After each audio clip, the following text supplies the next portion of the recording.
This story begins at Lingyang City No. 1 High School. On the huge school field, thousands of students stand in perfect rows.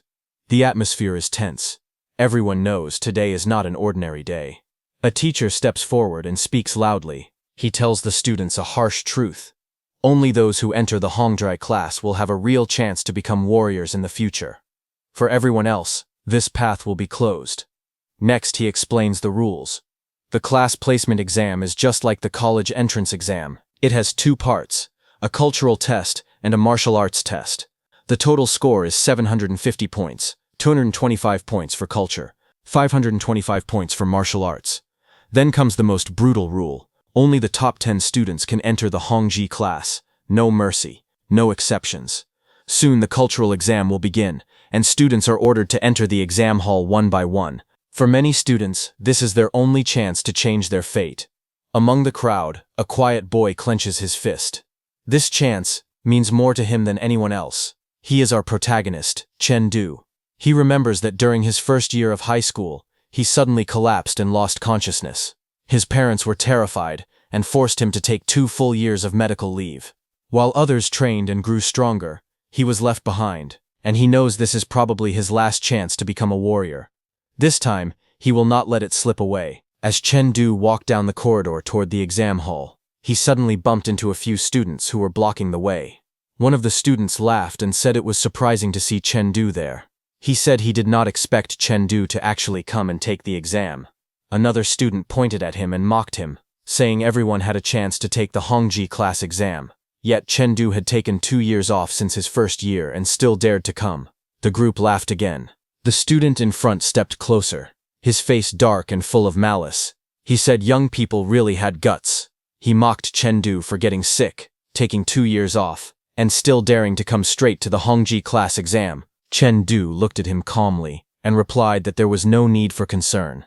He said the other person should focus on how to pass the upcoming exam himself. The mocking student suddenly grabbed Chen Du's hand, trying to intimidate him. Chen Du immediately tightened his grip and stopped him. The man's expression changed, and sweat appeared on his face. Chen Du released his hand and turned away. He walked toward the exam room without looking back. The group watched Chen Du walk away, their faces full of anger. One of them said Chen Du was clearly someone who had been bullied in his first year. He could not understand how Chen Du had become so arrogant now. He suggested dealing with him after the exam. Another student clenched his hand and felt lingering pain. He frowned and quietly wondered if Chen Du's grip was a bit too strong. The leader snorted and scolded them, saying they were brainless. He said that if they made a move now and got caught, their exam qualifications would be revoked. He told them to wait until the martial arts assessment before taking action. Inside the exam hall, Chen Du took his seat and turned on the computer. He looked calm and focused, placing his hands on the desk. Other students sat down around him as the room grew quiet. Meanwhile, the leader's face twisted into a cruel smile, red killing intent rising behind him. He said that during the exam they would cripple Chen Du. If Chen Du was accidentally crippled during the exam, no one would be able to say anything about it. Back at his seat, Chen Du stared at the screen as the first question appeared.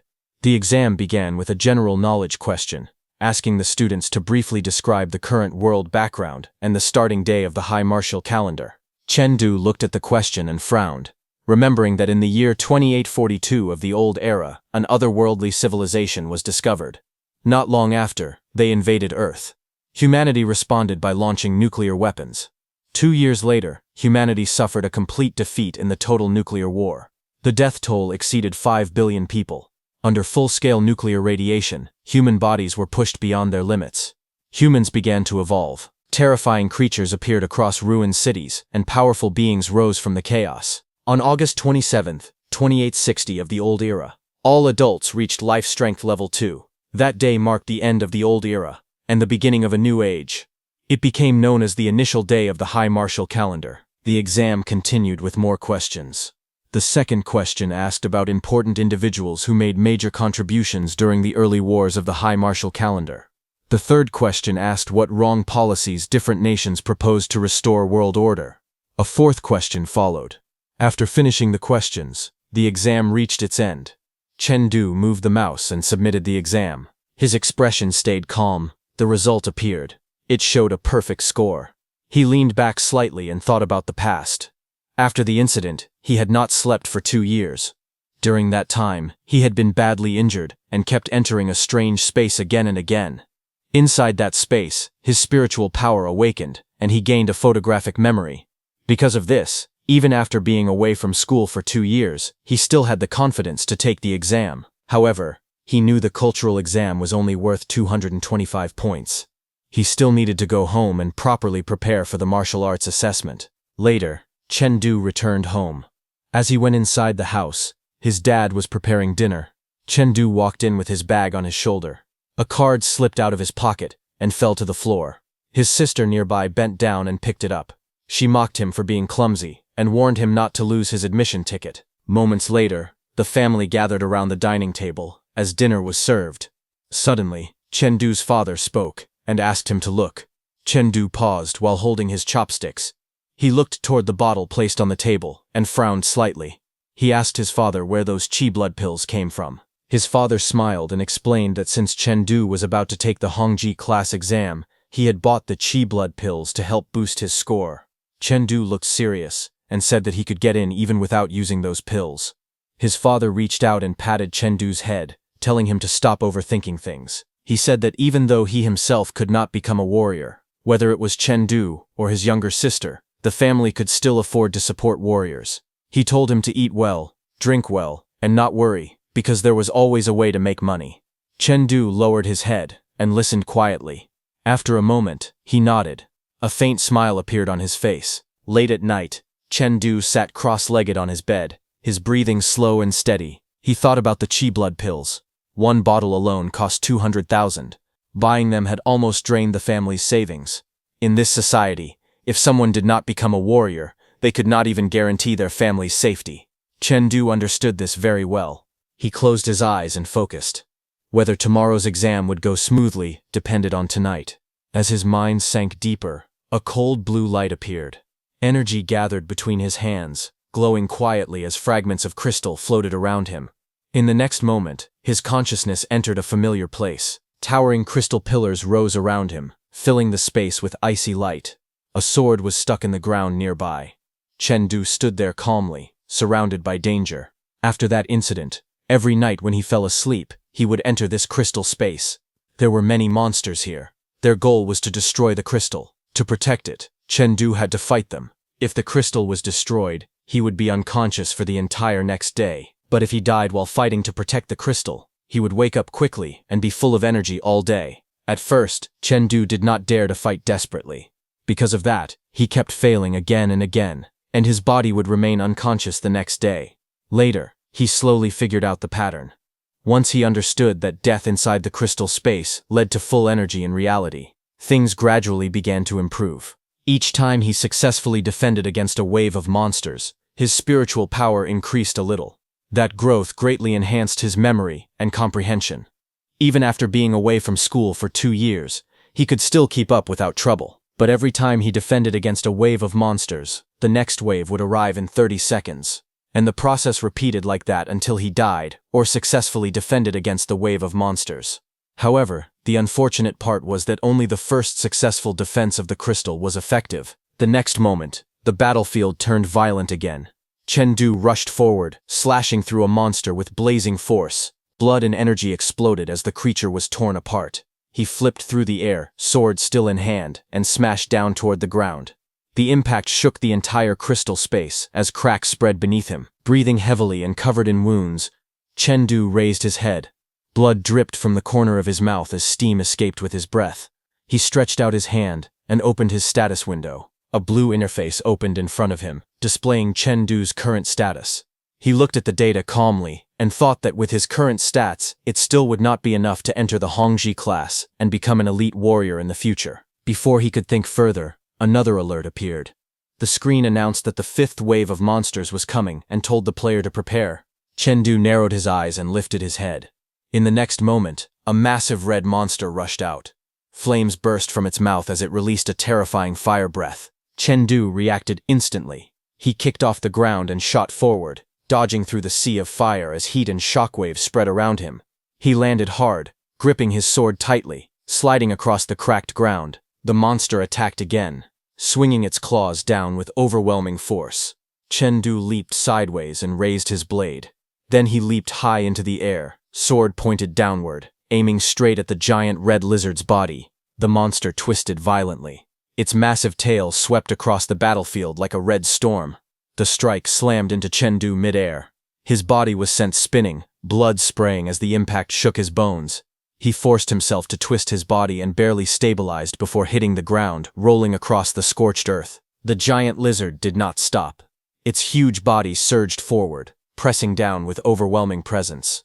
Chengdu pushed himself up, gripping his sword tightly. After experiencing so many deaths, he had finally grasped the giant lizard's attack patterns and rhythm. His eyes sharpened. Spiritual power surged around his body as he stepped forward without hesitation. He charged straight at the monster, sword glowing as he thrust upward toward its head, launching his counterattack with precise timing. Chengdu activated his sword, flowing light sword technique. A blue sword light burst forward like a sharp breeze cutting through the forest. The attack slammed into the giant red lizard's body, sparks and energy exploding on impact. The monster roared in pain. Its eyes burned red as its aura suddenly surged. It went berserk. Chengdu was pushed back by the violent backlash. He twisted his body in midair and barely stabilized himself, landing hard on the lizard's body. He frowned and admitted that he had been careless, but at least he was not seriously injured. The giant lizard opened its mouth wide and let out a furious roar, flames and killing intent flooding the area. Chengdu steadied his breathing and tightened his grip on the sword. He told himself to stay calm. This time, he would definitely win. The red-scaled monster swung its massive body, opening its mouth wide as it roared. Its sharp fangs flashed, and sparks scattered through the air. Wrapped in blue light, Chengdu shot forward like a streak of lightning. His body cut through the air, closing the distance in an instant. The monster's eyes widened. It opened its jaws even wider, its tongue lashing out as it tried to swallow him whole. A loud impact echoed as Chengdu twisted his body midair and narrowly avoided the bite. He spun away, blue energy surging around him as he was flung backward by the force. His feet scraped through the air as he steadied himself. His face tightened, teeth clenched, sweat running down his cheek. His eyes stayed locked on the monster. The red beast suddenly reared back and spewed a torrent of flames. Fire roared forward, filling the space between them. Chengdu leaped again, using the monster's size to his advantage. He darted downward, slipping beneath its attack, his blue aura blazing brighter. In the next moment, he dove straight toward the monster's lower body. His attack came crashing down like a falling blade, the force tearing through the air as he struck. The red-scaled monster raised its head and released a blazing stream of fire. Flames poured from its mouth, lighting up its chest as heat spread in all directions. Chengdu reacted instantly. His body burst with blue light as he shouted, activating agility. He tightened his grip on the sword and surged upward. In the next moment, his blade came down in a straight line of blue light. The strike crashed onto the monster's head with overwhelming force. The impact shook the ground. The monster let out a furious roar as its massive body slammed downward. Rocks shattered and debris flew everywhere. Blue energy exploded across the monster's body. Chengdu landed firmly, sliding to a stop as the glow around him slowly faded. The sword was now deeply embedded in the monster's body. The red giant collapsed, completely crushed. A system notification appeared in front of Chengdu, congratulating him for successfully defending against 5 waves of monster attacks. His spiritual power level increased by 1. Another notification followed, stating that the defense waves were fully completed, and that a void immortal visualization method had been obtained. Chengdu stared ahead, shocked. Sweat slid down his face as he processed the reward. He thought that the increase in spiritual power itself was nothing special, but this visualization method was different. He then remembered what the school had explained before. Visualization methods were a rare type of technique, one that could actively cultivate spiritual power. Although he could increase his spiritual power level through system rewards, this kind of benefit was always better to have more of. Just as that thought settled, a system notification appeared, warning the host to prepare because the next wave of monsters was about to arrive. Chengdu turned his head to the side, breathing heavily. Steam escaped his mouth as dust and debris slowly drifted down around him. His eyes suddenly sharpened. In the distance, a strange pressure descended. The air darkened, and countless shadows began to emerge. A group of monsters gathered together, their massive bodies overlapping one another. Their eyes glowed red in the darkness, filled with killing intent. Chengdu stared at them, his expression turning serious. He quickly judged the situation. Each of those monsters had life strength one level higher than his own, and there were a full 30 of them. From his reaction, it was clear that passing this stage would not be easy anytime soon. After that, he returned to reality. Later, he sat quietly, cross-legged in his room, his hands resting together as he tried to calm his breathing. He decided to put everything else aside and check the visualization method first. A glowing blue interface unfolded in his hand. Lines of light flowed like data as the method activated. In the next instant, the world around him changed. He found himself standing on a vast, glowing surface that looked like flowing water made of light. Blue fragments drifted in the air. His eyes widened in surprise as he looked around, trying to understand where he was. Then, a terrifying presence appeared. In the distance, an enormous shadow rose up. A giant figure stood before him, its body towering into the darkness. Its many eyes glowed red, staring straight at him with overwhelming pressure. Chengdu felt his breathing tighten. He lifted his head slowly and finally understood why it was called a visualization method. As long as he gazed at this giant, it would put him through trials. Back in the real world, he sat cross-legged on the bed. Blue flames of spiritual energy surrounded his body, rising and falling as he entered cultivation. The room was silent, filled only with the faint hum of energy. Suddenly the door swung open, and Chengdu's sister called him to come out to eat. Chengdu stood beside the bed, wiping his body with a towel. Sweat traced down his muscles, his physique clearly more defined than before. His sister watched him and teased that he seemed a bit more handsome. He glanced over, the corner of his mouth lifting slightly. He replied calmly, questioning whether he had not been handsome before. The girl puffed up in protest. She stepped closer, then suddenly yelped as he reached out and rubbed her head. She struggled and complained loudly, saying that he was messing up her hair. The girl froze for a moment, staring at him with wide eyes. A faint blush spread across her face as she muttered in confusion, wondering if her brother had always been this handsome. In front of the mirror, Chengdu examined his reflection in silence. His expression grew thoughtful as he noticed the subtle changes in his body. He wondered if this was the effect of the Void Immortal visualization method. Not long after, he finished getting ready and shouldered his bag. Before leaving, he called out that he was heading to the exam. From behind him, his father reminded him to be careful on the road. The scene shifted to Liang City, No. 1 High School Sports Arena. Sunlight filtered through the high ceiling, as the vast indoor court slowly filled with students. Chengdu stood on the arena floor, stretching his arms and loosening his shoulders. As he moved, he could clearly feel the changes in his body. Strength flowed smoothly through his limbs, and his breathing felt steady and controlled. He silently confirmed that the Void Immortal visualization method was working well. He could feel improvements in every aspect of his body. While he was warming up, a mocking voice suddenly rang out. Someone recognized him and spoke with a tone full of sarcasm, calling him the so-called genius student Chengdu, who had taken 2 years off from school. Chengdu paused his movement and turned his head slightly, his expression calm. The voice continued, growing louder and more arrogant. They sneered that he used to be a bottom-ranked student, had skipped school for 2 years, and still dared to take the Hongzi class assessment. They mocked him, pretending to praise his kindness for coming just to raise the bottom rankings. Chengdu looked at them quietly.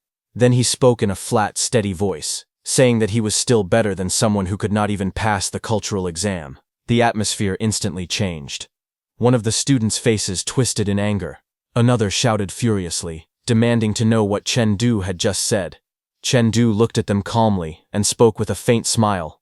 He said that if someone could not even hear such simple words clearly, then they were probably not qualified to take the exam. The leader's expression darkened immediately. He warned Chengdu not to push his luck. Chengdu glanced at him and telling him not to take things so personally. Before the situation could escalate further, another student hurried forward and raised both hands to stop them. He laughed awkwardly and said that the assessment was what truly mattered.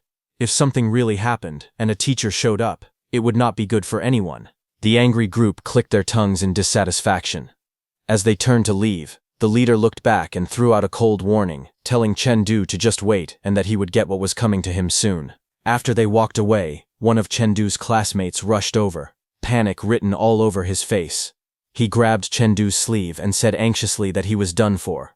Chengdu remained calm and replied that it was fine. He would deal with things as they came. The classmate shook his head and explained nervously that this was not something Chengdu could take lightly. He reminded him that he had taken 2 years off from school. Lowering his voice, the classmate revealed the reason for Feng Rui's arrogance. Feng Rui's second uncle had become the dean of academic affairs at the school. It was rumored that the dean had already leaked the martial arts assessment questions to Feng Rui this year. Chen Du listened quietly, his expression turning serious. In his heart, he concluded that he needed to be careful. It seemed Feng Rui might collude with teachers to sabotage him during the assessment. Just then, a large announcement panel appeared, clearly explaining the rules of the martial arts assessment. The test would consist of 2 parts, a strength test followed by combat duels. All examinees were instructed to enter their assigned exam rooms in groups of 10, according to their exam numbers. The strength test would begin first. As the students lined up, Chen Du's classmate reminded him that the exam was about to start. He told him not to think too much and just get in line.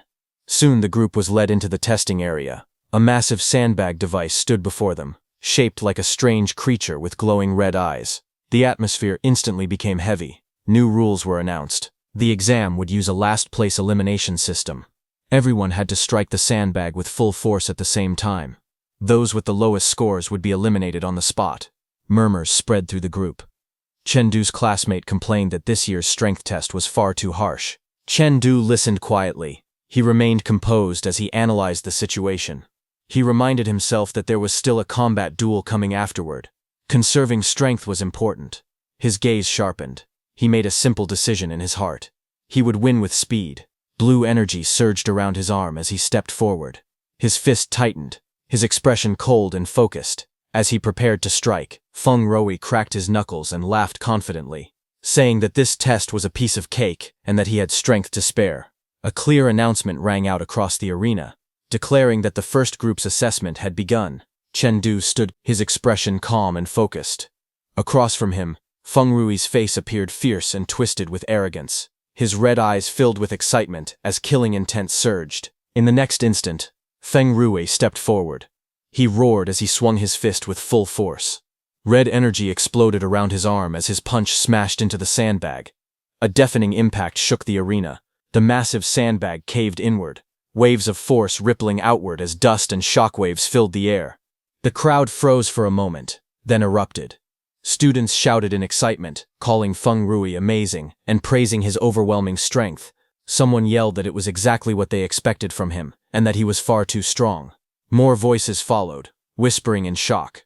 They said they had heard Feng Rui's strength had already reached nearly 1,400 jin. One of Feng Rui's followers smirked and pointed ahead, saying that their boss had taken first place and that someone else was probably going to be eliminated this round.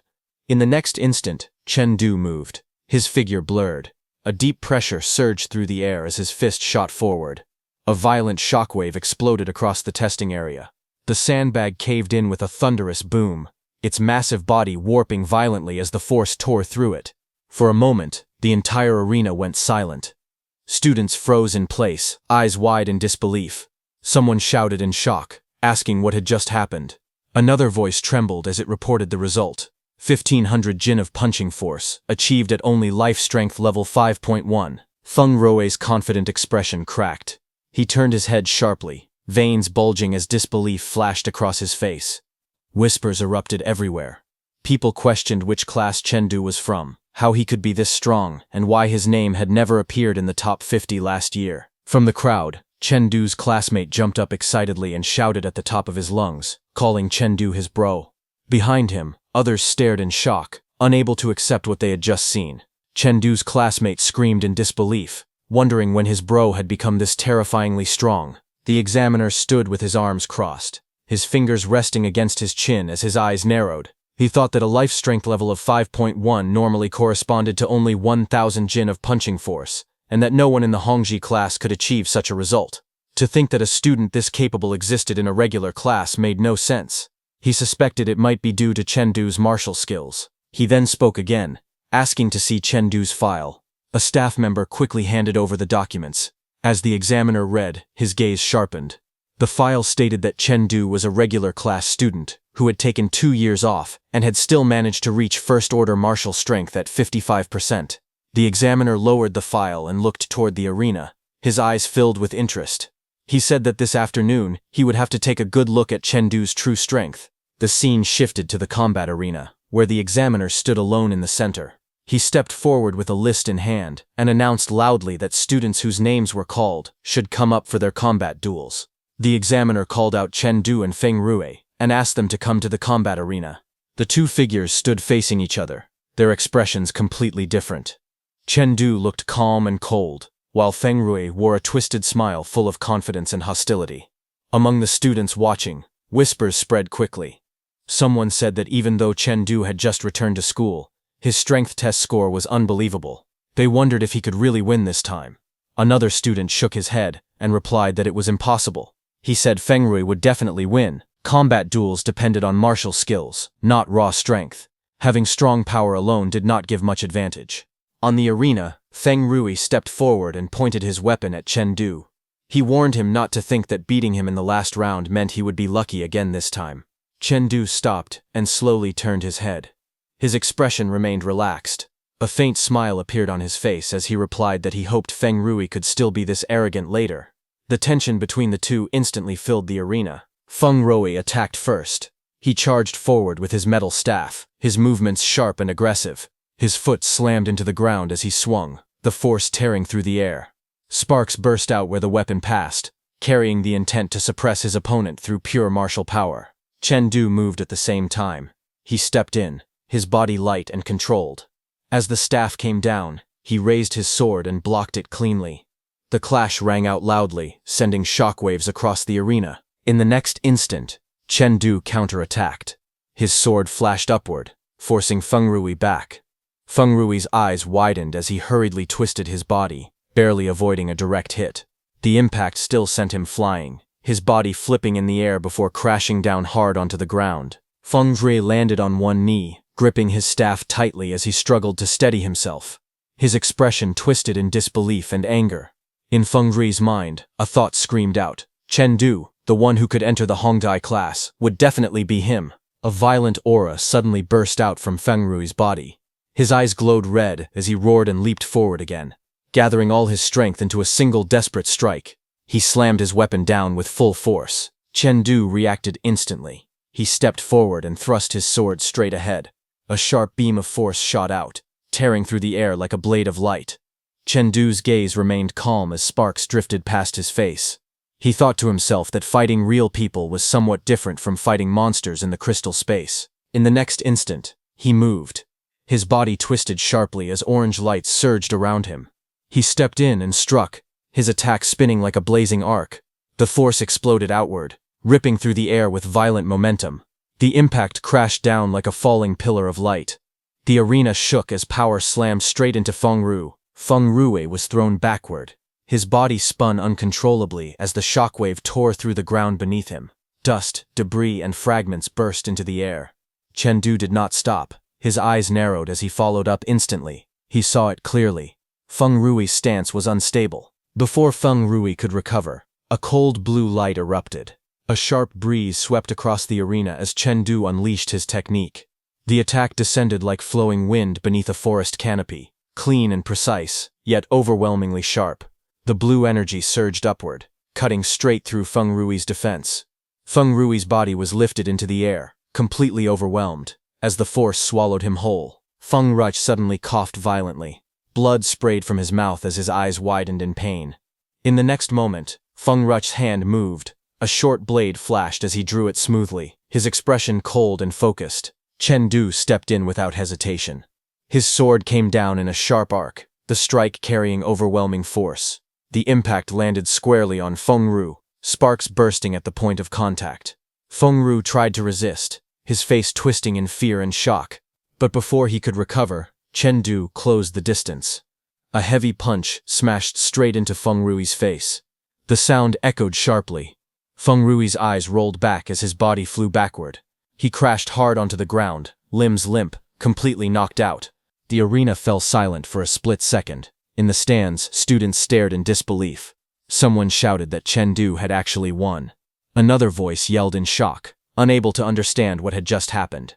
Some even muttered wildly, wondering if Chen Du had taken drugs or done something unbelievable. On the arena floor, Feng Rui lay motionless. The examiner raised his hand and spoke calmly, ordering the medical team to check Feng Rui's condition. He then announced that the students in the next combat duel should prepare. Just then, the examiner called out for Chengdu to wait a moment.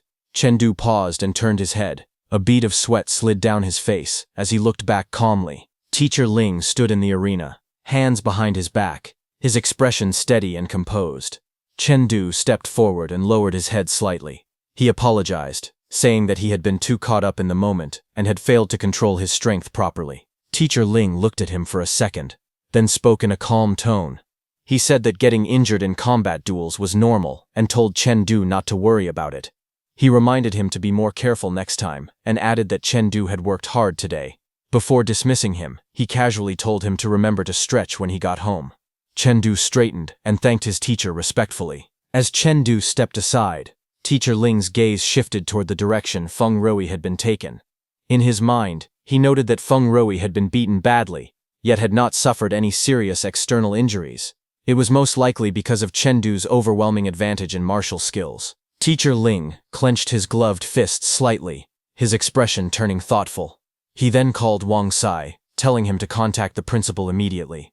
Wang Sai responded loudly, acknowledging the order without hesitation. Meanwhile, Chengdu walked down the quiet hallway, his footsteps echoing softly.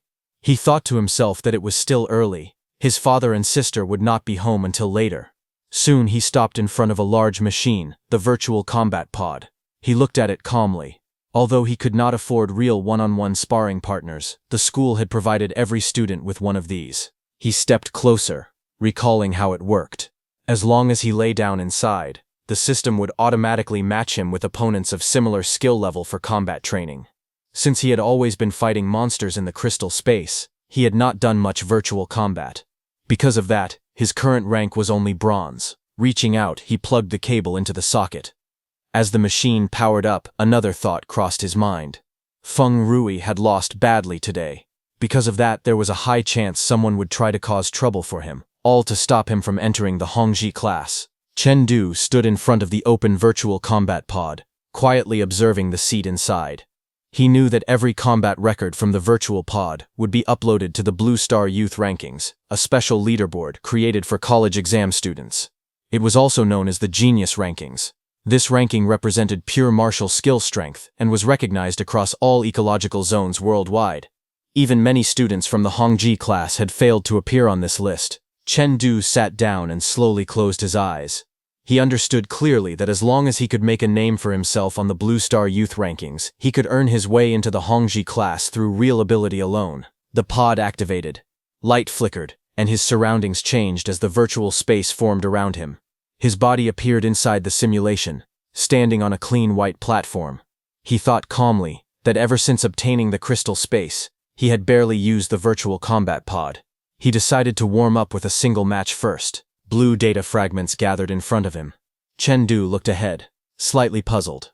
He wondered where his opponent was. At that moment, before Chengdu could react further, a calm voice echoed in the space.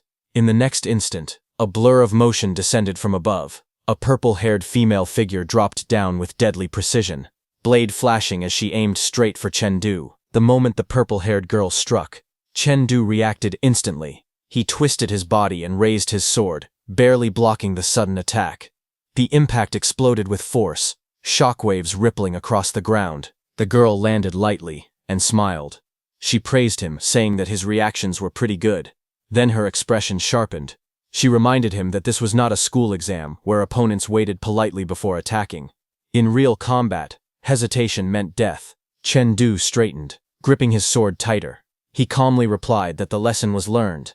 From now on, he would not give her another chance to ambush him. Blue light flared around his body. As his aura surged, the two clashed again. Their figures twisted through the air, blades colliding again and again.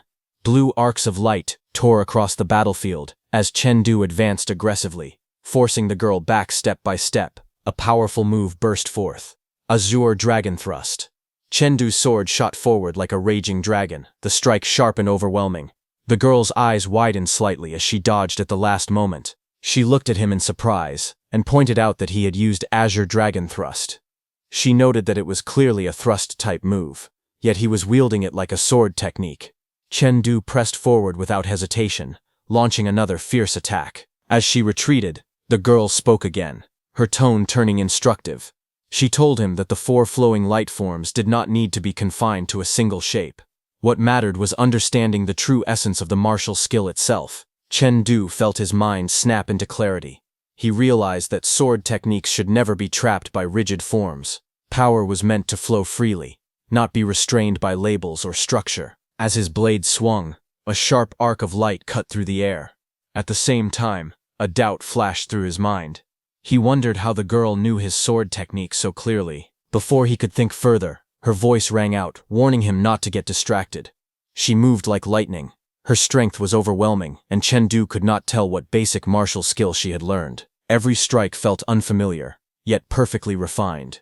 The girl flipped through the air and pressed down relentlessly. Chengdu raised his sword to defend, but his focus slipped for just a moment. She seized that opening. She shouted that he had let his guard down. Purple energy exploded as her attack slammed into him. Chengdu cursed in frustration as his body was sent flying backward. The impact shattered the space around him. The virtual battlefield dissolved. A system screen appeared, announcing the result. The pig-masked Chengdu was defeated. The match ended with the little girl's victory, and 10 victory points were awarded. As the light faded, a final thought crossed Chengdu's mind. She could have defeated him easily with raw strength alone. Yet she still chose to ambush him. Chengdu sat in the virtual space, tapping his temple, as the girl's words echoed in his mind. He told himself to think more about the essence of the martial skill. He recalled the flowing light sword technique. It had 4 forms in total, and right now the only one he had not fully grasped was Azure Dragon Thrust. As a thrusting move, its nature was closer to that of an assassin, fast, precise, and deadly. That realization hit him hard. Assassins excelled at ambushing, while his own fighting style was far too straightforward. Without hesitation, Chengdu reached out and tapped the virtual keyboard. He decided to test this theory in actual combat. Without wasting any time, he started the next match. A massive opponent appeared before him. A towering, muscular man wielding a heavy chain weapon. Chengdu looked up at the iron ball dragging along the ground and felt immediate pressure. He complained inwardly that he had just run into a sneaky player, and now the system had matched him against someone with a clear weapon advantage. He wondered what kind of insane matchmaking system this was, but without thinking any more, Chengdu charged forward, blue light surging beneath his feet as he closed the distance. In his mind, he stayed calm. Even if the opponent had a weapon advantage, his martial skill was clearly higher. The advantage was his. A wave of sword light surged upward like a pillar, forcing the massive man to brace himself. Sparks and energy scattered as the attack cut through the air. The ground trembled, as if space itself were being torn apart. The heavy man sneered and shouted that this was not how a sword should be used. He mocked Chengdu, saying that just because Chengdu's martial skill was slightly better did not mean he could act however he pleased. Before the words even finished echoing, the sword light struck. Blood sprayed from the man's mouth as his body was thrown back violently. His face twisted in pain and shock as the force overwhelmed him. The iron ball chained to his arm was suddenly smashed aside. The impact exploded with a deafening roar, like the drums of war beating across the battlefield. The massive weapon was knocked completely off course. A violent burst of blue light erupted as Chengdu moved. The sword intent surged like a raging wind, spreading outward in layers. A move activated. Breeze beneath the forest. The heavy iron ball trembled violently as the energy crashed into it. The massive man's eyes widened in shock. He had not expected the attack to change direction so suddenly. Before he could react, Chengdu vanished from his sight. In the next instant, Chengdu appeared behind him. Chengdu's body twisted midair, his sword thrusting down with precision. The blade plunged straight past the man's defense. The opponent's face froze in disbelief. He shouted in shock, unable to understand how Chengdu had moved from the front to his back in a single breath. Blue light coiled around the sword like a living dragon. Azure Dragon Thrust. The thrust pierced through with explosive force. The man's body convulsed as blood sprayed from his mouth. The overwhelming power crushed him completely. The iron ball slammed to the ground with a deafening crash, the chains rattling uselessly behind it. A system screen appeared, congratulating Chengdu for winning and earning 10 points. Chengdu stood still, lowering his sword. Blue particles slowly faded around him as he looked down at his hands. He realized that this was the first time he had successfully executed Azure Dragon Thrust. Chengdu stood quietly. His pig mask tilted slightly as blue light drifted around him. A thought surfaced in his mind. He wondered why the sword was called ingenious. As his understanding deepened, he realized that ingenious did not mean mere dexterity. It meant adaptability. The sword could be hard or soft. It could be hidden or revealed. It could strike like thunder, fierce and unstoppable, or flow gently like calm water. As the final form of the flowing light sword technique, Azure Dragon Thrust was not meant to be rigid. It was meant to teach him this truth. The sword was not bound to a single stance or method. It could be wielded openly and honorably, or used for sudden covert strikes. Standing there, Chengdu lowered his sword slightly. His eyes sharpened behind the mask. He understood now. The sword was a weapon that defied definition. A system notification appeared. Congratulations, host. Flowing light sword technique increased from first order 89% to first order 90%. Chengdu smiled faintly. Another system message followed, its tone urging him onward. Combat deepened understanding. One more battle. Another notification flashed. Congratulations, host. Flowing light sword technique increased. Chengdu tightened his grip on the sword. System messages continued to appear, one after another, as his comprehension steadily rose. Each clash sharpened his insight. Each fight refined his sword. After continuously refining his sword technique and winning many matches, Chengdu became so hungry that he decided to take a short break and come out of his virtual combat pod. A system voice congratulated him, announcing that he had entered the top 10,000 of the Blue Star Youth rankings. Chengdu froze. His eyes widened as he stared ahead, stunned by what he had just heard. He repeated the words slowly, unable to believe them. Top 10,000 of the Blue Star Youth rankings. After a brief pause, he spoke again, telling the system to show him all his ranking details. The interface immediately responded. Blue Star Youth rankings. Rank 622-9, 7th Ecological Zone Youth rankings. Rank 654, Giant Bear Domain, Youth rankings. Rank 55, Purple Cloud District Youth rankings. Rank 7, Liang City Youth rankings. Rank 1. The system confirmed the request with a calm reply. Chengdu's breathing quickened as he read through the results. His expression shifted from shock to excitement. He had not expected that after mastering Azure Dragon Thrust this time, he would become first in all Liang City Youth rankings. His grip tightened on the armrest. A wide smile spread across his face as excitement burst out of him. In his heart, he knew it was settled now. His place in the Hongji class was secured. After that, Chengdu walked along the road with a backpack on his shoulder, heading toward his home. But suddenly, someone shouted his name. Chengdu paused and turned his head. A middle-aged man stood not far away, pointing at him with a stern expression. He scolded Chengdu, saying that seeing a teacher and not greeting him was ill-mannered. The man was Feng Liguo, the Dean of Academic Affairs of Liang City No. 1 High School, and Feng Rui's second uncle. Chengdu turned around fully and greeted him politely, calling him teacher. Nearby students watched quietly. Some of them stared at Chengdu's armband, their expressions changing as recognition slowly spread. Feng Liguo frowned and spoke again. He announced that this semester, as the Dean of Academic Affairs, he would personally conduct uniform inspections.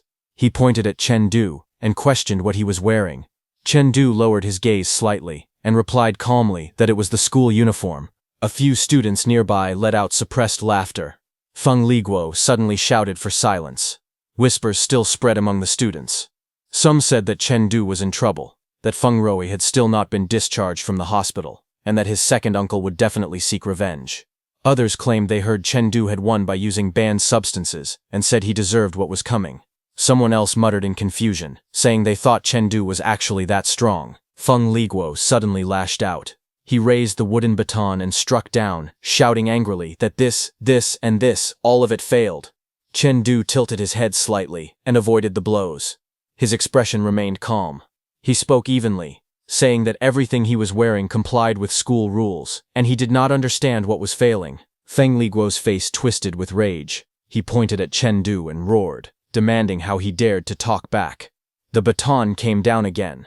This time, Chengdu reached out and caught it firmly in his hand. The motion was clean and direct. The strike stopped instantly. Feng Liguo froze for a moment. Then he shouted even louder, accusing Chengdu of being disobedient and defying teachers. He declared that he would report Chengdu to the principal and have him expelled. Just then, a calm voice cut through the tension. Someone asked who was looking for him. Chengdu stood holding the broken baton, his expression steady. Feng Liguo stiffened and turned his head. Two men walked forward from the crowd. One was Li Mu, the principal of Liang City No. 1 High School. The other was Wang Antran, the mayor of Liang City. The surrounding students fell silent. Feng Liguo hurried forward, pointing excitedly and shouting that it was him, Chengdu. Li Mu stopped in front of Chengdu and looked at him carefully. His expression softened slightly. He asked if Chengdu was really Chengdu. Chengdu was startled for a moment, then nodded and replied that he was. Li Mu smiled faintly and spoke again. He said they had come specifically to see him and introduced the man beside him as Mayor Wang. Chengdu straightened his posture and greeted them politely. He asked what this was about. Mayor Wang laughed loudly. He said that Chengdu had become No. 1 in the Liang City youth rankings and had even entered the top 1% of the Blue Star youth rankings. Because of that, he naturally had to come and see what kind of prodigy Chengdu was. The words landed like a shockwave. Feng Liguo froze. His eyes widened as he shouted in disbelief, asking if Chengdu was really in the top 1% of the Blue Star youth rankings. Behind him, the surrounding students stared in shock, mouths hanging open as the truth finally sank in. Whispers spread through the crowd. Students stared at Chengdu in awe, exclaiming that he was actually that amazing. Someone muttered that, with that level of strength, Chengdu would never need drugs to defeat Feng Ru. Others excitedly said that Brother Du was so talented that he was definitely getting into the Hongji class. Amid the noise, Li Mu spoke calmly and told Chengdu to come with them to the conference room first. He said there was something they needed to discuss. Feng Liguo sat collapsed on the ground, completely ignored.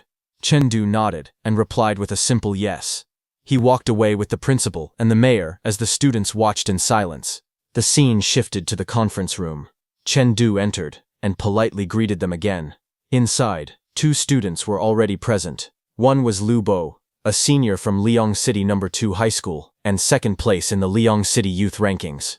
The other was Mo Leitrai, from Liang City No. 1 High School's Hongji class, ranked No. 1 in that class. They exchanged brief glances. They did not know each other. Their eyes met, then shifted away almost at the same time. The atmosphere was quiet and slightly awkward. After everyone took their seats, Wang Anchuan leaned forward and got straight to the point. He explained that the 100 cities under Purple Cloud District's jurisdiction were preparing to hold a competition for high school seniors, and that each city would send its top 3 senior students based on martial skill rankings, using the rankings as of 6 p.m. the previous night. The teams would be led by a warrior of level 15 or above, and would participate in a 3-day 100 cities championship held at High City No. 1 High School. As the explanation went on, Chengdu listened quietly. Mayor Wang then revealed the rewards. He said the top 10 finalists in the championship would receive different amounts of college entrance exam bonus points and prize money, starting at a minimum of 10 bonus points and 100,000 yuan. Chengdu lowered his gaze slightly, his expression turning serious. Mayor Wang looked at him and asked if he was willing to participate. Before Chengdu could answer, Mo Leite raised his hand and spoke. He asked the mayor why the competition was not using virtual combat, since it was based on martial skill rankings. Mayor Wang answered calmly. He said that compared to virtual combat, the district leadership believed real combat was more effective. He explained that warriors would be present to ensure safety. During the matches, everyone would wear specially made suits and fight at the same life strength level. Chengdu thought calmly to himself. With his current martial skill level, he was at least within the top 20 of the Purple Cloud District. With his daily rate of improvement, reaching the top 3 should not be a problem. He lowered his gaze, his expression steady. Even if he did not make the top 10, this competition would still allow him to understand the true level of his peers. There was no need to put too much pressure on himself. Across the table, the mayor smiled gently and advised him not to overthink it. After a brief pause, Chengdu raised his hand and spoke clearly. He said that he would participate. Beside him, Mo Leite smiled and added that he would participate as well. The mayor laughed in satisfaction and praised them, saying that true heroes always emerged from the youth. He then informed them that they would be notified in advance once the departure time was confirmed and told them they could return to class. Later, as Chengdu walked out of the room, his thoughts turned heavy. If he could place in the top 3 of the 100 cities battle, his parents would no longer have to work themselves to exhaustion every single day. He clenched his hands slightly. He knew what he had to do. Chengdu resolved to secure a top 3 spot in the 100 cities battle. After that, Chengdu pushed open the classroom door and stepped inside. He paused for a moment and looked around. Usually classroom desks were labeled with students' names, but the Hongji class desks had no names at all. He hesitated briefly, then decided to sit anywhere for now. As soon as he pulled out a chair, a harsh voice rang out, telling him to get lost. A large hand slammed down near him. The voice demanded to know who he was and how he dared to sit there. Chengdu turned his head. Standing beside him was a huge, burly student. He was Peng Hu, ranked 10th in the Hongji class. His towering build made him look like a bear standing inside the classroom. Peng Hu leaned closer, looking down at Chengdu with a mocking smile. Chengdu met his gaze calmly and spoke, asking what era this was, and whether people were still trying to bully others at school. The atmosphere tightened instantly. Before Peng Hu could respond, someone stepped in between them. A hand landed gently on Chengdu's shoulder. Mo Leite spoke calmly, telling Peng Hu that Chengdu was here for the first time and did not yet understand the Hongji class rules. Chengdu felt his heart tighten. Mo Leite had approached him silently. That alone made Chengdu realize something was wrong. In his mind, he judged that the man's life strength must be at least 2 levels higher than his own. Peng Hu snorted coldly and waved his hand. He said that Chengdu was lucky. For Mo Leite's sake, he would let this matter go. Then Mo Leite spoke again, explaining the rules.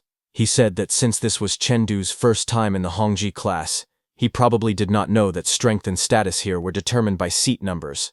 He explained that every month, the Hongji class held a seat ranking battle using real combat. The results decided everyone's ranking. The bottom 10 students would be forced to stand during class for the entire following month. Chengdu listened quietly. He felt surprised. He had not expected the competitive pressure in the Hongji class to be this intense. Mo Leite added another detail. He said that since it was the beginning of the month, this month's seat rankings had already been arranged. He then pointed forward and told Chengdu that in a moment he would compete for his seat number through a challenge format. Chengdu raised his eyes slightly and asked calmly whether, aside from being able to sit during class, there were any other differences in treatment based on seat number rankings. He explained that this mattered because it determined how much strength he should use. The answer came quickly. The higher the seat ranking, the better. The reason was simple. Seat rankings decided the amount of resources allocated to each student every month. Hearing this, Chengdu's eyes lit up. He said that this was definitely worth trying for. Resources were involved, so he needed to aim for the highest possible seat number. His resolve hardened. Just then, another voice interrupted. Class had already started, and everyone was told to head straight to the combat room next door. The students gathered inside the combat room, standing neatly in rows as the space opened before them. The instructor explained the rules. A challenger could issue up to 3 challenges. Based on their combat performance, a corresponding seat number would be assigned. Chengdu listened quietly. Without hesitation, he stepped forward and raised his hand. He announced clearly that he was challenging seat number 10. The moment the words left his mouth, the atmosphere shifted. His eyes widened, and a bead of sweat slid down his face. Around them, murmurs broke out. Students stared in disbelief. Someone exclaimed that Chengdu was challenging a top 10 position right from the start. Another whispered that he looked honest and simple, yet his actions were unexpectedly bold. Doubts followed just as quickly. Some students reasoned that even if Chengdu's martial skill level was outstanding, his life strength was far lower than others in the Hongji class. They believed that alone was not enough to challenge the top 10. Chengdu recalled the rule clearly. The resource allocation for 10th place was 50% higher than that of 11th place. That difference alone made it worth trying. He tightened his grip on the sword. His gaze sharpened, calm and resolute. Across from him, the student ranked 10th laughed loudly. He mocked Chengdu, saying that he had just arrived in the Hongji class, yet already had such an attitude. He warned him not to end up crying after getting beaten. Chengdu looked at him and asked simply if he was the one ranked 10th. The burly student grinned and answered confidently that he was. He leaned forward, his expression full of arrogance, and told Chengdu that he was out of luck. The instructor called out loudly, telling Peng Hu to put on his protective gear and enter the arena. From the side, someone observed Chengdu quietly. He thought that Chengdu seemed to have a steady personality, yet he was surprisingly eager to prove himself. Still, he decided that this was fine. Letting him experience some hardship could also count as training. Peng Hu stepped forward, gripping his heavy hammer with both hands. His thick body radiated pressure as he stood firmly in place. Chengdu faced him from a distance, sword held calmly in his hand. The atmosphere in the combat room turned heavy. Chengdu's expression remained composed. His eyes were sharp and focused, showing no fear. A loud voice echoed through the room. The match began. Pang Hu grinned viciously and shouted at Chengdu, asking if he was ready. He told him to prepare to cling to his leg and beg for mercy. Chengdu stood calmly, a faint smile appearing on his face. He replied quietly that they would see about that. In the next instant, Pang Hu moved first. He swung his massive hammer forward with terrifying force, but Chengdu remained composed. A faint aura flowed around him as he stepped forward without panic. Pang Hu sneered and shouted that Chengdu was too slow. The heavy hammer descended toward him with overwhelming momentum. From the sidelines, students watched in shock. They exclaimed that, with such a speed difference, Chengdu's life strength level was a full rank lower than Pang Hu's. Some immediately concluded that Chengdu was finished and would lose in the next round. They said that even a 0.1 level gap in life strength could affect the outcome of a battle, let alone a full level difference. To them, Chengdu's defeat already seemed certain. The instructor, watching from the side, suddenly narrowed his eyes. He muttered in shock that Chengdu's life strength had reached level 5.2. Just yesterday, it had only been 5.1. He could not understand how Chengdu had raised it to 5.2 in a single day. Meanwhile, Pang Hu laughed loudly, convinced of his victory. He shouted that Chengdu had already lost. His heavy hammer slammed down with crushing force. But in the next instant, Pang Hu's expression froze. He stared forward in disbelief, unable to understand what had happened. Shock spread across his face as sweat formed on his forehead. Chengdu had moved. In a single smooth motion, Chengdu lowered his body and shifted his stance. His sword rose with perfect precision. A flash of blue light burst upward. Before Pang Hu could react, Chengdu's blade surged from below like a rising tide, carrying immense power. The force of the strike exploded upward, lifting Pang Hu's massive body into the air. Pang Hu's eyes widened as his body was launched skyward. He could only let out a stunned sound, unable to comprehend how the situation had reversed so suddenly. Pang Hu's massive body was sent flying into the air. He could only shout in disbelief as he was thrown upward, completely unable to resist the force of Chengdu's strike. From below, dozens of students stared up in shock as his heavy body soared across the combat room. A moment later, Pang Hu crashed down onto the ground with a loud impact. The floor shook slightly as dust and shockwaves spread outward. The surrounding students widened their eyes, stunned by what they had just witnessed. No one expected the battle to end this quickly. Chengdu stood calmly in place, his sword still in hand.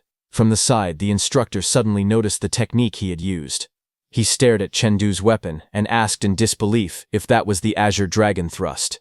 He said that Chengdu's martial skill had already reached first-order perfection. Chengdu responded calmly. He said that he had simply broken through last night. Hearing this, the others were even more stunned. Reaching 90% mastery in a single night was something they could hardly believe. To them, it sounded completely insane. At that moment, the instructor's voice echoed across the combat room, announcing the result of the match. The winner was Chengdu. Chengdu relaxed slightly and lowered his sword, his expression returning to its usual calm as the outcome became official. The students around the arena erupted in shock. They stared at Chengdu and exclaimed that he had actually won despite a full-level difference.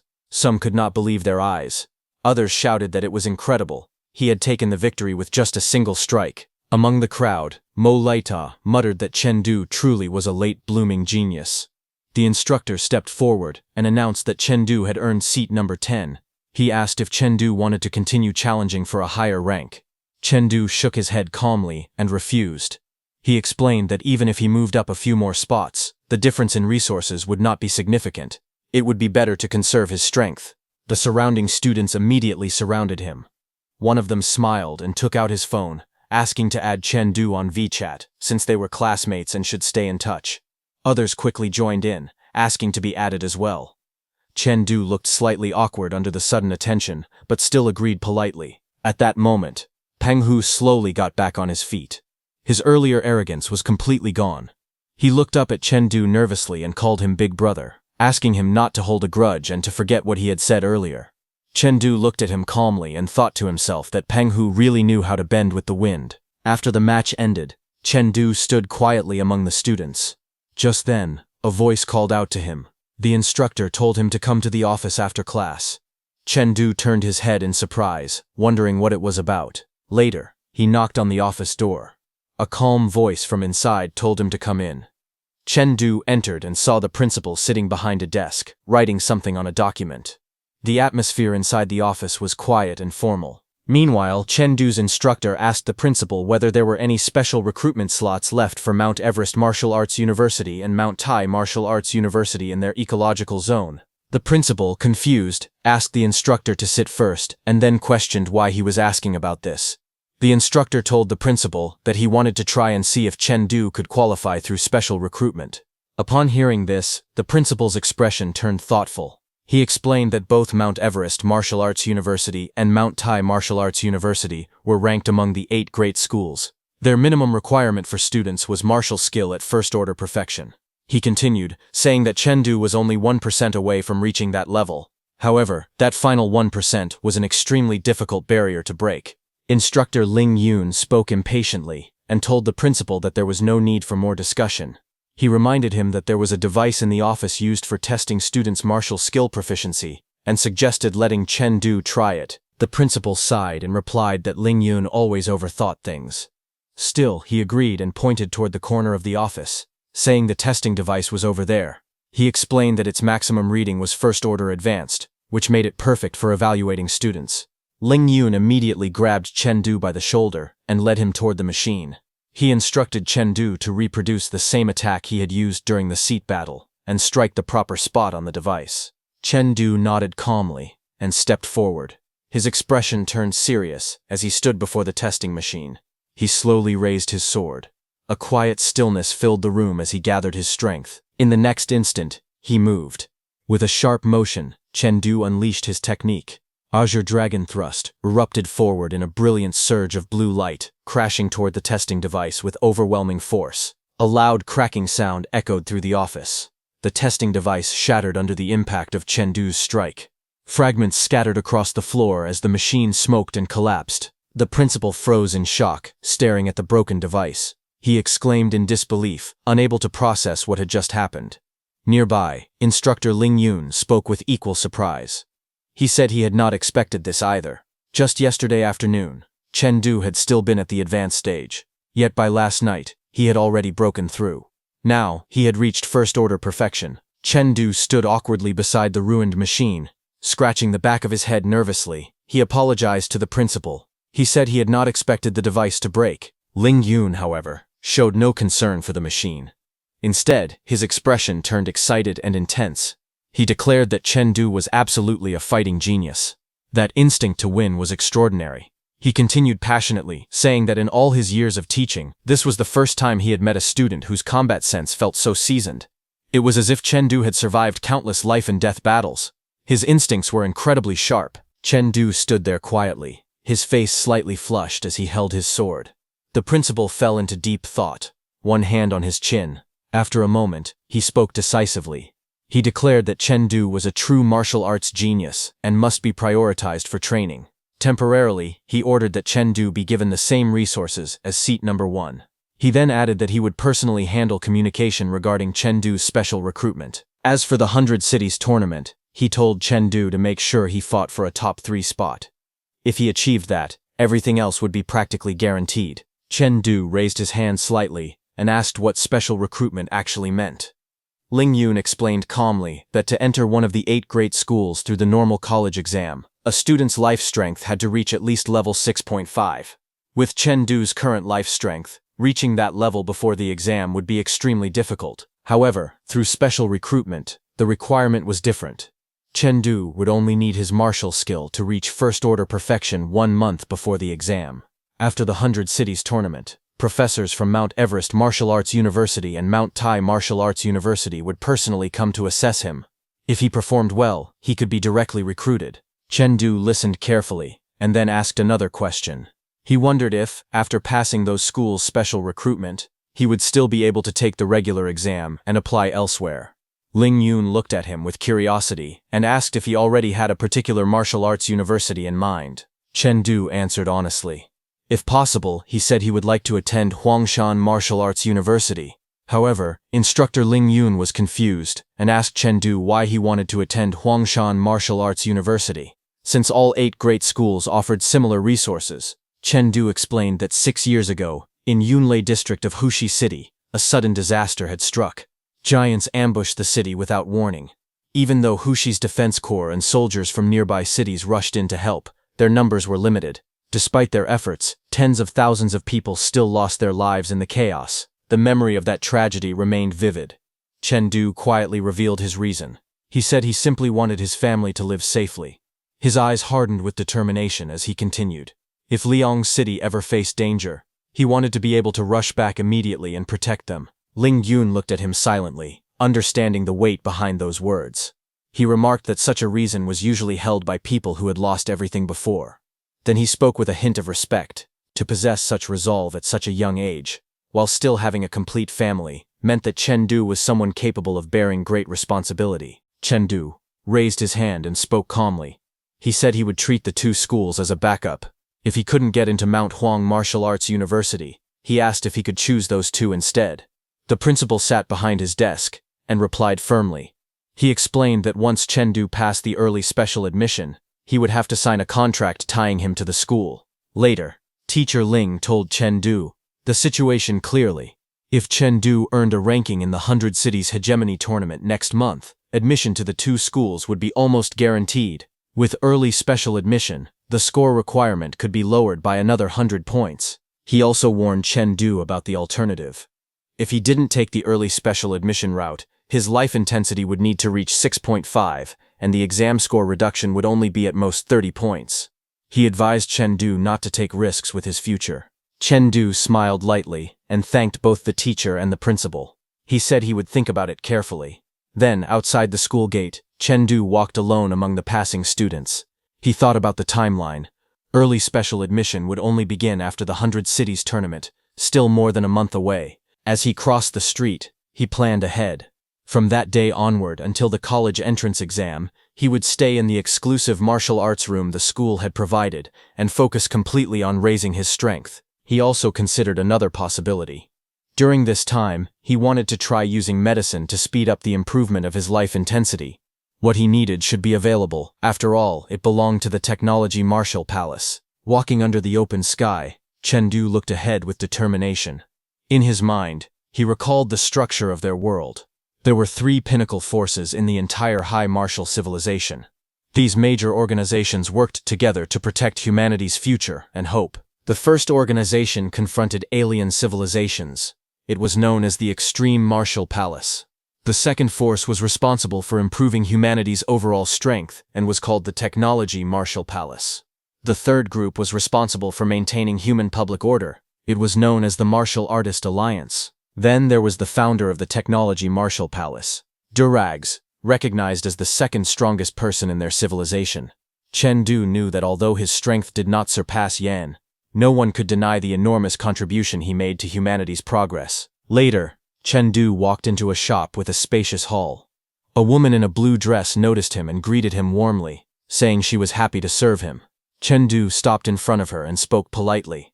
He said he wanted to buy 3 boxes of Thunder Chi blood pills. The woman looked surprised. Her eyes widened as she repeated his request in shock. She explained to Chengdu that this medicine could not be purchased directly. She told him that an endurance test was required and asked him to follow her. Chengdu was surprised to hear that and followed her. She explained to him that the Thunder Chi blood pill was considered one of the best Chi blood medicines that ordinary people could buy before becoming martial artists. However, it carried risks. Once taken, the pill's medicinal power would turn into thunder and rush through the body's meridians. She added that if the user could not maintain strong mental concentration within 30 minutes, the thunder inside the body would become chaotic and uncontrollable, possibly putting the user in danger. Then they entered a room filled with testing machines. The girl gestured toward the equipment and invited Chengdu inside. She continued explaining that because of these risks, an endurance test was required before anyone could buy such medicine. She then turned to Chengdu again and told him that if there were no other questions, she would press the start button now. Chengdu placed his hand on the testing device and said he was ready. The girl stepped aside and went toward the machine, but as she read the result on the screen, she got confused. She noticed something unusual. Then, after giving Chengdu the pills, she quickly stepped aside and picked up her phone. She nervously reported to the technical department that the test machine for the Thunder Chi blood pills seemed to be broken. Meanwhile, Chengdu walked out calmly, as if nothing unusual had happened. Later, Chengdu returned to his exclusive martial arts room at school. He sat on the floor with his bag beside him. He first checked the instructions. 1 pill per day for 10 days, made 1 cycle. Taking up to 3 pills at once was allowed, but doing so increased the pain to 5 times that of a single pill. Regardless of taking 1 or 3 pills, the effect lasted for 30 minutes. After 3 to 5 cycles, antibodies would appear, and the medicine would weaken. Chengdu studied the pills in his hand. He noted that the endurance test he took earlier only had the pain level of half a pill. To him, it was incredibly easy. He evaluated the situation calmly. If he swallowed 3 pills together, the pain would be 10 times greater than the store's test. He believed it should still be manageable. Without hesitation, Chengdu opened his mouth wide and tossed all 3 pills in at once. The next second, a sudden shock hit him. His eyes widened as the pain surged through his body. Lightning burst out instantly. Chengdu's entire body arched backward as electricity exploded around him. Blue lightning wrapped around every inch of him, crackling violently across the room. His muscles tightened, and he grit his teeth, enduring the overwhelming surge as power roared through his meridians. The thunderstorm of energy filled the room in a blinding flash. A few minutes later, electricity still crackled around Chengdu's body. Even with sweat running down his face, he lifted his head and grinned wildly. He asked with a shaky smile, "Is that it?" Then, a few more minutes later, the lightning finally faded. Exhausted, Chengdu slumped forward, breathing heavily. His clothes clung to him with sweat as he let out a long breath. A blue system window appeared before him.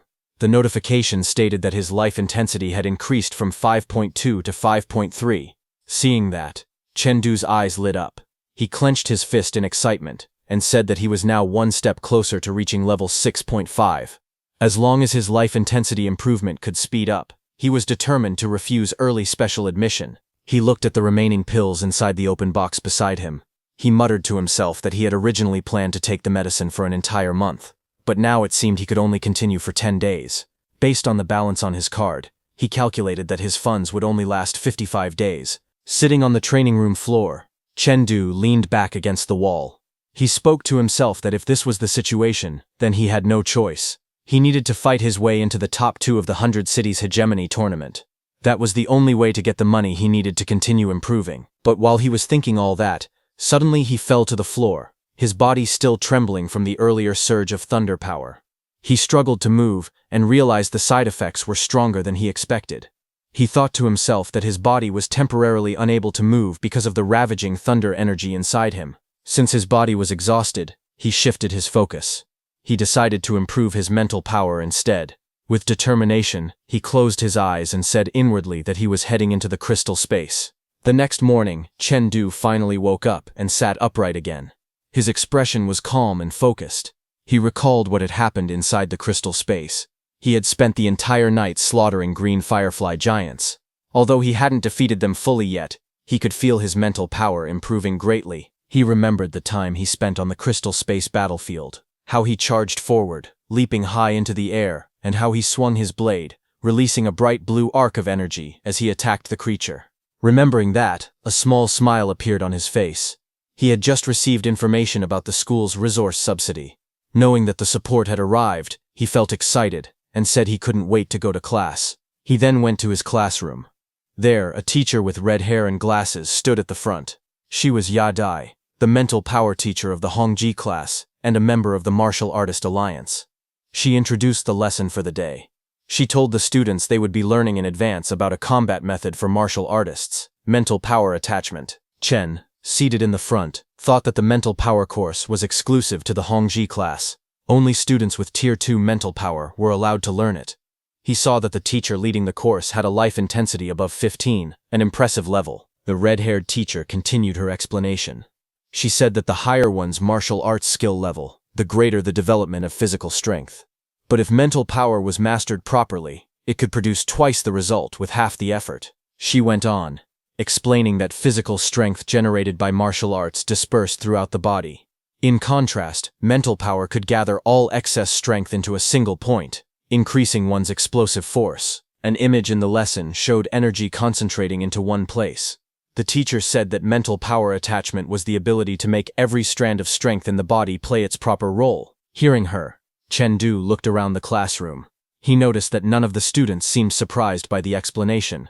He realized that it seemed they had probably already learned and mastered mental power attachment in advance. Then teacher Yadai added a warning. She told them that before mental power reached Tier 10, the physical strength it could mobilize was extremely limited. She advised students not to spend too much time researching it. For the college entrance exam, she said the main focus should still be on raising life intensity. Then she clapped her hands and made an announcement. She said that she would now test everyone's mental power, and instructed all students to stand up. As she raised her hand, a glowing flute appeared above her palm, crackling with light. She stood at the front of the classroom and addressed the students. She told them that she would use a short flute to play the Song of Exhaustion, which would reveal exactly how much mental power each of them had. She added that she hoped everyone's results would be better than last semester. The students stood beside their desks as she walked forward, holding the flute in her hand. Then she looked toward Chengdu and spoke directly to him. She said that he could choose whether to participate or not. Since the test did not affect his college entrance exam score, Chengdu turned toward her with a confused expression.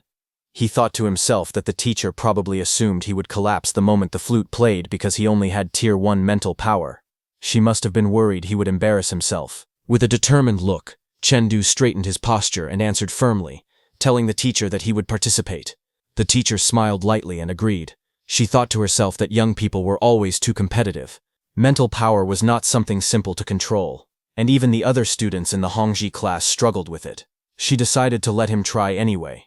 Since teacher Ling Yun took special interest in him, she planned to keep Chengdu behind after he inevitably failed so she could counsel him privately. She lifted the flute to her lips and announced that the students should focus their attention and resist with all their strength.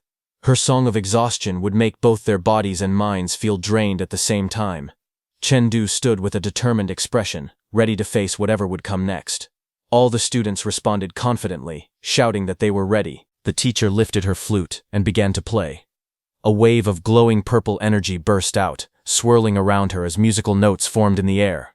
The song of exhaustion filled the room, wrapping her entire body in a shimmering purple aura. Chengdu stood among the students as the energy spread toward him. He looked up at the purple light with a surprised expression, watching it approach. In his mind, a strange figure appeared in front of him, a dark humanoid shape wrapped in the same purple aura. The creature turned its head toward Chengdu. Chengdu stared at the figure in confusion, wondering what this was. But the next second, Chengdu's eyes widened as the humanoid charged, cutting through the illusion with a clean strike. The monster kicked Chengdu with a powerful blow, but Chengdu blocked its attack with his hand. Purple energy spread all around. Chengdu was shocked to see that the humanoid figure could move. He realized that it was a spiritual-style physical hypnosis. He tightened his fist with a confident smile, ready to counter whatever came next. The teacher lowered her flute slightly. As she stared at Chengdu, she was shocked to see that Chengdu stood calmly in front of her, unfazed by the purple spiritual pressure still filling the room. She watched him closely and noted that Chengdu was actually holding up. He wasn't frowning or struggling. Instead, he looked completely relaxed, as if he were just eating or drinking. Chengdu had closed his eyes, standing still in the swirling purple mist, his breathing steady and calm. The teacher pressed the flute back to her lips and admitted to herself that his spiritual power was far more resilient than she had expected. She wondered how far Chengdu could go. A spark lit up in her eyes as she decided to raise the spiritual pressure by one more level. Purple energy burst out around her again as she played with more intensity. Around the classroom, many students began collapsing. Some trembled, their legs too weak to support them. Others fell to the ground, exhausted and unable to hold on any longer. Voices echoed. They complained they couldn't stand, they felt too tired, and they couldn't keep going. The teacher watched them fall and nodded to herself. It was just as she expected. Most people could not withstand the song of exhaustion at this level. The teacher narrowed her eyes, directing her gaze at Chengdu, wondering about him.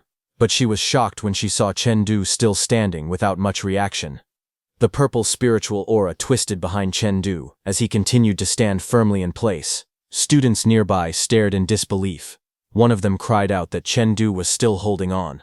They were all shocked because they knew how poor his family was, and that they could never afford spiritual resources. They wondered if he actually possessed spiritual power talent. The teacher was the most shocked because she knew that martial talent and spiritual power talent were entirely different gifts, yet Chengdu seemed to have both.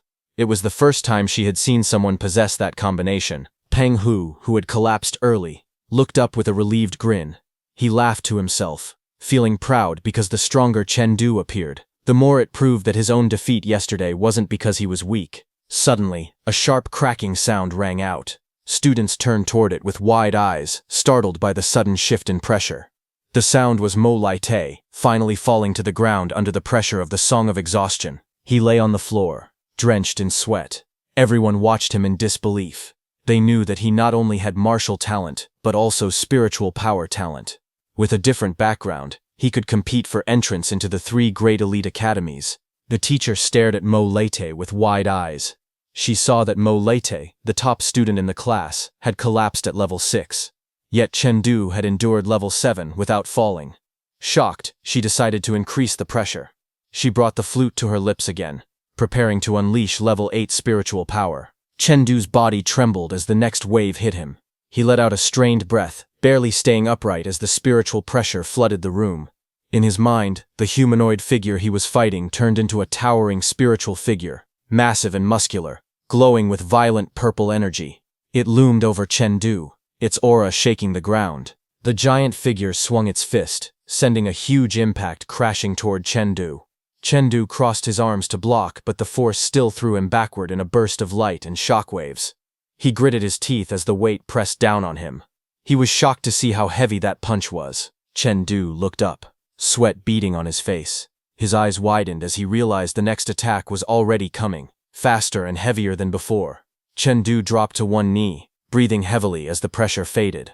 A rough exhale escaped his lips. The spiritual duel had drained him, and he realized the battle didn't just wear down the spirit, the body suffered too. The teacher stared at him in disbelief. In her mind, she repeated what she had just witnessed. Having spiritual power greater than one's life strength was almost unheard of. To her, it looked like a miracle.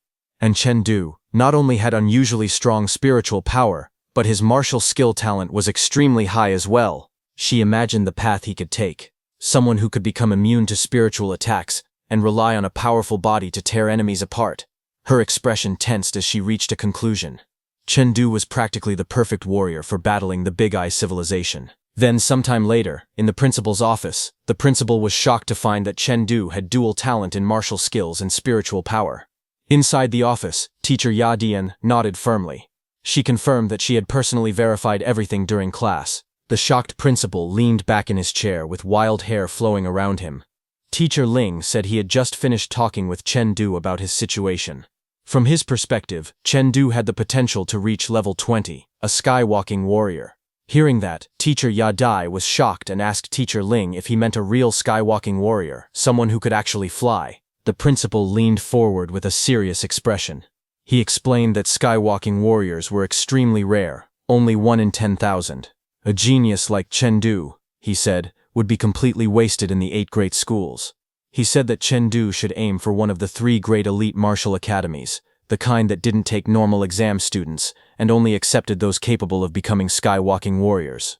The principal then told them that he had already received confirmation news that after the 100 Cities tournament, Black Dragon Martial Arts University, one of the 3 elite academies, would hold its freshman selection in Cyber City. He gave Teacher Ling an explicit order to persuade Chen Du to participate. Teacher Ling raised his hand sharply in response, replying with confidence that he understood. Later, at the school office, Chen Du walked inside and asked the teacher why he was being called. Inside, Teacher Ling sat at the desk and began the conversation. He asked Chen Du if he knew about Black Dragon University. Chen Du nodded. He said he had heard of them, that they were one of the 3 great elite schools, but he didn't know much beyond that. Teacher Ling explained to Chen Du that the elite schools didn't recruit through normal exams. They only chose geniuses who had the potential to break through to the level of skywalking warrior. He clarified that warriors at this level were considered skywalking warriors, standing at a transcendent status above normal fighters. To reach that level, he explained, one needed a life strength rating of 9.9 and martial skills at the first order intermediate stage. Then, with a serious tone, Teacher Ling told Chen Du that among high school warriors and above, only half ever reached the intermediate stage in martial skills. Life strength could be raised using blood-enhancing medicine, but most people simply couldn't afford something so expensive. He added that many students couldn't even buy basic blood supplements. By the time they earned money later in life, their best training period had already slipped away. He asked Chengdu if he had ever thought about this. Chengdu remained silent, his expression unreadable. After a moment he finally spoke. He told Teacher Ling that he would try for Black Dragon Martial Arts University's selection, but he also admitted something heavy. If possible, he didn't want to leave his family. Taking this path was a gamble. If he left, the separation might be forever. Teacher Ling nodded firmly. He encouraged Chengdu to work hard.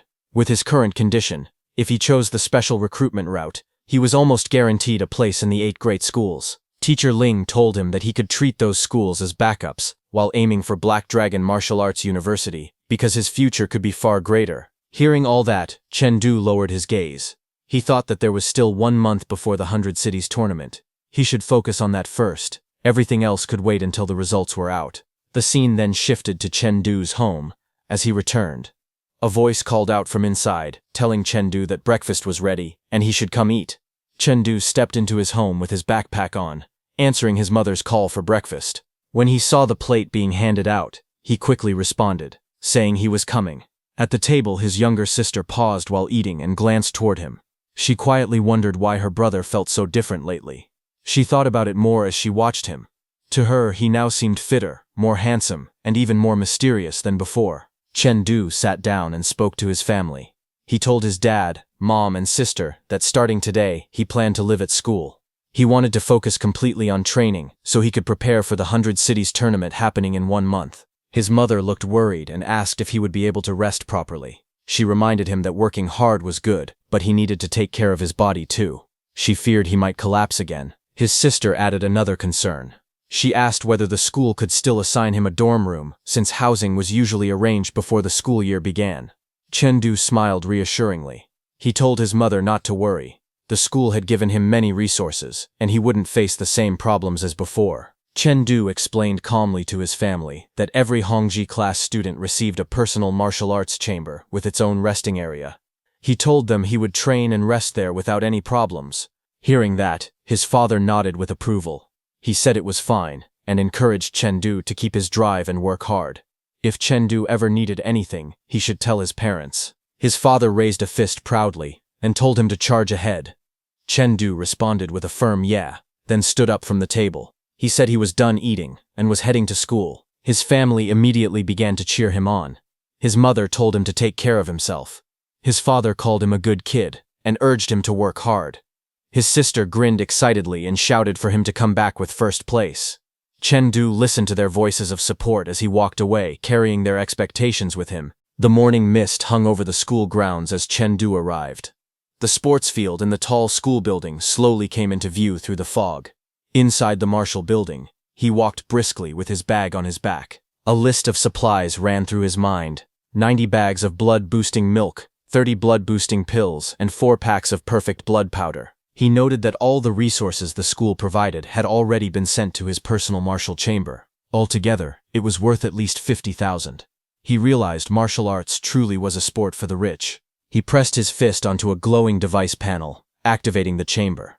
He told himself that from now on, aside from class, he would focus entirely on training. The chamber door opened with a metallic sound. He stepped inside, standing straight with determination, tightening his fist. Facing the training dummy in the dim room, Chengdu held his sword and gave a command. He told Little Bear to raise the gravity to 5 times. The mechanical voice obeyed. A wave of blue energy surged around him as the gravity increased. His expression hardened while sweat formed at his temples. He gripped his sword and steadied his stance. He compared the pressure to having 15 adult elephants pressing down on him while he battled a training machine. Despite the weight, a spark of excitement flashed in his eyes. The 4th training round began as the combat dummy activated, its eyes glowing red. Chengdu lowered his stance with his sword raised, facing the towering machine under heavy gravity. He rushed in with a strike. In the high-gravity environment, he knew any mistake could tear muscles or even break bones, so he reminded himself not to meet the attack head-on. As the dummy swung toward him, he changed direction and adjusted his attack path. The force of the counter-strike sent him rolling across the ground, narrowly avoiding the red trajectory. The dummy analyzed his movement. It reported that his evasion efficiency was at 87%, but his energy consumption was too high. It recommended that he reduce unnecessary movement. The next moment, the dummy attacked again, striking from above and below at the same time. Chengdu realized it was blocking all normal escape routes. Instead of retreating, a determined smile appeared on his face. He told himself that if he couldn't dodge, then he would make the dummy experience increased gravity as well. Chengdu pushed off the ground with full strength, his foot slamming against the floor as he launched himself upward. The training dummy swung its long arms down at him, but he met the attack head-on, raising his sword to intercept. The two forces collided in mid-air under heavy gravity, sending fragments of energy scattering around them. A sharp impact followed. The dummy staggered back with smoke rising from its body, while Chengdu landed lightly on one foot, steadying himself. The damaged dummy's eyes glowed even brighter. It activated an emergency mode and announced its last resort. Power surged around it in a violent burst. The dummy suddenly stretched its limbs to an impossible length, attacking from all directions at once. Chengdu stared in disbelief as it lunged at him with full force. He shouted in frustration, stunned that the machine could cheat like that. Before he could react further, everything blurred as the dummy's full-speed assault swept through the chamber. The training dummy wrapped its limbs tightly around Chengdu, holding him in a strange grapple. Chengdu let out a tired breath and told Little Bear to end the gravity mode. He added that it was enough, and that the dummy could let him go now. But the dummy continued to repeat its command phrase, last resort, as if stuck on its final setting.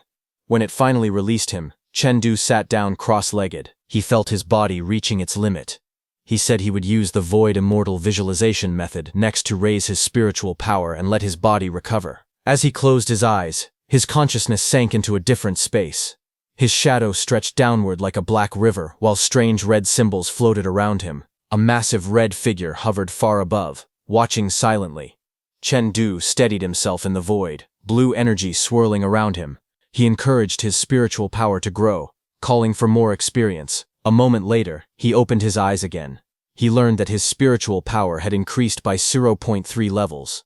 But just as he tried to stand up, he grimaced, realizing that his legs were completely numb. Chengdu then ate a pill and admitted to himself that his mind was exhausted and his body still hadn't fully recovered.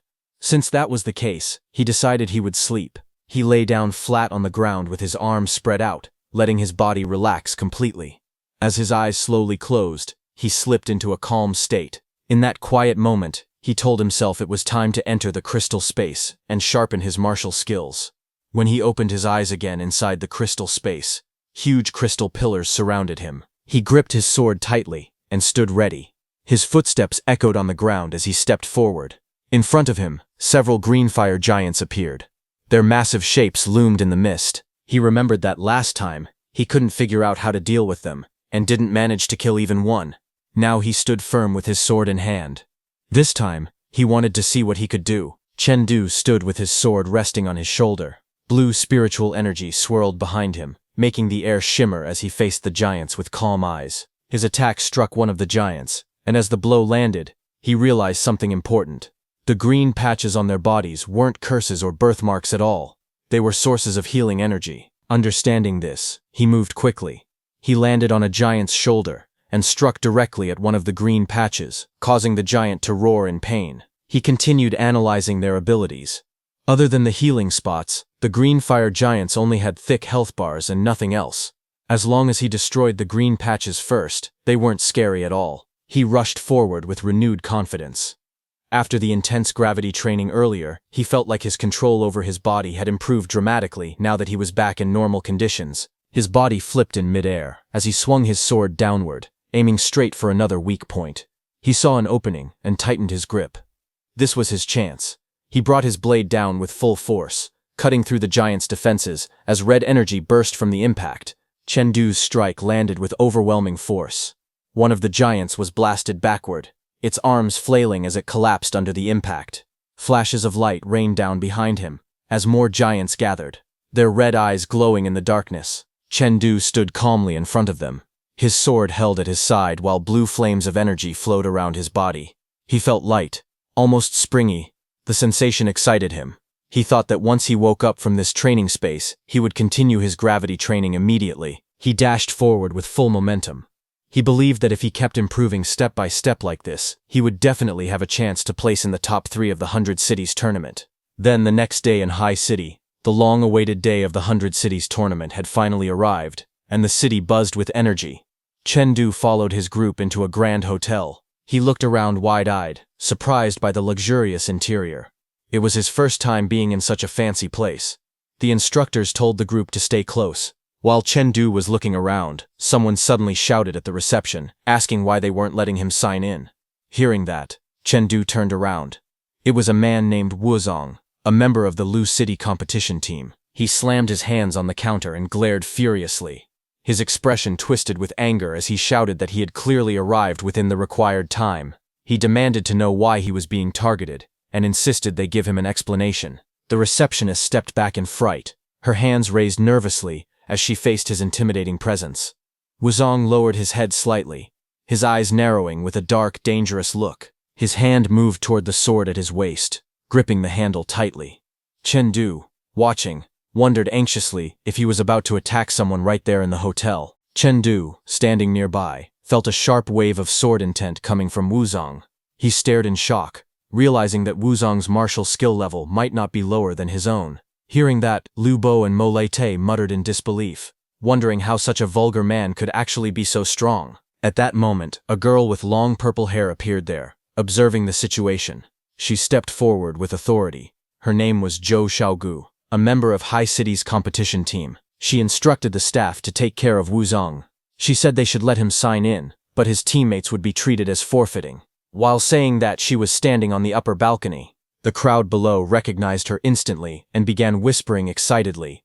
Many called her the Sea Princess, amazed that she looked even prettier in person than in the photos. Some people remembered online comments saying she didn't photograph well, and now they believed it. Chengdu looked confused when he heard the nickname.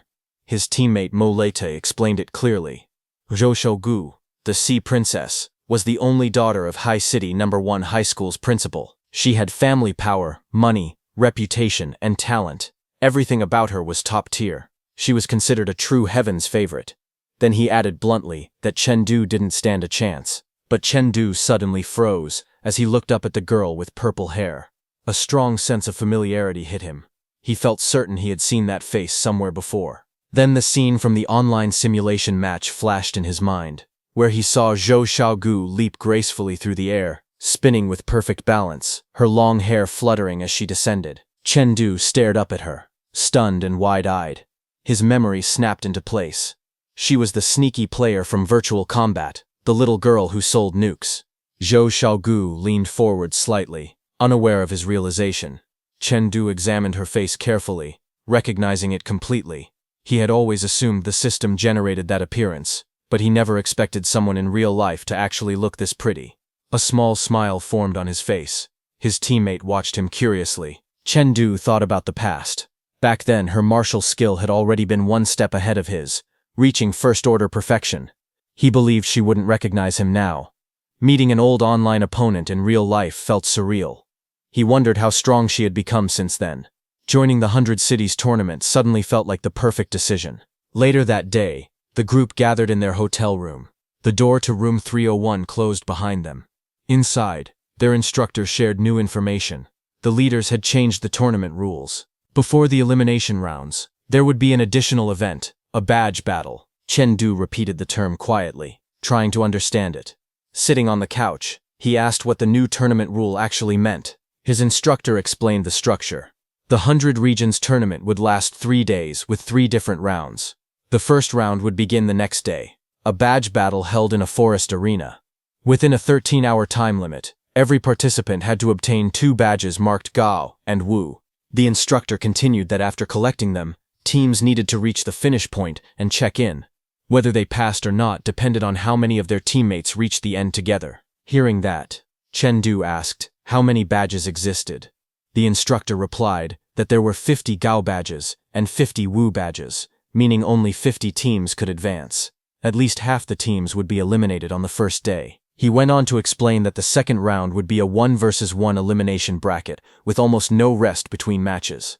With a serious face, the instructor added that 150 participants would have to be reduced to just 10 finalists in a single day for the third round. Opponents would be chosen at random, but teammates wouldn't be matched against each other. Hearing this, Lu Bo and Mo Lei looked relieved. Lubo muttered happily that at least he wouldn't have to fight the monster known as Chengdu. Mo Lite nodded, equally grateful that he wasn't their opponent. The instructor continued explaining the rules. He raised 3 fingers and said that the third round was the finals, also known as the top 10 battle. Reaching this stage was already considered a victory, since everyone who made it into the top 10 would receive bonus exam points and cash rewards. He added that breaking into the top 3 would depend entirely on each participant's condition. The finals meant 3 full days of non-stop combat with almost no rest. Injuries were expected along the way. He explained that the one who took first place wouldn't necessarily be the strongest in raw fighting ability, but would definitely be the one with the most complete overall strength. Before finishing, he lifted a finger and said there was one last thing. His expression darkened as he warned them about the most important rule: no killing. Whether inside the tournament or out in real life, this rule would follow them for their entire lives. Their true enemies were otherworldly civilizations, not their fellow humans. They were told to never turn their blades on their own comrades. Chengdu and the others listened silently, as he explained further. During the tournament, they would be wearing special uniforms that balanced everyone's life strength. The leaders would also enter the field to protect them from the shadows. However, he also reminded them that if he had to intervene directly, their team would be immediately disqualified. With a calm smile, he encouraged them. Tomorrow would depend entirely on their own efforts. No matter what happened, as long as they believed in themselves, doing their best would already be enough. Chengdu and his teammates answered with confidence. All 3 of them shouted yes with determined expressions. The scene shifted to High City No. 1 High School, a large campus located among tall city buildings. At the tournament grounds, rows of students gathered while an instructor stood at the front. Behind him was a massive gate, and beyond it was a lush expanse of trees. Chengdu looked at the landscape in surprise and asked if it was really a forest. Then a man stepped forward and introduced himself as Zhou Cheng, the principal of High City No. 1 High School and one of the organizers of the 100 Cities tournament. He addressed the crowd, explaining what stood before them. He pointed toward the giant gate and said that behind it was a forest created by a dimensional rift centuries ago, when the 9 major planets collided. This special place was known as a spirit realm. The area in front of them was the lowest level one, a level 1 spirit realm called the Forest of Dire Wolves. Hearing this, Chengdu was shocked. Knowing what a spirit realm truly was, an alternate world without humans and filled with monsters everywhere. The principal raised a finger and told the students not to worry. He explained that the spirit realm ahead was a very stable alternate dimension. Its safety had even been certified by the world's 3rd strongest person, Rhine, the founder of the Warrior Alliance. According to him, there was absolutely no problem, but his expression turned serious as he continued. Even with all precautions, the trial still carried a risk of death. He warned everyone to be extremely careful once inside. He then pointed at one of the students, a tall swordsman named Wu Zhang. He reminded him that showing up alone didn't mean he could act alone. They would assign teammates based on individual levels. Wu Zhang clicked his tongue in irritation. Chengdu noticed Wu Zhang's attitude and thought that the guy seemed annoyed with everyone he looked at. The principal then approached the massive gate and completed an iris scan. With a mechanical chime, the system confirmed his identity. The gates slowly opened, revealing a bright entrance filled with drifting blue particles. The students gathered outside, staring at the path ahead. The principal announced that it was time for everyone to get ready, because they were about to enter the Forest of Dire Wolves. The students gathered in a large group as a glowing magic circle lit up beneath them. The bright pattern expanded across the ground. Students looked around in surprise, asking if this place was really the Forest of Dire Wolves. The principal explained calmly. He said the true location of the spirit realm was a top-secret area. The magic circle they were standing on was a gateway to the forest, a backup plan created by their predecessors with great effort. He added that if the dimensional rift ever closed unexpectedly, they could still use this circle to pull everyone out safely. He then instructed all students to step inside the circle. In a moment, each team would be teleported to one of 1,000 possible points inside the Forest of Dire Wolves. He also reminded them that out of 300 marked badge locations on the map, only 100 held real badges, the rest were decoys. He wished everyone good luck. The circle began to glow stronger. A message appeared, announcing that activation was beginning. Light swirled around the students as the magic circle powered up. A flash burst upward like a pillar of light. Everyone was swallowed by the bright glow as the teleportation activated. The next second, Chengdu raised his hand to shield his eyes from the intense light coming from the sky. He was inside the forest of dire wolves, surrounded by tall trees and soft white light filtering through the leaves. He looked around in awe and asked if this place was really the spirit realm. Mo Laite checked their map and asked Chengdu which marker they should head toward. Chengdu studied the holographic display and smiled, saying they were lucky there was a badge located very close to their starting point. He suggested they check if it was real. His teammates agreed, and the group started moving. Not far away, a tall stone pillar stood quietly among the trees. A small symbol on it suddenly lit up when a rock was thrown at it. A badge bounced off the pillar and fell, and the square display on the stone turned bright blue with a glowing character on it. On the square, the word Ga was written, confirming that the badge was valid. Chengdu reached out and grabbed the glowing badge from the stone pillar. He told his teammates that he originally thought any marker near the starting area would probably be fake, but this one actually contained a real badge. One of his teammates, Lu Bo, laughed and said Chengdu's luck wasn't bad. He started to suggest picking another marker next, but Chengdu suddenly narrowed his eyes. A sense of danger flashed across his expression. He grabbed Lu Bo's clothes and pulled him toward himself, telling him to watch out. A split second later, sharp spears shot down from above and struck the ground right in front of them. Both Chengdu and his teammate jumped back as the attack stabbed deep into the dirt, cracking the ground. Chengdu calmly looked toward the direction of the attack. From there a voice came, saying that he didn't expect someone to arrive even faster than them. The one who said that was another team who stepped forward from the forest. One of them slammed his weapon down onto the ground with a loud impact. The group revealed themselves as the Kun City team. Their leader stared coldly at Chengdu's group and spoke arrogantly. He asked if they were the Leng City team. Then he warned them that if they didn't want to be eliminated, they should hand over their badges immediately. Chengdu quickly recognized them. He realized they were the Kun City team, a city known for having much stronger overall strength than theirs. In general, the larger the city, the stronger the students it produced. Meanwhile, far away in the High City No. 1 High School Auditorium spectator area, the audience watched the battle through the large screen. One person commented that it looked like some teams had already run into each other. Another was surprised, saying it hadn't even been 10 minutes since the students entered the spirit realm. Someone else guessed that the teams probably started very close to each other and had the same destination, which caused the encounter so quickly. Inside the auditorium, the Kun City team principal, Cao Yan, laughed loudly. He jokingly apologized to Chengdu's principal, Li Mu, saying that he would pay for the plane tickets back to Lian City for him and his students tonight. Li Mu, however, frowned as he watched the screen and wondered how they had ended up facing Cao Yan's school in the very first round. On the battlefield, Chengdu smirked calmly and looked at the opponent standing before them. With a relaxed expression, he asked if the man really believed he could eliminate them by himself. The Kun City fighter frowned and replied coldly, telling Chengdu to obediently hand over the badge instead of resisting. Chengdu's eyes sharpened as a confident smile appeared on his face. He questioned the opponent's thinking, asking if he truly believed that students from a big city were automatically stronger than those from a smaller city. At that moment, the Kun City fighter raised his spear and gathered power around his body. Purple energy surged as he leapt forward, preparing a powerful strike. He declared that Chengdu's team would become the first team eliminated in this round. As he descended with his weapon, he shouted proudly that the true strength was not the city itself, but him, Li Yuan, the man destined to become the Spear King of Kun City. With that declaration, Li Yuan launched his attack. Hearing that, Chengdu's teammates Lu Bo and Moray shouted angrily, telling Li Yuan and his teammates to come forward and try if they dared.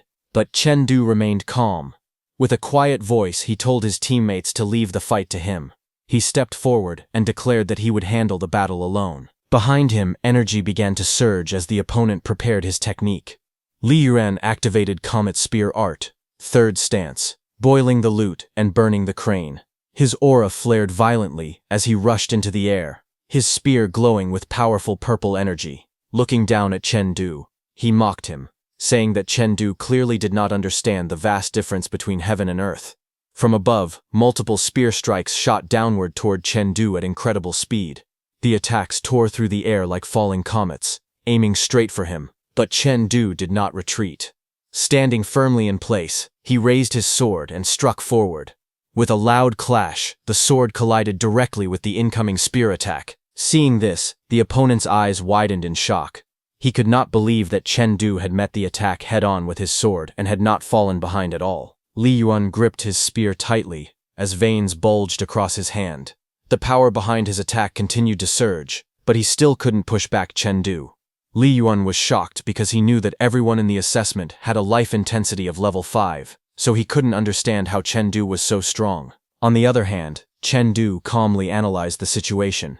He realized that Li Yuan's martial arts level had already reached the limit of the Tier 1 high stage. That explained why Li Yuan was so arrogant.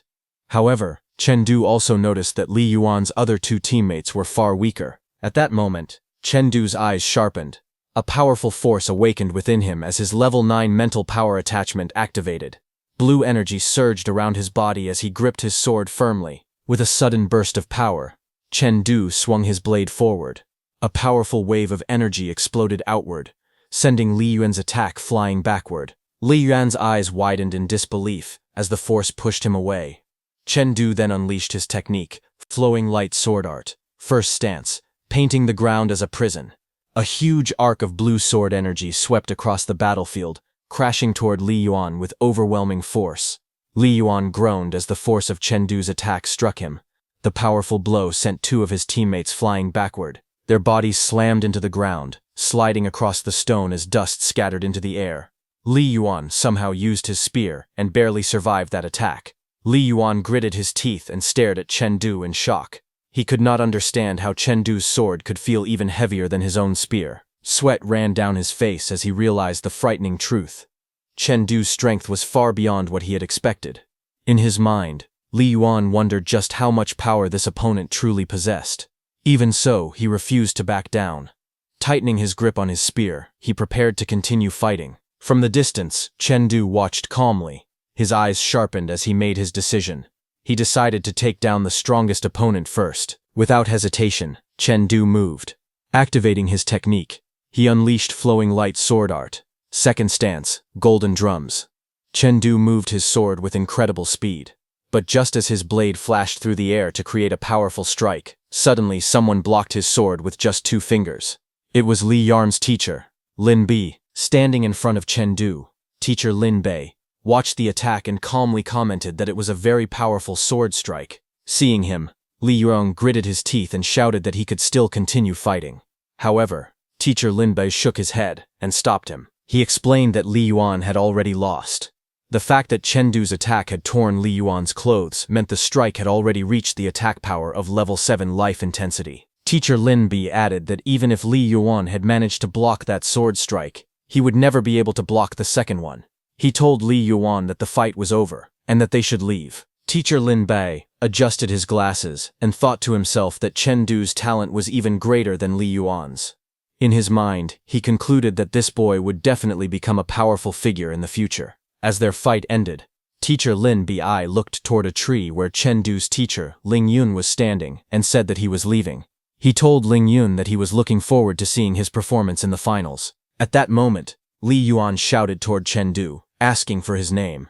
He admitted that he rarely submitted to anyone, but this time he acknowledged Chen Du's strength. Chen Du calmly turned his head and replied with a faint smile. He said that the first place in the competition the day after tomorrow would bear his name. The scene then shifted to the High City No. 1 high school auditorium, where many spectators were watching the competition. Inside the auditorium, Chen Du's principal, Li Mu, laughed loudly and mocked the Kun City team principal Cao Yan. He sarcastically thanked him for letting them win, and joked about booking a plane ticket for him that very night. Not far away, another man spoke to old Zhou. He said he had not expected so many students this year whose martial arts had already reached Tier 1 perfect. Including the student from the Ling City team, there were already 4 of them. However, old Zhou corrected him calmly, and said that the number was not 4. According to him, it was still only 3. Just then, inside the auditorium, several spectators watched the screen with surprise. One of them suddenly asked if the Liang City team had already collected 2 badges. Another person looked confused and questioned why they were moving toward the moon mark, which represented the exit, after getting only 1 badge. He wondered if they would be eliminated immediately if they left like that. The scene then shifted to the Forest Wolf Woods. Lu Bo and Mireille were shocked as they faced Chen Du. One of them asked in surprise if Chen Du was planning to take out Wu Zhang right there. Chen Du turned his head slightly and answered calmly. He said that, to be honest, with his strength, getting 2 badges was not difficult. Both Lu Bo and Moray nodded in agreement. Chen Du then spoke again with a determined look in his eyes. He said that he wanted to win the championship. He explained that for both him and Wu Zong, first place was only about prestige. He said he didn't really care about prestige, but he truly needed the 1 million prize money to survive. Hearing that, both Lu Bo and Moray were surprised. Chen Du continued, and said that he would explain the situation simply so they could understand. He explained that the seeded players in this competition were Zhou Xiaogu and Ku Zhongtian from the High City team and Wu Zhang from the Lu City team. Chen Du pointed out that the High City team had 2 powerful fighters, making them very difficult to defeat. Because of that, he believed their best chance of winning was to ambush Wu Zhang first. Hearing this, Lu Bo looked surprised and questioned his plan. He asked if Chen Du wasn't actually helping the High City team eliminate a major rival by doing this. Chen Du calmly shook his head and explained that Lu Bo was mistaken. If Wu Zhang wasn't eliminated here, he might not even make it into the top 3. He then explained the tournament structure logically. According to the rules, all 4 of them could enter the second round, and teammates would not fight each other in that round. Chen Du also pointed out that this year the host city was High City. Because of that, he believed the match arrangements would likely push him to fight Wu Zhang, so that the High City team members could advance smoothly. He continued his reasoning. In the second round, regardless of whether he or Wu Zhang won, the winner would still have to face 2 fighters from the High City team consecutively in the third round. As Chen Du imagined the situation, the silhouettes of the 2 High City fighters appeared before him, like obstacles blocking the path to the championship. Looking at those looming opponents, Chen Du asked his teammates whether he could defeat 3 Tier 1 perfect fighters in 2 days. Hearing that, Lu Bo finally understood Chen Du's plan, and commented that it was no wonder Chen Du was so focused on taking out Wu Zhang. He even remarked that the plan felt like under-the-table manipulation and called it quite dark. Chen Du did not deny it. Instead, he calmly admitted that the plan was a bit unfair to his teammates. He explained that he could not guarantee a victory against Wu Zhang, and if they failed, they would all be eliminated in the first round. Hearing this, his teammates remained calm. They said they already understood their own strength and were simply participating, so they did not mind the risk. However, Moret raised an important question. He asked how Chen Du planned to find Wu Zhang, and whether it was even possible to locate him. Chen Du answered confidently. He explained that with Wu Zhang's arrogant personality and strength, he would definitely head toward the area with the highest number of badge marks to snatch more badges. As they walked through the forest, Chen Du revealed the final step of his plan. He said they needed to intercept Wu Zhang on the path leading to the exit, where the badge marks were most concentrated. With a faint smile, Chen Du pointed ahead, indicating the location. In the distance, a steep hill could be seen, suggesting the place where many competitors would gather, exactly where Wu Zhang was most likely to appear. Chen Du and his teammates reached the top of a steep cliff and looked down below. From above, they saw a group of people fighting desperately against a fierce monster. That creature was surrounded by blazing red energy as it attacked with overwhelming power. Chen Du's eyes narrowed as he observed the scene carefully. He recognized the creature and was shocked that it was a BB wolf, a monster from the crystal space. He couldn't understand why such a creature would appear here. At the same time, a thought crossed their minds. According to the Alien Race Handbook, all monsters discovered by humanity were recorded there, yet the monsters from the crystal space were not listed at all. This led to a shocking possibility. He began to suspect that all monsters from the crystal space might actually originate from the spirit realm. Chen Du's expression turned serious as he processed this information. Meanwhile, below the cliff, a girl named Xiao Mei angrily shouted that everything happening was because of Wu Zhang, clearly frustrated by the dangerous situation they were facing. The BB wolf roared as one of her teammates was sent flying through the air by its powerful attack. Its red eyes glowed fiercely as it charged forward with deadly speed. Amid the chaos, her teammate shouted urgently, telling Xiao Mei to run. On the ground, Xiao Mei fell back in shock, unable to react as danger rushed toward her. Just as the attack was about to hit, a sudden burst of blue energy struck down, stopping the BB wolf's advance. Xiao Mei stared in disbelief and called out, thinking it was her teacher who had saved her. But it was Chen Du who stood in front of her, blocking the attack and protecting her. After cutting down the BB wolf, Chen Du stepped forward calmly and asked if they had seen Wu Zhang. One of Xiao Mei's injured participants answered while being supported by Morat. He explained that after their first mark point turned out to be empty, they had continued toward the second mark point.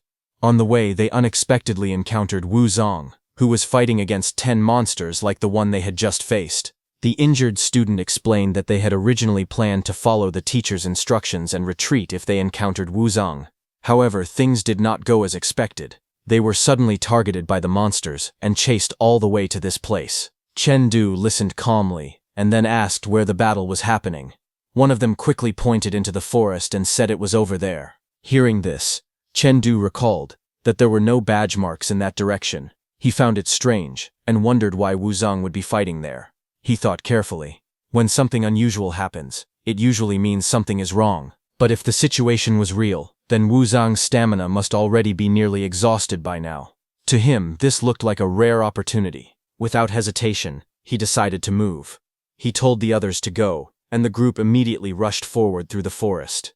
As they ran, Moritz said that they were lucky today, as everything was turning out exactly the way they wanted. Then he asked Chen Du if he had any battle plans. But Chen Du was still thinking about how those students had pointed at the forest. As they moved forward, Chen Du called out to his teammates and told them not to act rashly after they arrived. He said that he had a strange and ominous feeling, and asked everyone to follow his commands from that moment on. The others looked at him seriously and agreed without hesitation. The group continued running deeper into the forest, their figures moving quickly through the mist as leaves drifted through the air.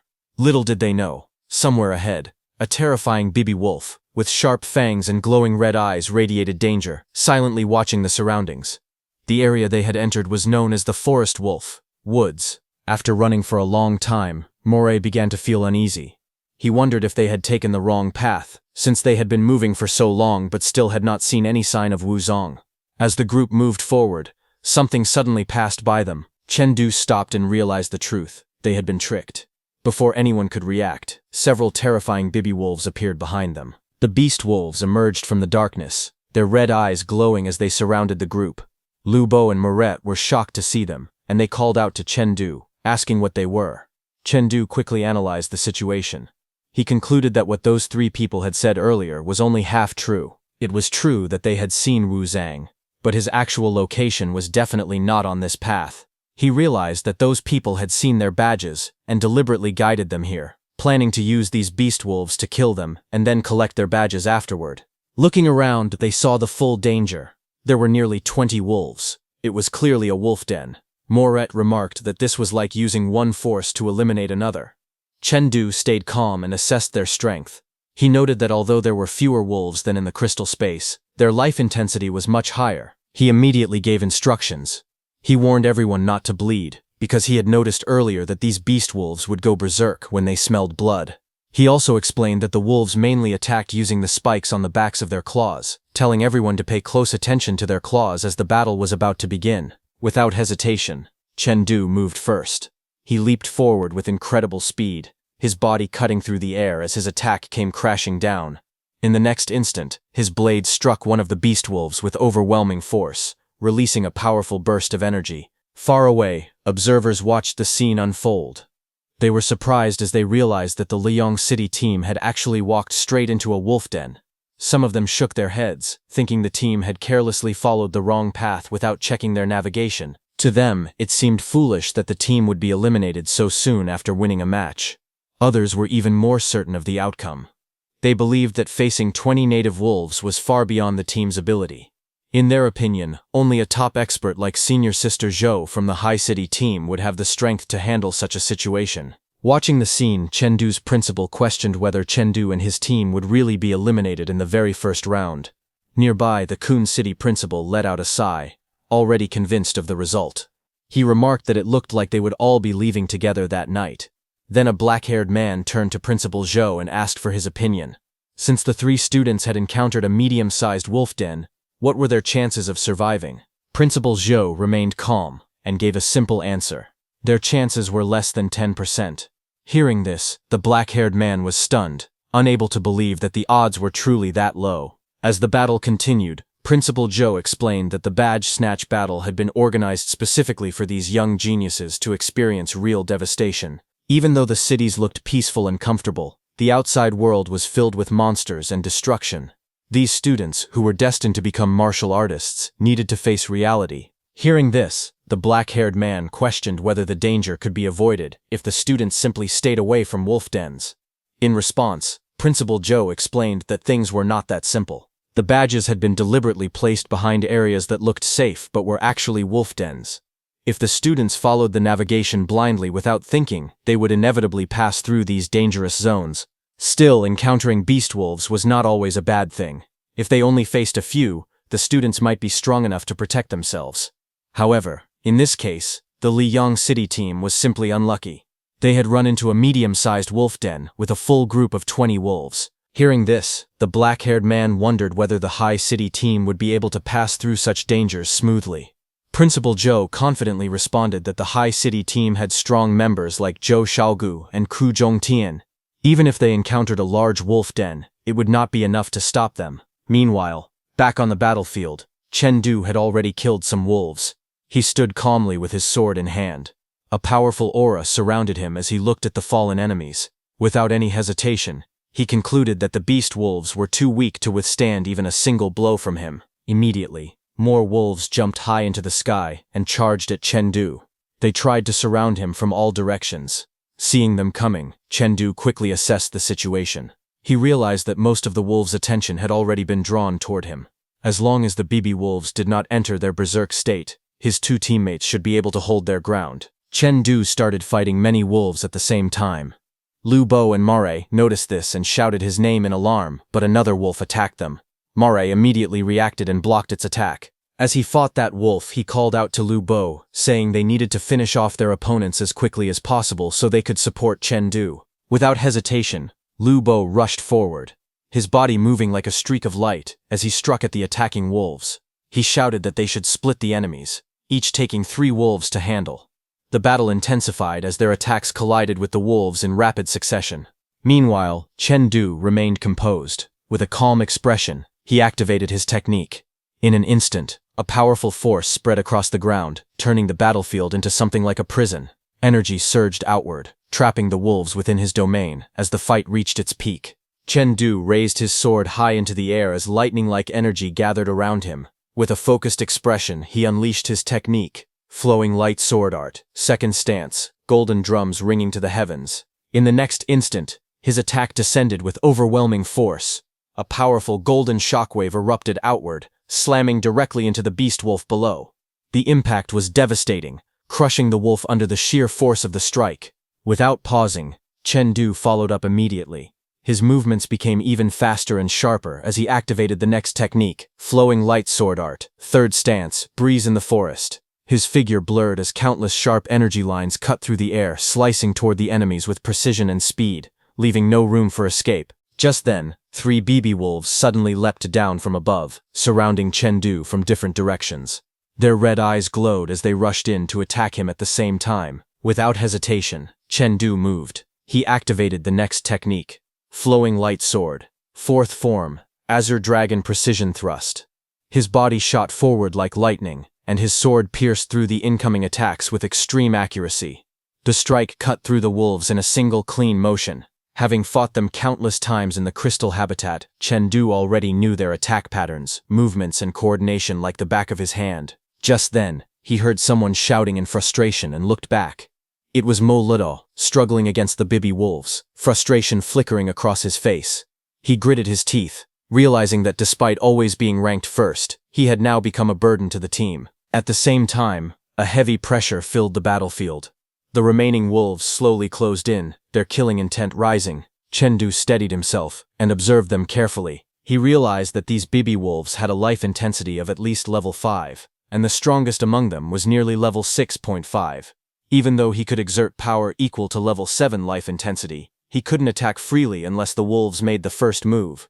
The next moment, a wolf suddenly lunged forward with explosive speed, its claws tearing through the air as it aimed straight for Lu Bo. Chen Du quickly analyzed the situation and realized that Lu Bo was barely holding on against 3 BB wolves. Because of that, he couldn't provide any support to Mo Lete. A sharp thought crossed Chen Du's mind.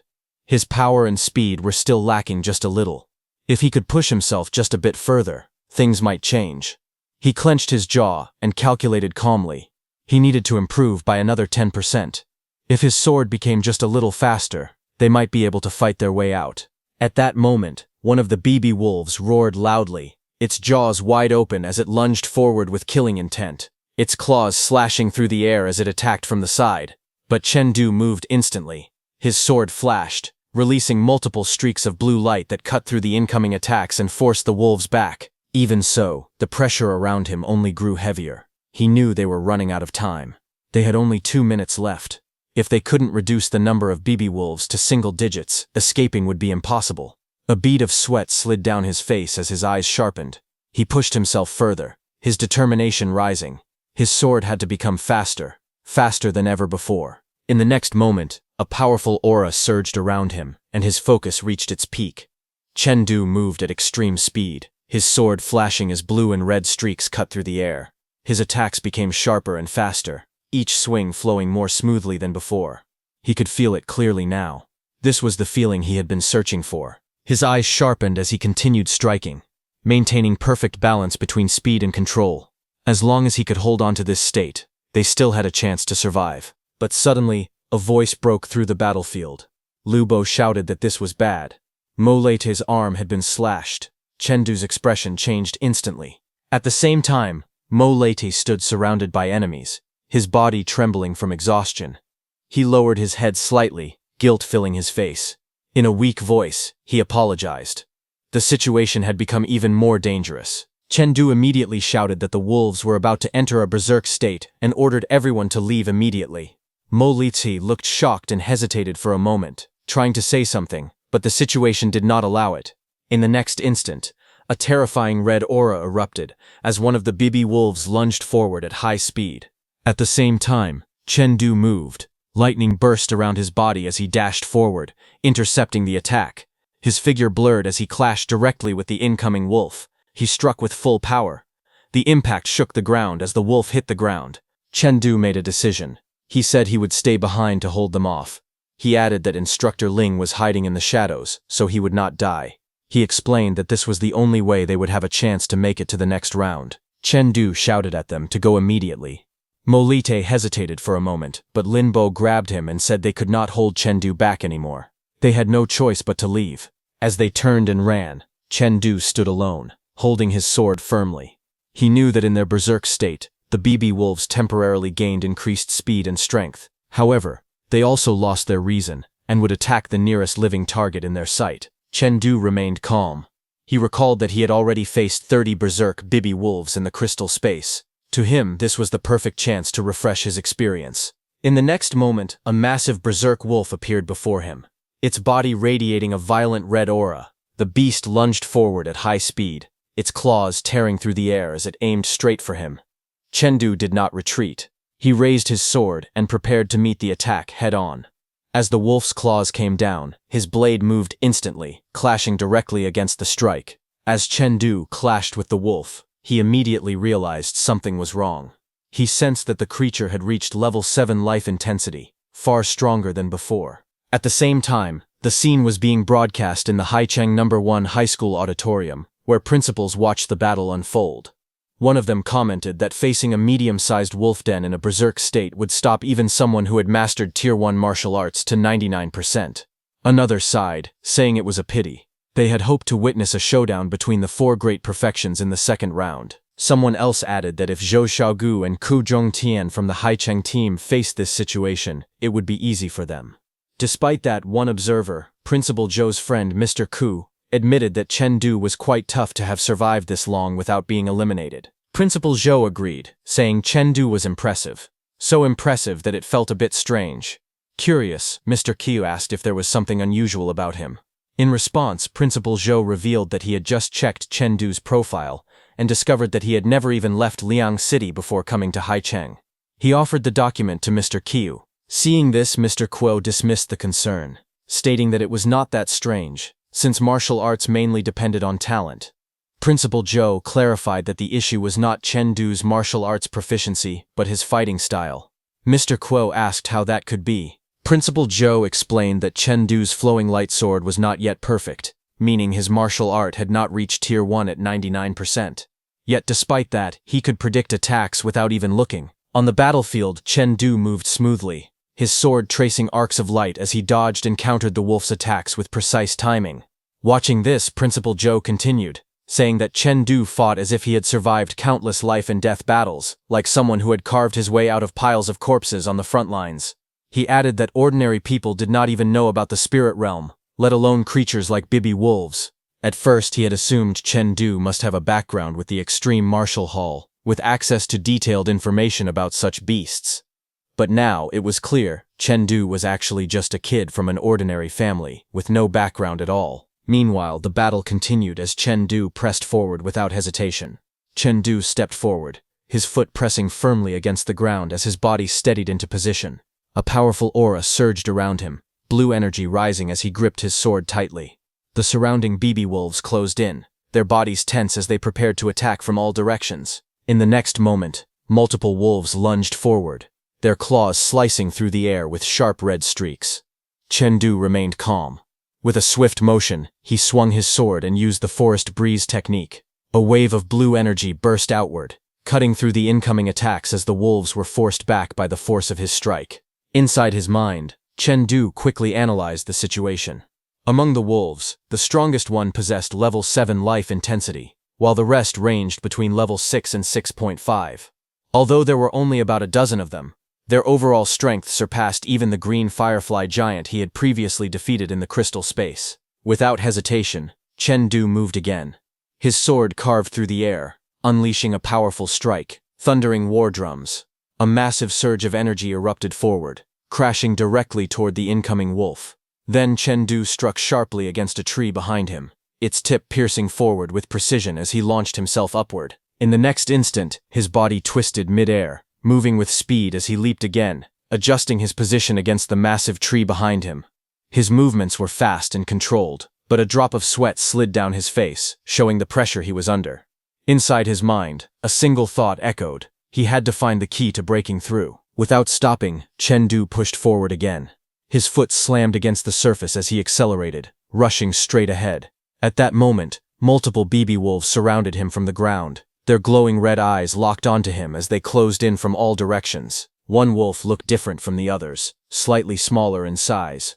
Chen Du recognized it and reacted immediately, saying that this one was the key. He decided to cut it off and prevent it from calling for the helpers waiting nearby. Chen Du charged in without hesitation. He lowered his body and swung his sword down with force, releasing a powerful burst of blue energy that sliced off that wolf's head. But in the next second, a sudden red slash shot forward at high speed, shocking Chen Du with the incoming attack. He had already been pushed to his limit. Constantly dodging back and forth while fighting had drained a huge amount of his stamina. Now he stood surrounded. The Bibi wolves closed in from all directions, their glowing eyes fixed on him. Seeing this, Chen Du tightened his grip on his sword, his breathing steady but heavy. In his mind, a clear thought formed. He could not drag this fight any longer. He had to end it quickly. From all directions, Bibi wolves attacked with energy slashes, crossing paths in a chaotic storm as Chen Du moved through them at high speed. Even as he pushed forward, his body struggled to keep up. A thought flashed through his mind. His speed could no longer match the pace of the battle. At that moment, a Bibi wolf lunged straight at him from the side, its jaws wide open as it aimed to tear him apart. Chen Du reacted instantly. He backed down as his body twisted mid-air to avoid a direct hit. But in the next instant, he counterattacked. With a burst of strength, he swung his blade forward, his body glowing faintly as he closed the distance and struck the beast. The wolf's body jerked violently from the impact, blood spraying out as the force of the strike sent it off balance. Another wolf rushed in immediately, its glowing red eyes locked onto him as it tried to exploit the opening. Chen Du turned his head sharply, his gaze cold and focused as he prepared to respond. But at that moment, the first Bibi wolf suddenly turned and attacked Chen Du, whose attention was fully on the second Bibi wolf. Chen Du's body trembled slightly as red blood tore across his back. Pain shot through his muscles. A thought echoed in his mind. He had already found the monster's weakness. Just a little more effort, and he could end this. But in the next second, from below, the second Bibi wolf struck with a powerful crimson beam, aiming to crush him completely. Chen Du lowered his head and endured the pressure. His teeth clenched tightly as the force bore down on him. His breathing grew heavier. Inside his mind, his determination flared. His sword had to become faster, stronger, heavier. He had to break through. For a split second, a memory surfaced. Warm sunlight, familiar faces, and laughter. His family smiled proudly.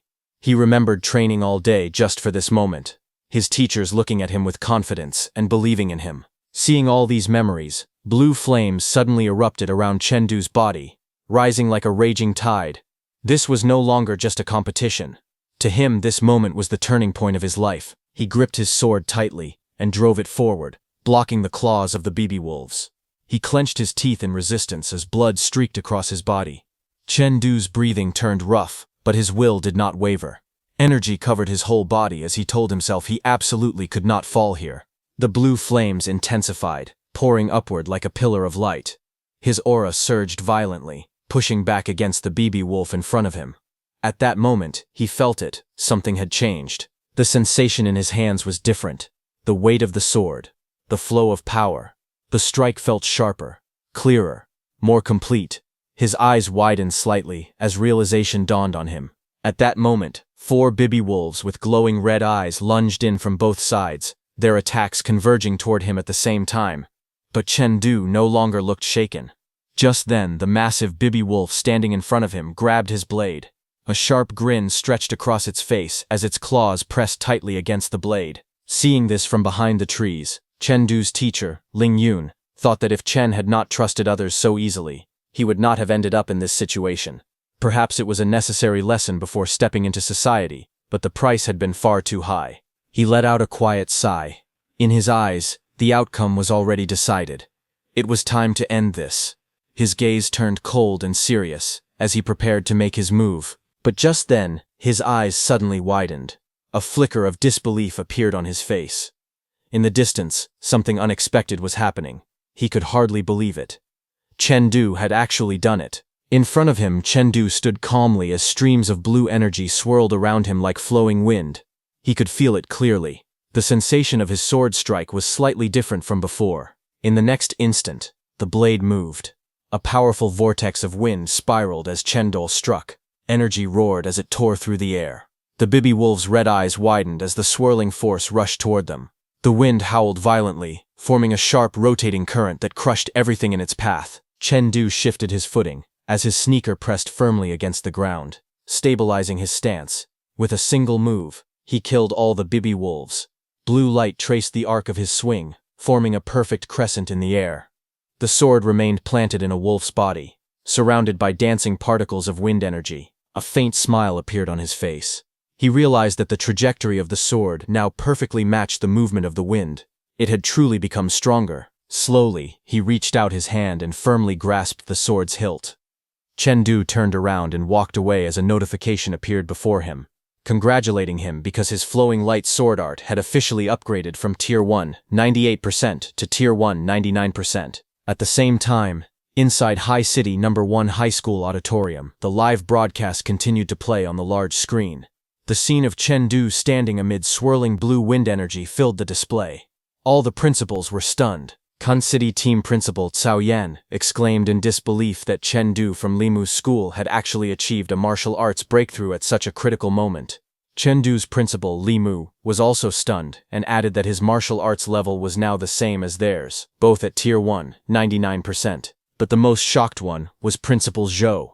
He knew that, logically speaking, the intensity of a medium-sized wolf den should be enough to exhaust even a student at Tier 1, 99%. Causing them to lose due to physical depletion. Mr. Kuei narrowed his eyes thoughtfully. He observed that the power of Chengdu's flowing light sword art seemed far greater than what Tier 1, 99% strength and speed should allow. After a brief pause, Principal Zhou reached a conclusion. It was mental power attachment. Furthermore, he suspected that Chengdu's mental power might already be approaching level 10. Hearing level 10, Mr. Kuei froze. He said that if that were true, then Chengdu was truly extraordinary. He possessed the potential to become a soaring martial artist. Principal Zhou said that having such powerful mental strength at the prospective martial artist stage was already extraordinary. Once mental power reached level 10, a qualitative transformation would occur, and the soul would evolve into a martial soul. However, he added that Chengdu might not necessarily reach level 15 in the future. Moreover, achieving Tier 1 at 100% was one of the 3 major requirements to become a soaring martial artist. It was a significant threshold. Hearing that, Mr. Kwa suddenly laughed. He remarked that Principal Zhou was still as strict as ever. In his opinion, Chengdu was already exceptionally outstanding. At that moment, noise rose from the audience. Someone pointed out that the Mi City team, who had just been saved by the Liang City team, had appeared there. Another guy explained that he had been observing the Liang City team earlier. It was the Mi City team that had directed them toward that location. Realization struck the crowd. No wonder the Liang City team had headed straight toward the wolf den. Meanwhile, at the Mir City team, the girl whom Chengdu had saved before looked worried as she asked one of her teammates, Zhang Shuai, whether they could really obtain the Liang City team's badges smoothly. Zhang Shuai told her to relax. He said that even if the Liang City team was strong, they could not handle that many beast wolves. The team leader would certainly step in to eliminate the wolves and save the students. He continued explaining that once the team leader intervened, it would count as automatic elimination. According to the rules, eliminated participants were required to leave their badges behind. He smirked confidently, saying that the badges had no tracking devices. And at that very moment, there were no other teams or beast wolves nearby. Everything was perfectly arranged. Their third teammate's lips curved into a confident smile. He declared that only their team was present, and they were about to collect 2 badges. Moments later, he narrowed his eyes and said that they had finally arrived. Around them lay the corpses of beast wolves. Blood stained the ground, and the air was heavy with the scent of battle. That teammate praised Zhang Shuai excitedly, saying that as expected of Zhang Shuai, a true tactician was indeed different. He predicted everything as if he were a god. However, Zhang Shuai suddenly paused. A drop of sweat slid down his face. For some reason, he felt uneasy. He admitted quietly that something did not feel right. Just then, another teammate pointed ahead in excitement, shouting that the badges were over there. Their gazes shifted forward. Amid the pile of wolf corpses, a badge rested on top, glowing faintly under the crimson light. The scene was eerily silent as that badge rested quietly on top of a wolf's thick fur. The 3 of them slowly stepped forward. One of them couldn't help but admire the scene.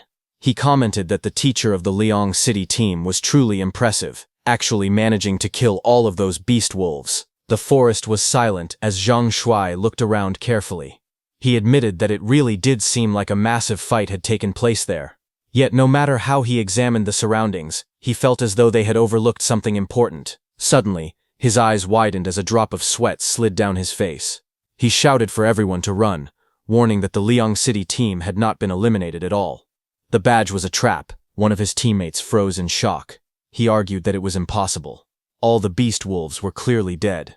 There was no way that someone like Chengdu could have killed them all by himself, right? As he said this, the boy tried to grab the badge, but suddenly a sharp blue slash cut through the air.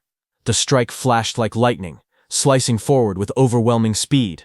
At that moment, a voice came from behind, admitting that he truly had killed all of them by himself. Hearing that voice, Zhang Shuai and his teammates looked behind. It was Chengdu and his teammates Mo Lite and Liu Bo who came out from the forest brush. Chengdu smiled and asked Zhang Shuai how he had figured out that his team had not been eliminated. Scared, Zhang Shuai explained that it was because of the wounds. All team leaders were forbidden from carrying weapons, so an unarmed team leader could not possibly slice open those beast wolves. In the short distance, just as he said that, a massive wolf's cleanly sliced head was placed on the ground. Hearing this, Chengdu suddenly remembered seeing Teacher Ling using different weapons, and he recalled that it was known that Teacher Ling only used various weapons to spar with everyone during martial arts classes. Chengdu narrowed his eyes as he realized that not only did he still not know what weapon Teacher Ling truly used, but he had completely overlooked this detail. From now on, he knew he had to be more careful. Back in the forest, Chengdu reached out and grabbed the badge from the beast wolf's body. Then he casually tossed the badge aside, making it look like he had no interest in it, and asked the Ming City team where Wu Zhang was. Seeing this, the Ming City students stiffened. Looking at the badge on the ground, it seemed to Zhang Shuai that Chengdu's real purpose for coming to the 100 Cities Hegemony tournament was to challenge Wu Zhang.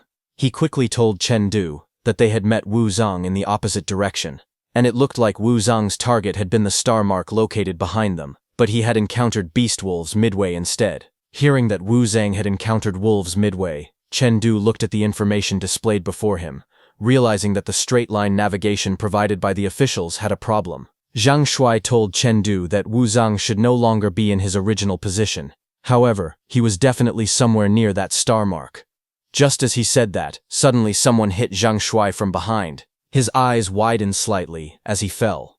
It was Chen Du, who had also struck Zhang Shuai's other teammate and, with a cold voice, ordered them to leave their badges and exit. Zhang Shuai and his team could not respond as everything happened in a flash and their badges fell to the ground. Zhang Shuai shouted in anger, asking if he really wanted them to do that, but as he spoke he started to lose consciousness. Chen Du did not answer, and simply stood there calmly, his expression unreadable. Then he turned and walked away, telling Zhang Shuai that he was just properly thanking them for their kindness and pointing the way earlier. Zhang Shuai shouted his name before falling to the ground. In the next instant, a sharp sound echoed through the air. Before anyone could react, a bald man appeared beside the Misity team. The bald man gritted his teeth as he looked at Chen Du, then raised 2 fingers and accused him of going back on his word. He said that Chen Du had no martial ethics. Hearing this, Mo Laite, hidden in the bushes, became furious. He shouted angrily, questioning how he could accuse others of lacking martial ethics. Chen Du, recognizing that bald man as the Misity team's leader, thought that there was nothing to be afraid of. Chen Du lowered his gaze slightly, and with a calm smile said that this was called deception. He then picked up the 2 blue badges labeled High and Martial. Chen Du and his teammates were surprised to see that the Miel City team actually had the Martial character badge. Seeing this, Lu Bo said it was no wonder those people had schemed against them. This way they had conveniently collected both badges. Mo Laite then looked at Chen Du and asked whether, in his current state, he was still going to challenge Wu Zhang. Chen Du said that he was not going. His stamina and mental power were too depleted, let alone a top-tier Tier 1 perfect expert like Wu Zhang. Even someone at Tier 1, 89% could force him into a tough battle right now. But he then looked forward with steady eyes and explained that he had only confirmed Wu Zhang's location through them in order to avoid perfect-level experts. He had not expected their luck to be this good, to actually collect all the badges. Chen Du then looked at the map with marked routes and said that they should head straight to the moon mark to submit the badges and end the first round of the competition. He then pointed at the screen and told the others to follow the route he was indicating with his hand. Looking at the direction on the map, Mo Laite frowned slightly and asked why they were going that way. Lu Bo agreed, saying that this way they would have to take a detour. Hearing that, Chen Du explained to them that he had felt something strange from the beginning. The rules for collecting badges were too easy. The organizers had said that all the badge placement locations were safe, but he had always believed they were tricking them. He added that Wu Zhang's target should have been the star mark behind them, yet he had encountered beast wolves midway. Chen Du narrowed his eyes slightly and asked whether they found the word midway intriguing when Zhang Shuai mentioned it earlier.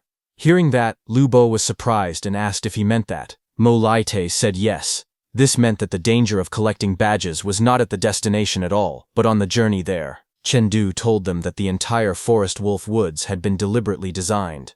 If someone wanted to avoid the wolf dens, the safest way was to take a route where 2 star marks were closer together. However, doing so would greatly increase the probability of encountering other teams. He further explained that this was a meticulously designed competition. Teams without strength, unless they had heaven-defying luck, would not be able to reach the moon mark even if they managed to get 2 badges. He then stated firmly that until they completely passed the assessment, they could not relax. Mo Laite and Lu Bo nodded with determination and said they got it. While they were talking, suddenly a sound echoed as someone stepped forward sharply. Leaves rustled as a hand brushed through the bushes. Chen Du stepped back as a blond man came out of the bushes. Seeing him, Chen Du's eyes widened, a bead of sweat sliding down his face as he cursed under his breath. Ahead of them stood that blond young man carrying a large wooden box strapped to his back. Chen Du gritted his teeth, saying it was their bad luck to actually run into the High City team, which had 1 or 2 perfect-level experts. Chen Du felt frustrated because they were about to reach the finish line. His expression turned tense as he stared forward, fully aware that the situation had suddenly become dangerous. That blond young man narrowed his eyes slightly as he realized that Chen Du was Tier 1 perfect. His calm expression did not change, but his gaze sharpened. Chen Du and his teammates felt the pressure immediately. Chen Du realized that not only did the blond man exude an extremely strong sword intent, but he could also perceive his strength. It became clear to him that this person must be the Tier 1 perfect expert, Kuo Zhongtian. Suddenly, Kuo Zhongtian placed the wooden box from his back on the ground. He tapped the box, and in the next instant, swords came out of that wooden box from all directions. The air trembled with sharp energy. Chen Du and his teammates got ready. Chen Du stood in front, and Mo Laite and Lu Bo positioned themselves behind him with weapons in hand. The atmosphere grew tense as killing intent filled the space. At that moment, a voice suddenly called out, telling Ken Zhongtian to stop. A purple-haired girl stepped forward and told Ken Zhongtian that, judging by the bloodstains on Chen Du's body, he must have just fought BB wolves. She added that fighting him now would be an unfair victory. She was Zhou Xiaogu. She smiled slightly and admitted that she did not expect there to be another Tier 1 perfect expert besides Wu Zhang. Her eyes sharpened as she declared that whether it was him or Wu Zhang, she would eliminate both of them in the next 2 rounds of the competition. With confidence, she stated that the High City team had been champions for 9 consecutive years, and there would be no blind spot in claiming their 10th consecutive championship. Then she turned and walked away with Ku Zhongtian carrying the wooden box. Lu Bo, watching from behind, said that he did not expect Zhou Xiaogu to actually have the demeanor of a great hero. The words demeanor of a great hero echoed in Chen Du's mind as he stared blankly. He remembered Zhou Xiaogu sitting on top of him while holding a blade. Chen Du thought sarcastically that the little girl selling nuclear bombs having the demeanor of a great hero was indeed interesting. On the other hand, while leaving, Kor Zhongtian turned toward Xiaogu and said he never dreamed she could say something like winning without honor. He said that taking advantage of their weakness to finish them off, using a combat style that did not give the opponent any chance to catch their breath, was her true style. Xiaogu quickly responded that they were on a live broadcast. She told him she needed to keep her image. Then, after the first round ended, all the students returned to their hotel rooms to rest. Inside a room, Chen Du lay spread out on the bed. He let out a relieved breath and said that the daily refinement plan of mental power using the Void Immortal visualization method was complete. He then reviewed the situation. Today, 50 teams, including theirs, for a total of 150 students, had passed the first round of the badge snatch battle. Looking at the display in front of him, he said it seemed he needed to defeat about 4 competitors tomorrow to advance to the 3rd round. He thought about his current strength. His mental power was at level 9. As long as he could clear the 7th wave of monsters, he could raise his mental power to level 10. He knew that level 10 mental power would undergo a qualitative change. With determination, he declared that if he had level 10 mental power, he would take absolute first place. Just as Chen Du fell asleep, he found himself standing in the dream world. He stood alone in the mist-filled space, and his sword was planted in the ground beside him, its blade shining faintly. Blue light flickered around him as the space formed the surroundings into reality. Chen Du slowly stepped forward, his expression calm and focused as he saw that the 7th wave of monsters had arrived. The ground trembled as massive bear-like monsters appeared in front of him. Their red eyes glowed fiercely, and they let out deep roars. Each one held a large blade in its hand, their huge bodies radiating violent energy. Chen Du's eyes remained steady and emotionless as he prepared to fight. One giant bear with its red glowing eyes came forward. Chen Du was shocked when he saw the enormous and terrifying silhouette of that monster. Just then, a system panel appeared, telling him that these monsters were 2-faced, 3-bladed bears. They had a life force of level 7. Suddenly, that giant bear roared and lunged forward with overwhelming force. Its massive blade came crashing down toward Chen Du. Chen Du blocked it with his sword, but the pressure from the attack was immense. The impact shook the ground. Realizing the strength behind the blow, Chen Du acknowledged the monster's immense power. Without hesitation, he decided to change the angle of his attack. He pushed off the ground, shifting his position and avoiding the direct force of the strike.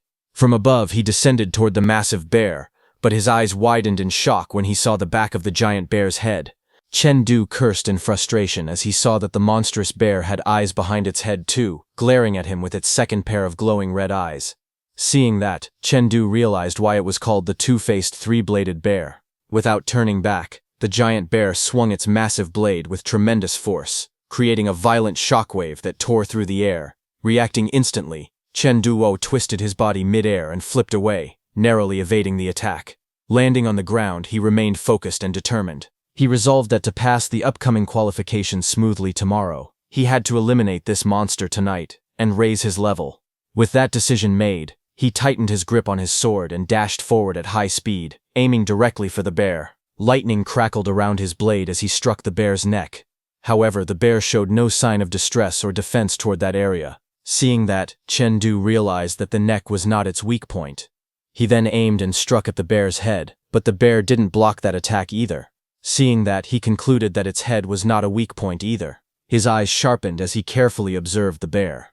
He noticed that the giant bear continued its relentless assault, but it showed no concern for protecting its vital areas. From this, Chengdu deduced that the heart was not a weak point either. Maintaining his composure, he moved swiftly across the battlefield, his expression calm and focused as he searched for any sign of vulnerability. Suddenly the giant bear struck at him again, its glowing red eyes filled with aggression, but Chengdu easily blocked its attack with his sword. In the midst of the clash, Chengdu's sharp gaze caught a subtle movement. The giant bear's tail shifted and dodged instinctively during the exchange. Chengdu's eyes widened as realization struck him. He understood that the giant bear was protecting its tail. Without hesitation, he formed a strategy. He decided to intentionally create an opening, pretending to attack the monster's head to lure it into exposing its tail. With swift and precise movements, he launched forward, his blade glowing with blue energy as he slashed toward the bear's upper body. The giant bear reacted instantly and tried to defend. At that moment, Chengdu seized the opportunity. He shifted his attack and moved toward its tail. He lifted the giant bear's tail with his sword to attack properly. Seeing that, the giant bear's eyes flared with rage as it realized it had fallen into the trap. With a decisive motion, Chengdu unleashed a powerful upward strike. His blade, glowing with bright blue energy, sliced cleanly through the monster's tail in a single fluid motion. The sound of the slash echoed across the battlefield as the giant bear immediately fell to the ground and died. Standing firmly with his sword in hand, Chengdu coldly declared that tonight he would see how long they could continue hiding their tails. The scene then shifted to the real world at the Haicheng City team. Inside the room, Xiaogu, wearing a facial mask, asked Teacher Zhang if he had called them for something. Teacher Zhang asked if they remembered the team from Liang City that they had faced in today's competition. Xiaogu responded that she remembered, the opponent who was at the first stage peak cultivation level. Teacher Zhang told them that his name was Chengdu. According to the latest intelligence, he warned them that Chengdu would likely become the biggest obstacle on their path to winning the championship. He explained that although Chengdu came from the small Liang City, he was an extraordinary individual. Relying solely on his own strength, Chengdu had managed to clear an entire medium-sized wolf den by himself. Hearing that Chengdu had cleared a medium-sized wolf den all by himself, Xiaogu asked if Chengdu had already reached the first stage limit. However, Teacher Zhang responded that this was most likely not the case. Even so, he affirmed that Chengdu was certainly in the stage of qualitative change. As for whether Chengdu had reached the level of form or will, that remained unknown. Hearing that, Kuai Zhongtian was shocked and said that if this was true, didn't it mean Chengdu was at the same stage of martial skills as Xiaogu? With a serious face, Teacher Zhang told them that he had called them tonight for two reasons. First, to provide them with this crucial information, and second, to deliver an important reminder. He emphasized that whether their opponent was Chengdu, Musashi, or anyone else, they must remain vigilant at all times, and never let their guard down. Turning his attention to Xiaogu, he asked directly what her chances of winning would be if she were to face Chengdu. Xiaogu calmly removed her face mask and confidently stated that she stood by her earlier words. With a determined smile and unwavering eyes, she declared that Haicheng's 10th consecutive championship victory this year would be flawless. The scene then shifted to the next day. The modern competition venue stood under a bright sky, signaling the start of the second round of the tournament. Inside a conference room, a large screen displayed the explanation of the second round system. Principal Zhang addressed the participants, explaining that the second round would follow a 1 versus 1 format. The life force of all competitors would be limited to level 5, and members of the same team would not be matched against each other. The elimination structure was then presented clearly. The competition would begin with 150 participants, who would be reduced to 75 through single elimination matches. From 75, another single elimination round would reduce the number to 38, with one participant advancing automatically due to the odd number. The next round would narrow 38 competitors down to 19, followed by another single elimination round where one person would again advance automatically, resulting in the final top 10. Principal Zhang announced that 4 consecutive elimination rounds would take place today, and the final 10 contestants would advance to the finals scheduled for the following day. He continued explaining that the system would dynamically arrange the match order, based on the duration of each fight. The faster a participant won in the previous round, the earlier they would compete in the next one. Conversely, Longer battles would result in later matches to ensure that qualifiers received sufficient rest. He also clarified that the current seat numbers only represented the order in which teams qualified the previous day and held no other significance. Looking at their seat number, Chengdu concluded that being number 16 meant their team had been the fourth to qualify yesterday. The large screen then started spinning to choose the participants for the first match. As it started, tension filled the arena. Hua Zhongtian was calm, Xiaogu was confident, Musashi wore a sinister grin, while Chengdu watched with sharp, focused eyes. As the first matchup appeared on the large screen, the audience erupted in excitement. Spectators shouted that the very first confrontation was already thrilling, exclaiming that it was a clash of peak fighters, and calling it a once-in-a-lifetime spectacle. The opening match was between Haicheng team's Zhou Xiaogu and Lucheng team's Musashi. Musashi responded with a sinister, confident grin, clearly eager for the battle. In contrast, Zhou Xiaogu lifted her chin with a proud expression and let out a confident scoff, fully prepared for the confrontation ahead. Seeing them, someone commented that the first match would decide everything. However, another voice immediately disagreed. They reminded everyone not to forget Chengdu from Liang City, the one who had solo cleared a medium-sized wolf den. They also mentioned Hua Zhongtian, who had not even made a move from start to finish in the previous round. On the other hand, Chengdu got interested when he saw the names Zhou Xiaogu and Musashi paired together. He quietly remarked that it was interesting. The system then announced that the life intensity of both contestants had been suppressed to level 5. Zhou Xiaogu stepped forward confidently. With a calm smile, she lightly spun the weapons in her hands as she entered the arena. Across from her, Musashi walked forward slowly, his long hair swaying in the air as he faced her directly. With a faint smile, Musashi told Xiaoguo that he had wanted to fight her for a long time. Xiaoguo responded without hesitation. She told him that if that was the case, he could come to Haicheng No. 1 High School anytime, because she would always be available. Musashi pointed his sword and declared that he wanted to fight the Xiaogu, who carried the pressure of a 10-match winning streak. He said she must give her all. Everyone claimed she was invincible among her peers, but he openly admitted that he did not believe it. With that, Musashi swung his blade, blue energy streaking through the air. Xiaogu did not hesitate.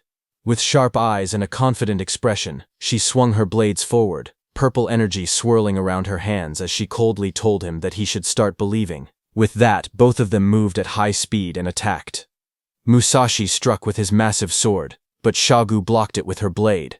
Their blades collided mid-air with explosive force. Blue and purple energies clashed violently, sending shockwaves across the arena floor. The impact echoed loudly as both of them were pushed back. Just then, the large screen behind them displayed their current martial skill index. Zhou Xiaogu was shown as Tier 1, 90%. Musashi was also displayed as Tier 1, 90%. A voice from the audience pointed out to others that the screen was now showing their current martial skill index. Seeing that, a student in the audience was shocked and asked how it was possible for the system to display the martial skill level directly.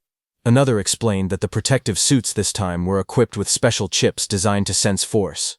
According to him, the suits calculated the skill level based on how the power was applied. On the battlefield, Musashi struck again. Blue energy surged violently as a powerful beam of light slashed downward, tearing across the arena floor and sending shockwaves in every direction as it moved toward Xiaogu. But Xiaogu launched herself upward, her body cutting through the air as the blue pillar of power split the ground beneath her. While she was in the air, the display screen suddenly updated. It showed Musashi's martial skill index at 92%.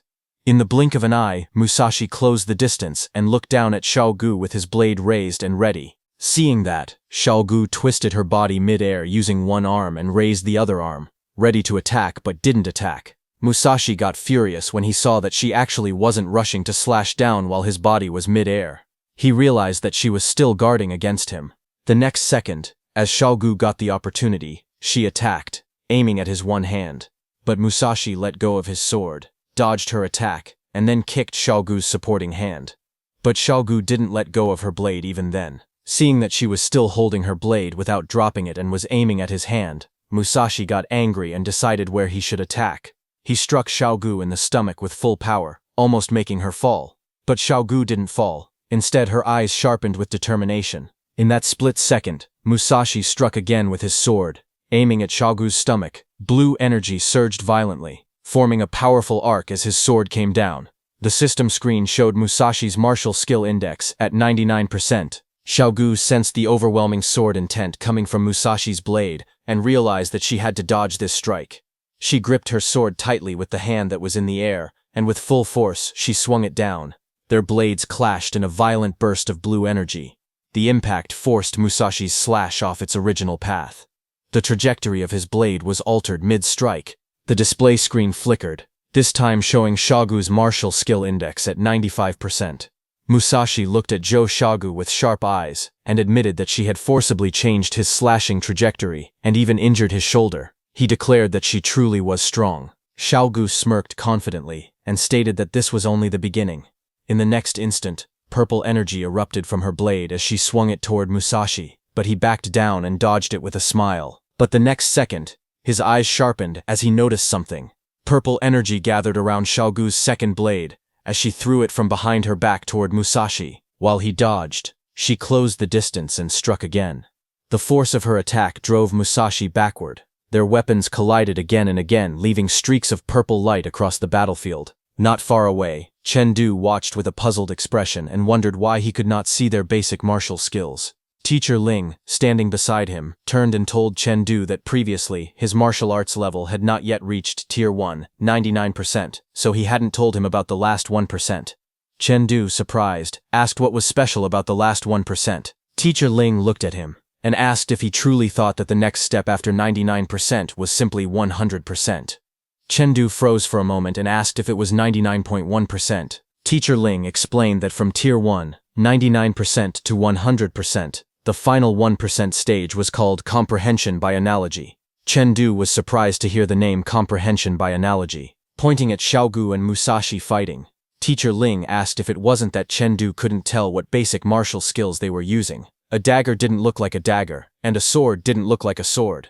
Teacher Ling narrowed his eyes and clarified the meaning of comprehension by analogy. He explained that it referred to switching weapons, using a weapon with different attributes to perform one's previous basic martial skills once again. Hearing that, Chengdu turned his head sharply toward the battlefield, remembering that Musashi's basic martial skill was the cloak hammer technique. Now, as Chengdu looked at Musashi's sword, he could see that Musashi was using his cloak hammer technique's first form, chaotic cloak hammers.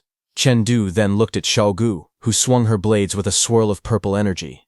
Her blade traced elegant arcs in the air as she moved with precision, but he still couldn't tell what technique she was using. Teacher Ling explained that using a light and versatile sword to mimic the 4 forms of the mountain-heavy cloak hammer technique was the first step, form. The purple glow intensified around Xiaogu's body as her movements became smoother and harder to read.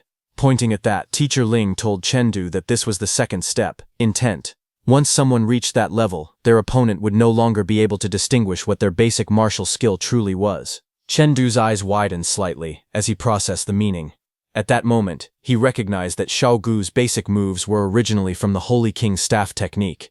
Meanwhile, on the battlefield, blue energy erupted as Musashi advanced again. He used his cloak hammer technique's second form, Tears of Guanyin. He created an illusion where it looked like there were 3 Musashis attacking. As his attacks came toward Xiaogu, her eyes sharpened. Her gaze locked onto one Musashi, and she declared that she had found him. In the next instant, she moved and swung her sword at the Musashi on her left side, saying that a sword could not create clones. Immediately, the other 2 Musashis disappeared. Musashi stopped her blade with his hand and smirked faintly, clearly impressed. Then his expression turned fierce as he moved again, saying, "Next move." Before she could react, he launched forward.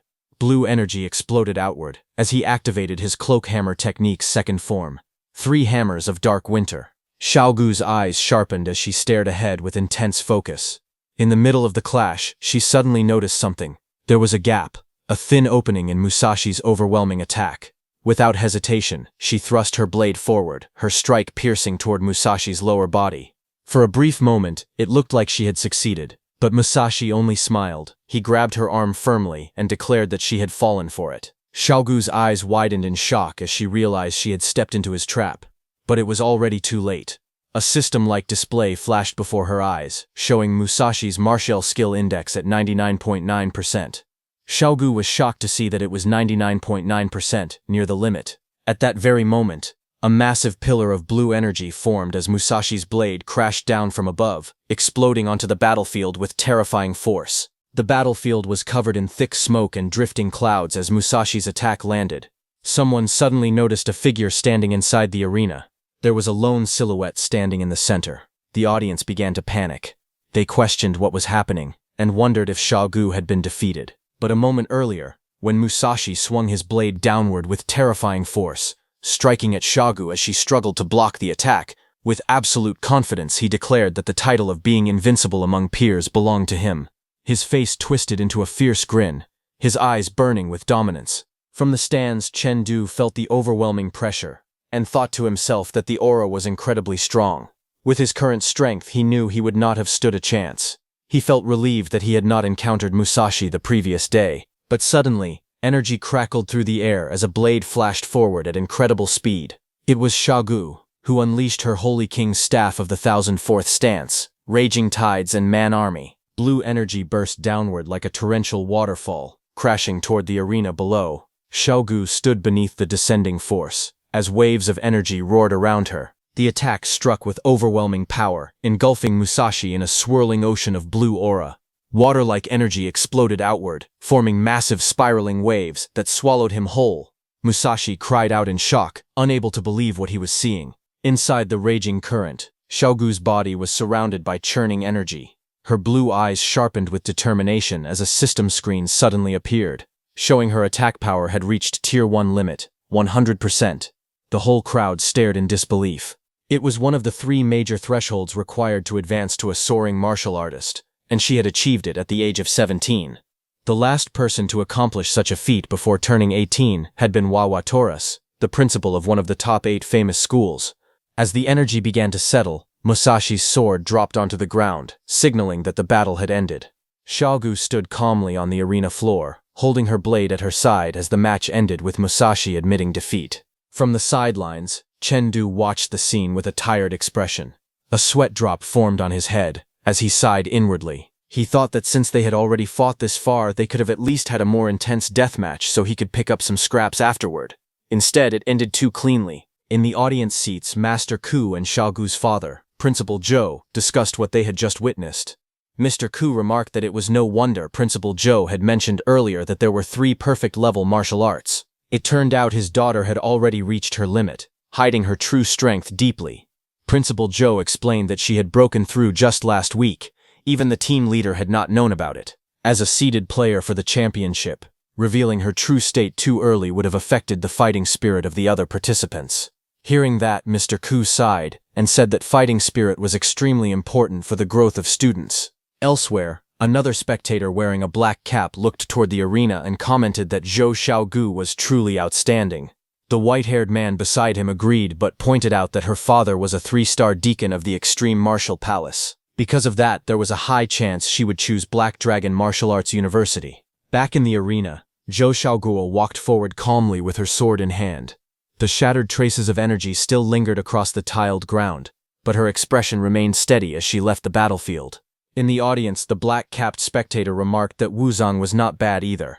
Unfortunately, he had already been admitted early through special admission by Tianfeng Martial Arts University. The black-haired man beside him sighed and said that Keelin Martial Arts University had still been a step too slow. He wondered if there were any other promising seedlings left to recruit, declaring that they only needed geniuses. But little did they know that someone very promising was yet to reveal their power. Soon, the next duel began in the arena. One after another, many fighters fought, but the crowd grew very bored watching those matches. One boy yawned lazily and complained that it was boring and he was almost falling asleep. After watching the duel between Zhou Xiaogu and Wu Zhang, he could not even stand to watch these rookies pecking at each other. Then the matchup was displayed on the screen. It was Liang City Team, represented by Chen Du, versus Wang City Team, represented by Zhu Dairen. Seeing that, the crowd grew excited. Someone shouted that it was Chen Du, the one who had soloed the Wolf Den. The atmosphere shifted instantly. Finally, a decent match was about to begin. Chen Du stepped forward calmly, his expression steady and unreadable. The crowd's noise faded into the background as he prepared himself for the upcoming match. From the stands, Wang City Team, represented by Zhu Dairen, also stood up for the fight. Seeing his seat number, Chen Du analyzed quietly that being ranked number 2 meant he was the person with the highest combat power in the group, the same group that had been the first to collect all the badges the day before. A smile formed on Chen Du's face as he murmured that it was interesting. Then, as both of them stepped into the arena, Zhu Dairen sighed and admitted that he had not expected Zhou Xiaogu and Wu Zong to be such monsters. Compared to them, he could only barely scrape his way into the top 10. Hearing that, Chen Du responded calmly, saying that aiming for the top 10 showed that Zhu Dairen was quite confident. Zhu Dairen lifted his blade and smiled faintly. He mentioned that he had heard about Chen Du soloing the Wolf Den the day before and called it truly amazing. But then he looked at his sword with a calm but sharp gaze and asked Chen Du how much of yesterday's condition he still had today. In the next instant, Chen Du moved first. His figure blurred as his blade slashed downward, blue light bursting from the edge of his sword. The strike came down fiercely toward Zhu Dairen. Without hesitation, Zhu Dairen raised his sword to block. Their swords collided midair with a loud clash, sparks and energy scattering in all directions as the impact shook the arena floor. Just then, the large screen above displayed their martial skill levels. Chen Du was at Tier 1 at 90%, and Zhu Dairen was also at Tier 1 at 90%. The crowd erupted in shock, realizing that this was another hidden perfect level expert. Zhu Dairen's lips curled into a faint smile. He mocked Chen Du, asking why he was so eager to decide the outcome. He wondered aloud if Chen Du was afraid he lacked the endurance to drag the battle on. As the two remained locked in their clash, blades grinding against each other, suddenly Zhu Dairen unleashed Invisible Edge and Muramasa Blade Technique, First Stance. Immediately, purple sword auras surged violently on his blade. In the next instant, with a surge of purple energy, he struck at Chen Du. Chen Du was struck by the overwhelming force. He leaped back and barely dodged the attack. A system panel flashed in midair, displaying Zhu Dairen's attack at 96%. Zhu Dairen didn't stop there and pressed forward. His movements were powerful and direct, his blade driven by sheer strength as he advanced relentlessly. Chen Du backed off and put some distance between them. He quickly analyzed the situation. He realized that Zhu Dairen's attack was a strength-type Muramasa blade technique assisted by the left hand. The flaw, however, was that it lacked flexibility. From Zhu Dairen's actions, Chen Du understood his intention. It seemed Zhu Dairen believed he had been injured yesterday and wanted to drag the fight into a war of attrition, exhausting him into defeat. Zhu Dairen stood firm, purple flames rising behind him as he gripped his glowing blade tightly, confidence flashing in his eyes. Chen Du's thoughts sharpened. If not for the recovery ability of the crystal space, perhaps Zhu Dairen would have gotten his wish. But that was not the case. As Chen Du steadied himself in midair, determination filled his gaze. There were no ifs. He resolved that he must end this battle quickly. With that decision made, his figure shot forward once more, cutting through the air as he prepared his next move. Zhu Dairen watched Chen Du use the technique so openly. From the flow of energy, he immediately recognized it as a thrust-type martial art. A faint smirk touched his lips. To think that Chen Du wanted to break through him head-on. In his heart, he warned himself not to underestimate him. Purple energy burst violently around his body. Without hesitation, he activated his move. Muramasa Blade Technique. Fourth Stance, Crescent Moon Sky Piercer. At the same time, Chen Du responded with another technique, Flowing Light Sword Art, Second Stance, Golden Drums Ringing to the Heavens. Two forces collided mid-air. A bright blue blade clashed against the surging purple aura, sending shockwaves rippling across the ground. But one was more powerful than the other, and he sent his opponent's sword flying. A system panel suddenly appeared, displaying that Chen Du's martial arts index had reached 99.3%. Seeing this, Zhu Dairen's eyes widened in disbelief. He could not understand how it was possible. Chen Du's strength had exceeded his expectations. Just then, Chen Du unleashed, painting the ground as a prison. Before Zhu Dairen could fully react, Chen Du's blade flashed. Zhu Dairen was slammed against the ground, his body pressed into the cracked tiles. Looking at him, Chen Du asked if he still wanted to enter the top 10 after running into him. Chen Du then calmed himself and analyzed the situation. He knew that Xiaogu's strength was overwhelming. Her edge was too sharp, and currently his only option was to avoid confronting her directly for now. Ending the battle quickly was precisely the way to avoid facing her head-on. In the stands, two observers watched carefully. The white-haired man remarked that this student named Chen Du did not seem to have truly reached 99.3% in martial arts. He wondered if it could be due to high mental power. The man with the black cap replied that since he hadn't come yesterday, it was natural he didn't know. He told the white-haired man that Chengdu was indeed not bad, but he was only at the passing line level, with mental power at level 9. The white-haired man frowned slightly upon hearing that he was only at the passing line. He said that if Chengdu had reached level 10 mental power and advanced his soul into a martial soul, the result might have been different. They continued discussing the criteria. The man with the black cap said that to enter the Qilin class, one had to meet at least one of several conditions: level 11 life intensity, before the age of 18, level 10 mental power, or tier 1 limit martial arts. Their purpose in watching the competition this time was to unearth such geniuses among geniuses. However, he admitted that Chengdu's life intensity aside, both his mental power and martial arts were still slightly lacking. Even so, compared to Zhu Dairen, Chengdu was still considered a good seedling, positioned in the upper range of the passing line. After a brief pause, one of them suggested that they speak with Chengdu that very night, and see if they could sign a letter of intent. Below, Chengdu stood quietly on the battlefield, unaware that his future was already being discussed from the shadows. Outside the brightly lit hotel, as the evening sky burned orange with sunset, a guy let out a long breath of relief, saying that the second round of the competition was finally over. His friend was very excited, and said that he was already looking forward to tomorrow's finals. Back in his room, Chengdu reflected on that day's matches. Taking advantage of the battle duration rule, he had successfully avoided Zhou Xiaogu in all 4 rounds and advanced smoothly without unnecessary risk. He closed his eyes and entered the dream world, where he assessed himself and realized that actual combat was extremely effective for improving life intensity. He had been just a bit short the previous night, but now he felt confident that he could even wipe out the bears if he faced them again. Today, with just a flash of his sword, he had cut down that giant bear's tail without any problem. A system notification suddenly appeared before him, announcing that his life intensity had increased from level 5.8 to level 5.9. Chengdu's lips curved into a satisfied smile. It had finally increased. His earlier judgment had been correct. The BB Wolf selection in today's 4 rounds of duels had contributed greatly to his growth. He clenched his fist, feeling the subtle surge of strength within his body, his eyes shining with renewed confidence as he prepared for what was to come next. Just then, in the icy forest, a massive insect-like creature loomed before Chengdu, its sharp limbs and cold breath filling the frozen air. Facing the monster calmly, Chengdu decided that he would use it to test the power of his recent 0.1 increase in life intensity. A faint smile appeared on his face as confidence flashed in his eyes. But suddenly, he was pulled back to reality. He blinked in confusion, letting out a startled sound as he sensed something unusual. On the bed beside him, his phone rang and lit up. He turned his head and saw the notification. It was a message from Teacher Ling. Without hesitation, Chengdu went to the room and opened the door slightly. Looking inside, he politely asked the teacher if something was the matter. Inside Teacher Ling Yun's hotel room, 3 people were already seated around a low table with tea prepared. 2 men sat on the sofa, while Teacher Ling sat opposite them. Teacher Ling gestured for Chengdu to sit and calmly introduced the guests. The 2 men were Teacher Yu and Teacher Peng.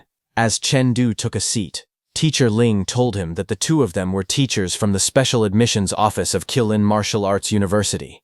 Hearing this, Chengdu was stunned. Qilin Martial Arts University was one of the 3 top-tier martial arts universities in the world, standing on equal footing with Black Dragon Martial Arts University and Tianfeng Martial Arts University. Teacher Yu explained to Chengdu that they were responsible for recruiting students who could directly enter the Qilin class, as well as those who had the potential to do so. Teacher Peng explained that the Qilin class was where the university's resources were most concentrated, specifically used to cultivate the strongest soaring martial artists. Chengdu hesitated and admitted that he did not seem to meet the admission requirements. He questioned whether reaching Tier 1 limit martial arts before officially becoming a martial artist had any special meaning. He also wondered if having level 11 life intensity before the age of 18 truly mattered. Hearing that, Teacher Yu smiled slightly and remarked that it seemed Chengdu's teacher had not told him about the secret treasure. He then explained that when a person becomes a martial artist, a secret treasure automatically opens within their body. This treasure is used to absorb stellar energy, and as a result, mental power increases. Teacher Peng continued his explanation. He said that before officially becoming a martial artist, if someone could reach Tier 1 limit martial arts and achieve level 11 life intensity before the age of 18, They would simultaneously open 2 secret treasures upon breaking through. He further added that if martial arts and mental power both met the required standards simultaneously, it was even possible to open 3 secret treasures at once. Teacher Peng explained that there were 10 secret treasures in total. They were equivalent to passive skills that provided attributes, meaning the more one possessed, the greater the advantage. Chen Du slowly absorbed the information and nodded in understanding. But seeing his troubled expression, Teacher, you simplified it for Chen Du and explained that if someone could possess double secret treasures at level 10, they could be called a genius. But if someone awakened 3 secret treasures, they would be known as a peerless genius. Teacher Peng raised a finger and explained that although Chen Du had not yet reached the special admission line, he showed great potential. Because of that, they wanted to sign a C-class letter of intent with him, which was equivalent to becoming a reserve candidate for the Qilin class. He continued by clarifying that Qilin, Black Dragon, and Ting Feng could not be applied to directly. These top universities relied on contract-based admissions, where the admissions office actively scouted for geniuses. Teacher, you told him that after signing, Chen Du would be directly provided with resources worth millions. These included chi blood medicines, sparring partners from the martial arts hall, and mental tempering pills. Teacher Peng further explained that after enrollment, if Chen Du met the requirements before officially becoming a martial artist, the contract would automatically upgrade to B class. At that point, if there was an opening, he could directly enter the Qilin class. Chen Du listened quietly and then asked them if, after signing, his family could move there to settle down with him. Teacher Peng calmly shook his head and stated that they could not. His family would have to remain in their current residence, as this was an explicit rule. He added that to ensure everyone's safety, only martial artists who had received a mission or soaring martial artists were allowed to travel freely between regions. After hearing everything, Chen Du lowered his head slightly. He apologized to Teacher Yu and Teacher Peng for making them come for nothing and said that he already had another school in mind. Hearing that, Teacher Yu and Teacher Peng widened their eyes in shock, sweat forming on their faces as they asked if Chen Du had chosen Black Dragon or Tianfeng instead. Chen Du calmly revealed his decision. He said that the school he had chosen was Mount Huang Martial Arts University, one of the top 8 famous schools. Hearing that, Teacher Yu's expression darkened in disbelief. He exclaimed that the top 8 famous schools were weaker than theirs. In his heart, he felt it would have been one thing to lose to the other 2 top-tier institutions, but to actually lose to Mount Huang Martial Arts University was unacceptable. Chen Du remained firm. He explained that he wanted to stay with his family. With monster invasions occurring everywhere, he believed he had to protect them well. Hearing that, Teacher Peng took a deep breath and spoke seriously. He told Chen Du that out of tens of millions of candidates every year, the probability of entering the Qilin class was only 0.0014%. He added that in the entire high martial arts civilization, over 50% of top martial artists came from their 3 top-tier martial arts universities. Raising his voice slightly, he urged Chen Du to think bigger. If he truly wanted to protect his family, he should aim higher. As a genius, his influence on the world would carry far more weight than that of an ordinary person. But a faint smile appeared on Chen Du's lips, calm and unwavering. He thanked the teachers for recognizing his potential, but politely stated that he would pass on the contract. Hearing that, the room fell quiet for a moment. Left with no choice, Teacher Yu and Teacher Peng left. Chen Du then turned toward his own teacher and asked if he had anything to say. Teacher Ling, sitting on the sofa, smiled gently. He told Chen Du that listening to advice could keep someone well fed, but there was nothing wrong with walking the path one truly wanted to walk. He encouraged him to do his best in tomorrow's competition, but after Chen Du left, Teacher Ling let out a sigh. In his heart he thought that he would still have to speak with the principal and find a way to persuade Chen Du. Meanwhile, at the Zhou family training ground, Xiaogu gripped a long metal staff and swung it with fierce determination. Blue energy streaked through the air as her strike tore forward at incredible speed. She charged at her opponent with lightning speed, her staff slicing downward with a sharp whoosh, crashing with a powerful arc. But suddenly, her eyes widened in surprise at the sudden burst of force. And just as the blow was about to land, 2 fingers rose calmly and caught her metal staff with ease, stopping it completely. It was Xiaogu's father, Principal Zhang.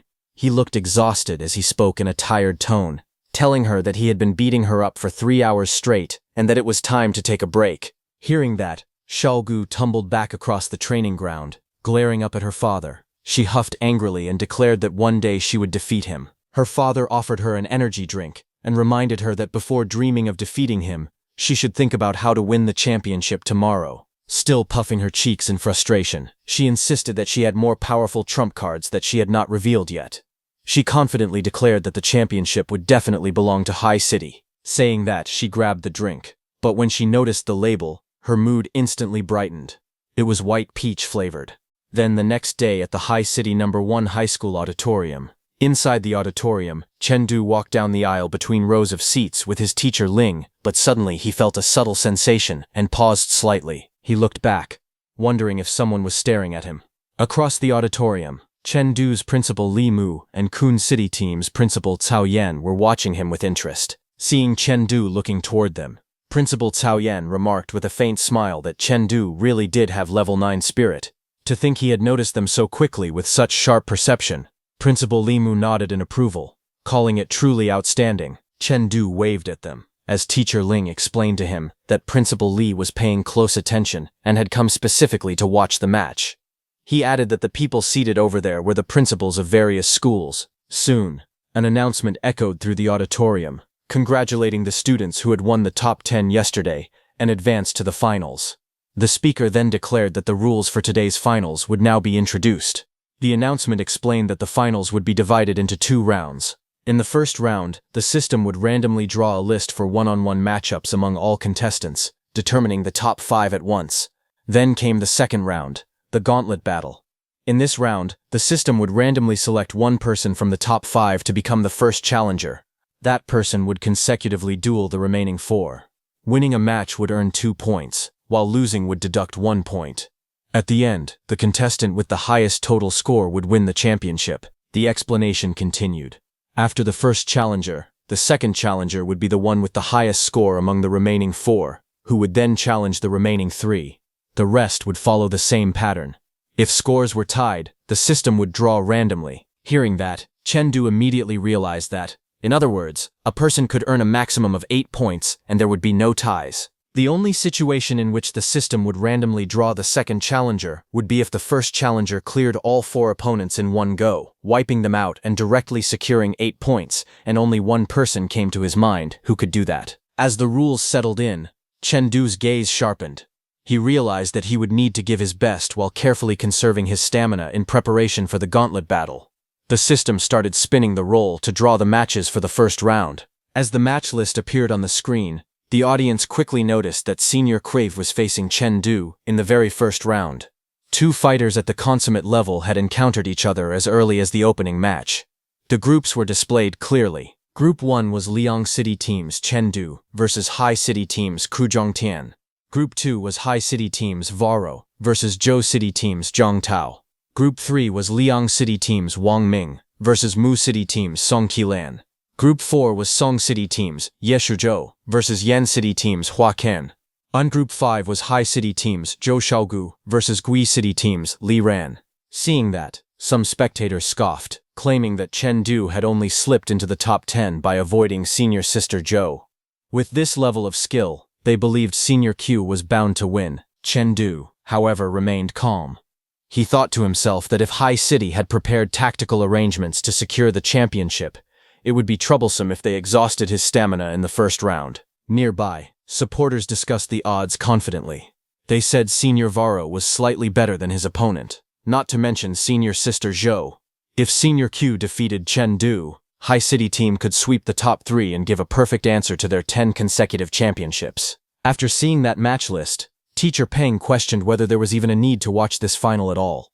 Teacher Yu glanced at a black card in his hand and revealed that it contained 1 million. He planned to give it to Chengdu later, as an investment, after Chengdu lost the match. He stated calmly that a person who cherished his family would never go astray. He believed Chengdu had talent and was simply lacking money.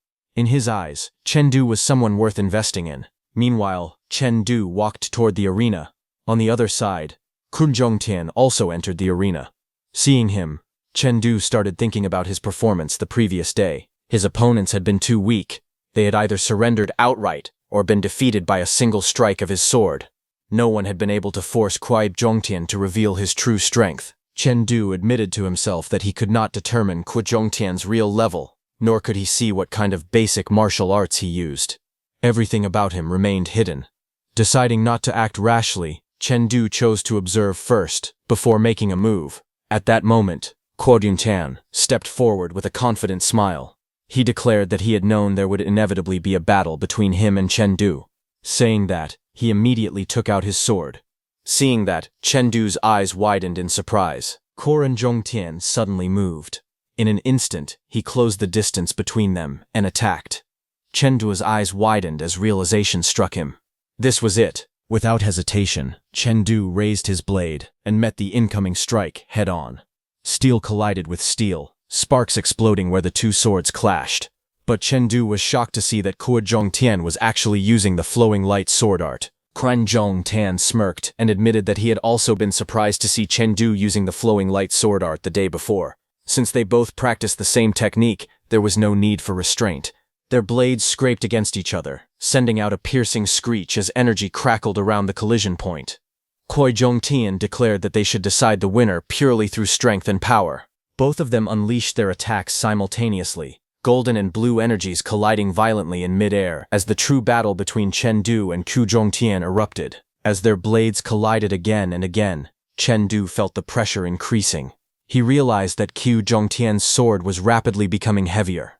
Kuo Juntian had gone all out from the very beginning, pouring all his strength into every strike. From the stands, someone shouted in shock that Kuo Juntian's martial arts index had reached 99%, exactly the same as Chengdu's.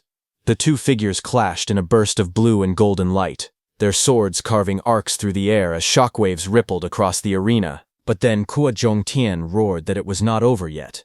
With a fierce swing, golden energy surged forward, forcing Chengdu to raise his sword high above his head to block. The impact exploded downward in a blinding flash. Chengdu's eyes widened in disbelief. His opponent's martial arts should have already reached the limit. How could this be possible? A chilling thought crossed his mind. Perhaps Kuo Juntian had also reached comprehension by analogy. As golden light crashed down like a pillar from the sky, Chengdu twisted his body mid-air, barely evading the devastating strike. Chen narrowed his eyes and observed Kuo Juntian carefully.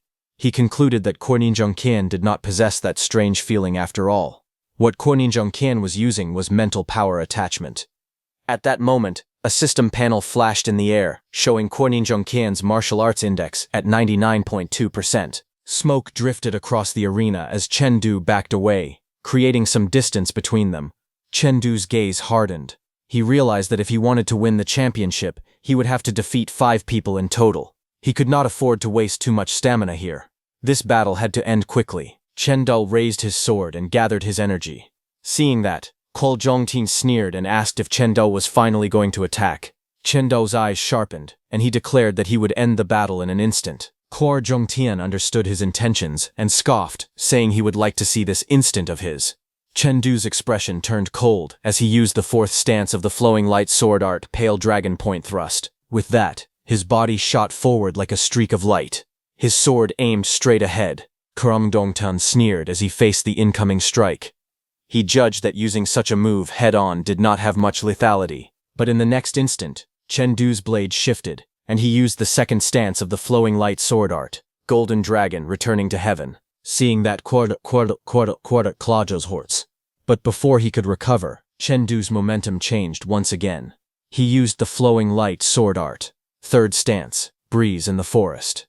His body flowed forward like a gust of wind, the blade descending in a sharp, precise strike. Chengdu's eyes sharpened, and he said goodbye to Kuo Juntian. Before using his last move, a streak of blue light flashed across the arena. Chengdu's blade was faster than Kuo Juntian's sword. Kuo Juntian's eyes widened in disbelief as he looked down at his abdomen, where a clean slash had torn through his clothes and flesh. He was shocked, asking how this could be. He was unable to accept what had happened. Chengdu stood with his back turned, calmly resting the sword on his shoulder. His uniform bore faint bloodstains, but his expression remained composed. At that moment, a system panel flashed, showing that his martial arts had reached 100% limit martial art. As it was displayed that Chengdu's martial arts was at 100% limit martial, Chengdu sighed, realizing that his secret was out. Immediately, the atmosphere in the arena shifted. That notification sent a ripple through the audience. One student stared in shock and stammered, unable to believe what he was seeing. Another said it was the first time he had ever witnessed such a thing. Another voice rose from the crowd, astonished that Chen Du had been hiding his true strength all along. The spectators erupted into cheers and gasps. Someone shouted that the champion of the 100 Cities tournament might be shaken up now. Another agreed, admitting that he had never expected Chen Du to be such a dark horse. Hearing the noise, Chen Du simply smiled faintly, his expression composed and confident. Just then, a shocked voice came from behind. Chen Du looked back and saw that it was Qu Shongtan. Qu Shongtan couldn't believe what had just happened and wondered if Chen Du had truly reached the Tier 1 limit because he had not sensed the limit intent of the 4-style sublimation from him at all. But before he could say anything, Chen Du turned and raised his hand, saying that he was leaving. Qu Shongtan watched in surprise after hearing that, but just then, a blue panel appeared on the screen announcing that Lang Cheng Squad's Chen Du had won. While leaving, Chen Du smiled faintly. He understood that Qu Zhongtan was trying to get intel out of him for his teammates, and told him to keep dreaming. In the stands, Chen Du's principal frowned in disbelief that it had only been 1 day, yet Chen Du had improved by another 1%. From 99% to 100%, there was supposed to be a threshold of 10.1% increments. He could not understand how that was possible. Nearby, Teacher Yu narrowed his eyes and questioned whether it could really have been that. He seemed unsure. Teacher Peng beside him answered that it was hard to say. However, he believed it was highly unlikely. Otherwise, it would be far too exaggerated. After all, that would mean Chen Du had truly stepped into the realm of a limit martial artist. Just then, a voice came from behind, asking why Teacher Yu and Teacher Peng had not told him they were coming to watch the match. Teacher Yu and Teacher Peng immediately looked back and saw that it was Principal Zhang. He smiled faintly and remarked that if someone had not told him that morning, he would not have even known the two of them were in Haicheng. Saying that, he offered them a drink. Grabbing the drink, Teacher Yu congratulated Principal Zhang, saying that his daughter should have already received a grade B letter of intent from Black Dragon Martial Arts University. Principal Zhang chuckled modestly and replied that his daughter only had a tiny bit of potential to become a skywalking martial artist, nothing more. However, he shifted the topic back to the arena and admitted that Chen Du was also quite outstanding. He added that the upcoming matches would surely be very interesting to watch. Then, a few minutes later, after a few matches, a student from Haicheng School commented in disbelief that after their senior Kui Zhongtian lost, even senior Valo had fallen. No one had expected the opponent to make a breakthrough right in the middle of the battle. Another voice trembled with concern, saying that only senior Zhou Xiaogu was left. They wondered anxiously whether the Haicheng squad would really end up losing. At that moment, Xiaogu stepped onto the stage, her long purple ponytail swaying behind her as she carried her weapon over her shoulder. From the crowd, cheers erupted, chanting her name and declaring her dominance without end. Across the arena, her opponent raised a shield and braced himself. The young man steadied his breathing behind his shield, sweat sliding down his cheek as he reassured himself that his lumen technique provided an almost blind spot-free defense. As long as he held his ground, he believed he could endure until she revealed an opening. Across from him, Xiaogu moved. In a single step, she vanished from where she stood. Before he could react, a streak of violet energy tore through the air. Her spear swept down in a flawless arc, wrapped in a blazing purple glow. The impact exploded against his defense with overwhelming force. In the next instant, she appeared behind him, calm and composed, her blue eyes steady as the motion settled. A notification flashed across the arena screen, declaring that Haicheng Squad's Zhou Xiaogu had won. The boy's body jerked violently, as the force of the strike shattered through his guard. He screamed in shock, his shield flung aside as he was blown backward, completely defeated. Seeing that, the crowd erupted. They shouted that Senior Xiaogu was too strong, that she had ended the battle in a single second. They said that even though Chen Du had been impressive before, judging from their performances, Senior Xiaogu had completely destroyed her opponent. Someone admitted in relief that they had actually been worried she might lose. Now, it was clear that their fears had been completely unfounded. Chen Du watched as the first round concluded, and the competition moved seamlessly into the second round's gauntlet match. Now, the question on Chen Du's mind was who Xiaogu would draw next. Her name appeared prominently on the screen. Some in the audience murmured that it looked like the champion was about to be crowned right away. Others eagerly declared that they were already looking forward to seeing Senior Xiaogu sweep all 4 remaining opponents. Standing calmly in the arena with her spear resting across her shoulder, Xiaogu lifted her chin slightly. With a confident smile, she announced that the first contestant she would challenge was Liangcheng Squad's Chen Du. Chen Du remained expressionless as he heard his name.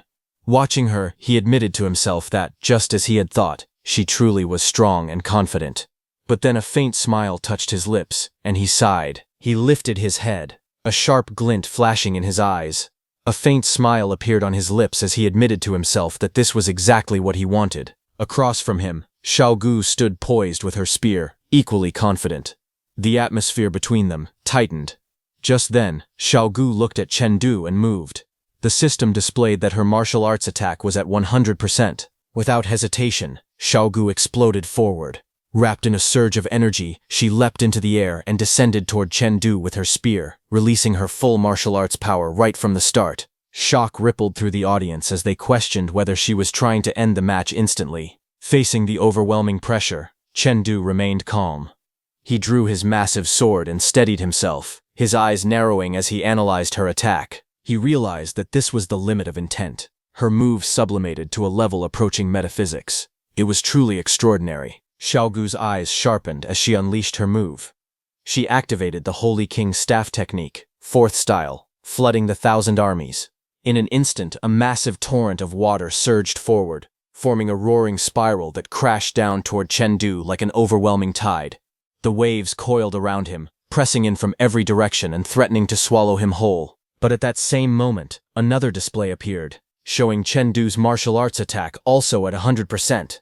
Facing the overwhelming flood, Chen Du remained steady. A blue aura began to rise around him, swirling gently yet firmly against the raging water. With precise control, he redirected the incoming force, deflecting the crushing waves instead of resisting them head-on. Seeing this, Xiaogu's expression shifted slightly. She realized that for him to neutralize her power like that, he must have gone all out as well. Tightening her grip on the staff, she admitted that he truly had some skill. But just then, a blue energy started gathering around Chen Du's body and sword. Onlookers noticed that Chen Du seemed to be enveloped in a faint blue aura. Some questioned whether their eyes were deceiving them, but others confirmed that they saw it too. Chen Du stood calmly within the glow, a faint smile forming on his lips. From the sidelines, seeing that Chen Du's teacher Ling grinned in excitement, praising him for actually pulling it off. Teacher, Yu stared with wide eyes, a bead of sweat sliding down his face. He realized he had not been mistaken earlier. Chen Du had reached level 10 spiritual power, and his soul had already evolved into a martial soul. The crowd was stunned as the truth became clear. Chen Du's soul had already advanced into a martial soul. Bathed in a radiant blue aura, Chen Du stood tall, sword in hand. The energy around him burned like a calm but powerful flame, spreading outward and pressing against Zhou Shagu's presence. Chen Du tightened his grip on his sword and made a decisive choice to strike first. In the next instant, Chen Du moved. A streak of blue light cut through the air as he dashed forward at incredible speed. His figure blurred, his blade slicing downward with unstoppable force. Zhou Shagu's eyes widened in shock. His speed was far faster than it had been moments ago. Before she could fully react, Chen Du had already shifted his position, appearing behind her in a flash. The sound of his movement tore through the air as he launched another swift attack. Zhou Shogu twisted her body mid-air and raised her staff just in time. Their weapons collided with a sharp, explosive impact, sparks and blue energy bursting outward as the clash shook the battlefield. Zhu Xiaogu felt the pressure intensify. As their weapons clashed, she realized that Chen Du's power had grown heavier and more oppressive. She wondered if this was the effect of martial soul attachment. Chen Du moved again, his figure blurring as he shifted his stance with fluid precision.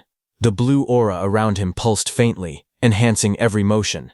Zhou Xiaogu refused to fall behind. Gritting her teeth, she pushed forward, her staff cutting through the air in a sharp arc as she closed the distance once more. At that moment, Chen Du's eyes sharpened. He noticed something, a flaw. In the blink of an eye, he adjusted his grip on the sword and angled his blade toward the opening he had detected. The two collided again at close range. Zhou Xiaogu's staff met Chen Du's sword with a fierce impact. Their weapons locked together as energy sparks scattered between them. Zhou Solgun swung her staff in a wide arc, blue and pink energy trailing behind it like a crescent wave. The force of the clash threw her balance off slightly.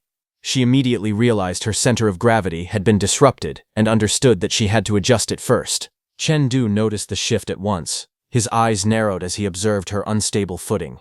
He calmly concluded that her rhythm was broken. As long as he did not give her a chance to stand firm again, he could win. He pressed forward without hesitation, unleashing a barrage of sweeping sword strikes. Arcs of glowing energy spiraled through the air, crossing and crashing toward Jyoku in relentless succession. He believed he could win. Brilliant streaks of blue and pink light exploded between them as staff and sword struck repeatedly, neither willing to yield. Then Chengdu balanced his footing. His eyes burned with determination as he charged forward, his sword wrapped in a blazing blue aura. In his heart, he believed he could defeat Zhou Xiaogu. In the stands, all the principals were stunned. Principal Cao Yan realized that Chengdu had relied on level 10 mental power to forcibly push his martial arts index to 100%. He had hidden his true ability far deeper than anyone expected. Chengdu's principal, Li Mu, admitted that he had originally planned to guide Chengdu after his defeat, but now that plan had changed. Instead, he prepared to watch him win the championship. He wanted to excitedly shout for Chengdu to beat her and cheer wildly, but he held back. Nearby, Teacher Peng calmly observed that Chengdu's value had risen. In his eyes, Chengdu was now worthy of a B-class contract. Teacher Yu added that they would have to shamelessly seek him out once more. Principal Zhou, who stood behind them, was surprised to hear that once again and wondered if Chengdu had refused them yesterday. Teacher Yu then turned toward Principal Zhou Cheng, questioning how he could remain so calm when, if nothing unexpected happened, Zhou Xiaogu was going to lose. Principal Zhou Cheng smiled faintly and told Teacher Yu that his judgment was not entirely correct. He calmly stated that if nothing unexpected happened, then something unexpected was about to happen. At that very moment, the clash of weapons rang out. Sparks exploded where the blades collided, and Chengdu's eyes widened in shock as he felt the sudden change. He realized that her strength and speed were completely different now. Zhou Xiaogu looked at him steadily and admitted that Chengdu was quite good. She even acknowledged that, in the eyes of her strict old father, he could be considered a genius. But her gaze sharpened as she declared that she was a genius among geniuses. Chengdu was stunned, realizing that she possessed a martial soul and had actually mastered a Tier 1 limit martial art combined with level 10 mental power. Blue energy surged wildly across the arena as Zhou Xiaogu stepped forward, her long staff radiating with a fierce aura. The air trembled around her as streams of power coiled like living flames. Chengdu leapt high into the air with his sword raised, preparing to strike. In his mind, there was only one thought: faster. He needed to move faster, even faster than before. But as he attacked, Zhou Xiaogu blocked his sword with her staff, sending out a sharp burst of sound as sparks exploded between them. Chengdu was pushed back, and he raised his sword above his head, blue flames swirling behind him like a blazing tide. His muscles tensed as he braced himself. At the same time, Zhou Xiaogu tightened her grip on her staff and swung with decisive force. The staff cut through the air with overwhelming speed. Chengdu used his sword to block her attack. Their weapons met again in a violent collision, energy bursting outward in a dazzling flash. The shockwave rippled across the stage as both of them pushed their limits, neither willing to retreat. Chengdu then pulled his foot back, trying to change his stance and attack from another direction, but Zhou Xiaogu immediately noticed what he was going to do. Blue energy swirling around her like flowing water. Her expression remained composed as her staff glowed with overwhelming power. She swung her staff from below. A pillar of blue light erupted, surging upward and striking Chengdu's sword handle. For a second, his grip faltered, and he lost his sword. His sword went flying, scraping against the ground as sparks scattered. Zhou Xiaogu pointed her staff at Chengdu, asking how his strength had weakened and whether he was already out of energy. Chengdu's body trembled under the pressure as he struggled to stand firm. With unwavering eyes, Zhou Xiaogu declared that it was over. She admitted that his performance had surprised her slightly, but it was still not enough to defeat her. But then a faint smirk appeared on Chengdu's lips as he lifted his head, his voice calm but firm. He declared that whether it was over or not was not up to her to decide. Hearing that, Zhou Xiaogu's eyes narrowed, and she charged at Chengdu with her staff raised, determined to end the fight. But in the next instant, blue lightning crackled violently around Chengdu's body. His right eye flared with a sharp electric glow, veins standing out as power surged through him. With a fierce shout, Chengdu unleashed his technique, Mental Shock War Stomp. As the electric light surged violently from Chengdu's glowing eyes, it shook the very air around him. In that instant, Zhou Xiaogu understood what had happened. She realized that when his strength had suddenly weakened earlier, it was not because he was exhausted. He had gathered all the power of his martial soul and injected it into his eyes, preparing this mental attack. The world around her shifted. A blinding wave of blue energy swallowed her figure, distorting her senses. The arena blurred as the attack struck her mind directly. Her vision darkened, and her eyes turned red under the overwhelming pressure, purple energy swirling behind them as the illusion tightened its grip. For a moment, she froze, her body stiff as the mental shock invaded her consciousness. Then clarity flickered in her gaze. She realized that this was not reality. Chengdu was someone with exceptional mental power, and what she was experiencing was an illusion created by his mental attack. Standing in the arena once more, she steadied herself, aware that the true battle was now taking place within her mind. A strange sound echoed through the distorted space around Zhu Xiaogu. Sweat slid down her cheek as she stiffened, asking herself what that sound was. She looked up cautiously, her grip tightening around her staff. Through the swirling mist and flickering blue flames, a massive shadow began to rise. A towering, dark figure with a single crimson eye loomed above her, its presence oppressive and suffocating. The ground trembled beneath its weight, and the air grew heavy. For a moment, Zhou Xiaogu stood frozen before the overwhelming illusion. Knowing she could not fight like this, she decided to break free from it. She slammed her staff down, electric currents surging outward in blinding waves. The powerful lightning struck her directly and forced her out of the mental world. However, it also injured her heavily. Her teeth clenched, and blood trickled from the corner of her mouth, yet her eyes burned with fierce determination. Chengdu then used his energy to retrieve the sword that had fallen earlier. He grabbed it and stepped forward, his expression calm and resolute. Blue flames surged behind him as he raised his weapon, the aura around him intensifying. From the stands, several students panicked. One of them shouted for senior sister Zhou to stop standing still and move quickly. Another insisted that she could not possibly lose, believing there would definitely be a turnaround. But Zhou Xiaogu could no longer move after injuring herself to escape the illusion. As Chengdu swung his sword, she could not even dodge and was struck directly. The attack tore across the arena in a blinding flash. When the light faded, Chengdu stood before her, looking down with steady eyes. In a cold voice, he declared that this time, it was truly the end for Zhou Xiaogu. A mechanical voice echoed across the arena, announcing the result. Chengdu had won. Hearing that, Zhou Xiaogu's father, Principal Zhou, frowned deeply, his expression dark and unreadable as he watched the outcome. He trembled with anger, his expression twisted as he gripped the juice can tightly. Furious at seeing his daughter defeated, he said that he would remember Chengdu. Nearby, Teacher Yu and Teacher Peng evaluated the aftermath of the battle. Teacher Yu explained that since Chengdu had comprehended mental martial arts on his own, it proved that his mental power was fully capable of rising above level 15. Teacher Peng said that as long as Chengdu's life intensity was raised, he would absolutely become a soaring martial artist seedling. In that case, Chengdu could be considered quasi-A class. Teacher Peng frowned slightly and asked whether they truly intended to give Chengdu an A-class letter of intent directly.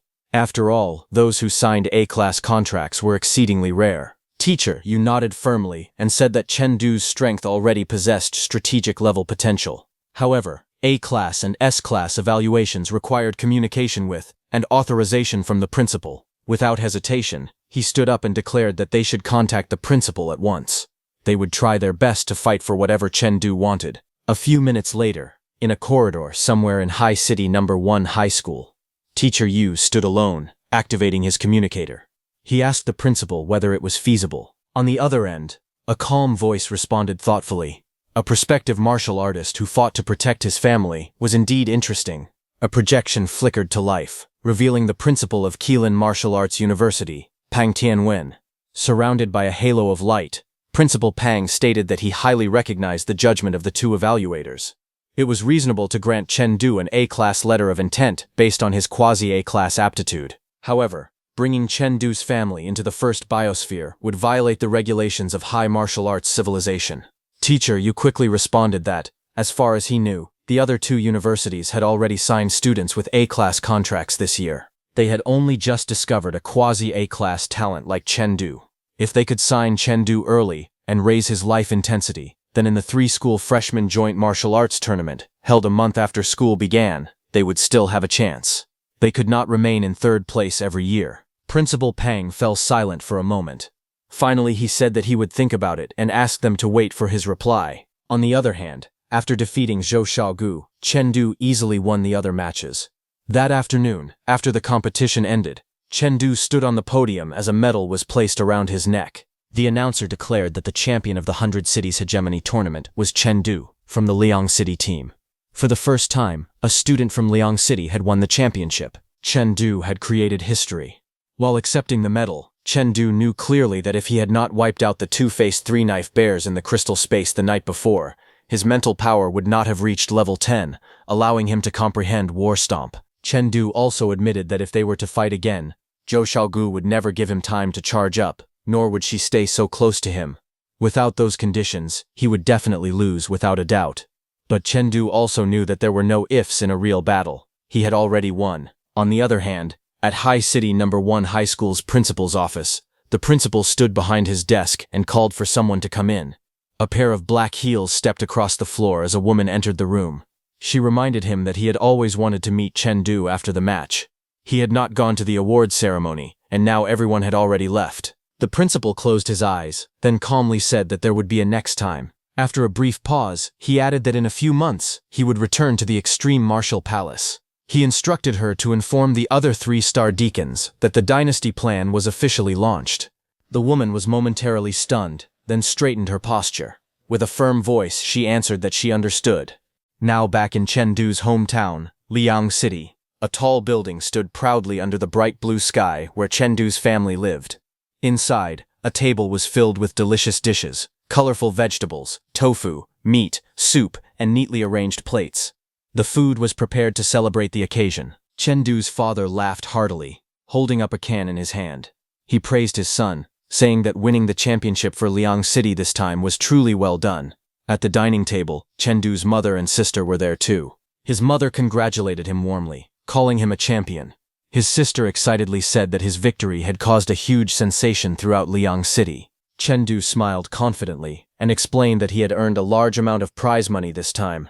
He assured them that their family would no longer have to worry about money. In that warm moment, he realized that being with family was true happiness. They raised their cups and clinked them together, laughter and joy filling the room. Then, under the warm glow of the evening sky, the tall building stood quietly as the siblings walked along a path beneath the golden autumn trees. While walking, Chen Du asked his sister why she had suddenly decided to live at school. His sister turned around with a bright smile and explained that she wanted to work hard to improve her strength, just like him. She said that as his biological sister, she absolutely could not bring shame to their family. Hearing that, Chen Du smiled gently and told her that if that was the case, she had to work really hard and not waste the time he spent taking her to school. But while walking, Chen Du suddenly stopped. Noticing the change, his sister also stopped. She looked at him with concern and called out to him. Without looking ahead, she tilted her head slightly and teased him, asking if it could be that his fanboys and fangirls had come to block his way. At that moment, she turned her head to look ahead, and her expression subtly changed. Her eyes widened as she sensed something unusual. A tall, pitch-black figure suddenly appeared on the street. Its body was massive and muscular, surrounded by a thick purple aura that twisted and flickered like flames. Dark energy seeped from its form, pressing heavily against the surroundings. Shock spread across Chen Du's face. He realized that it was a silver demon and questioned how such a creature could appear directly on the streets. He wondered if Liang City had already fallen. He quickly looked at the communication watch on his hand, but there had been no invasion alarm. Seeing this, Chen Du thought that if the city had not fallen, then the only explanation was that monsters had been lurking within the city all along. Suddenly, in front of him, the silver demon roared as spikes burst from its back. Its purple aura surged violently, spreading across the pavement and filling the street with an ominous, suffocating presence. A wave of dread washed over Chen Du as he sensed the creature's power. Seeing that it had 8 barbs, he realized that its life intensity had reached level 8. Sweat slid down his face. But before he could react further, his sister shoved him from behind and shouted for him to run. In the next instant, the silver demon charged at them at full speed. Purple energy burst outward as debris scattered through the air. Chen Du turned back and started running. He wore a tense expression and his mind was racing. He cursed inwardly. His sword was still at home. Without it, he had no proper way to fight. He had to find a weapon. While looking around, he saw a thick metal rod jutting out from a pile of rubble. Without hesitation, he tightened his grip around the thick metal rod and pulled it free from the rubble. Dust scattered as he steadied his stance. In his heart, he knew he could only rely on this. A surge of blue energy erupted from his body, flames of light rising around him like a blazing aura. The air vibrated as his presence sharpened, his gaze turning cold and focused. The silver demon jumped forward to attack with its massive fist, wrapped in violent purple energy, aiming to crush him in a single blow. Seeing it coming, Chengdu narrowed his eyes. With a sharp breath, he unleashed his technique, flowing light sword art, breeze in the forest. Blue light gathered along the metal rod as it transformed into a blade of pure energy. In the next instant, Chengdu blocked the silver demon's strike with the rod. A brilliant burst of azure power exploded upward. Blue flames flickered around Chengdu as he gritted his teeth and realized that the steel rebar in his hands had no flexibility. Because of that, his stance had not been fully executed. The silver demon didn't stop there and attacked again with its massive fist wrapped in violent purple energy.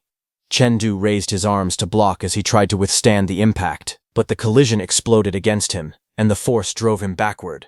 He landed hard, one knee slamming against the ground as debris scattered around him. Breathing heavily, he quickly assessed the situation. The creature's life intensity was 2.1 levels higher than his own.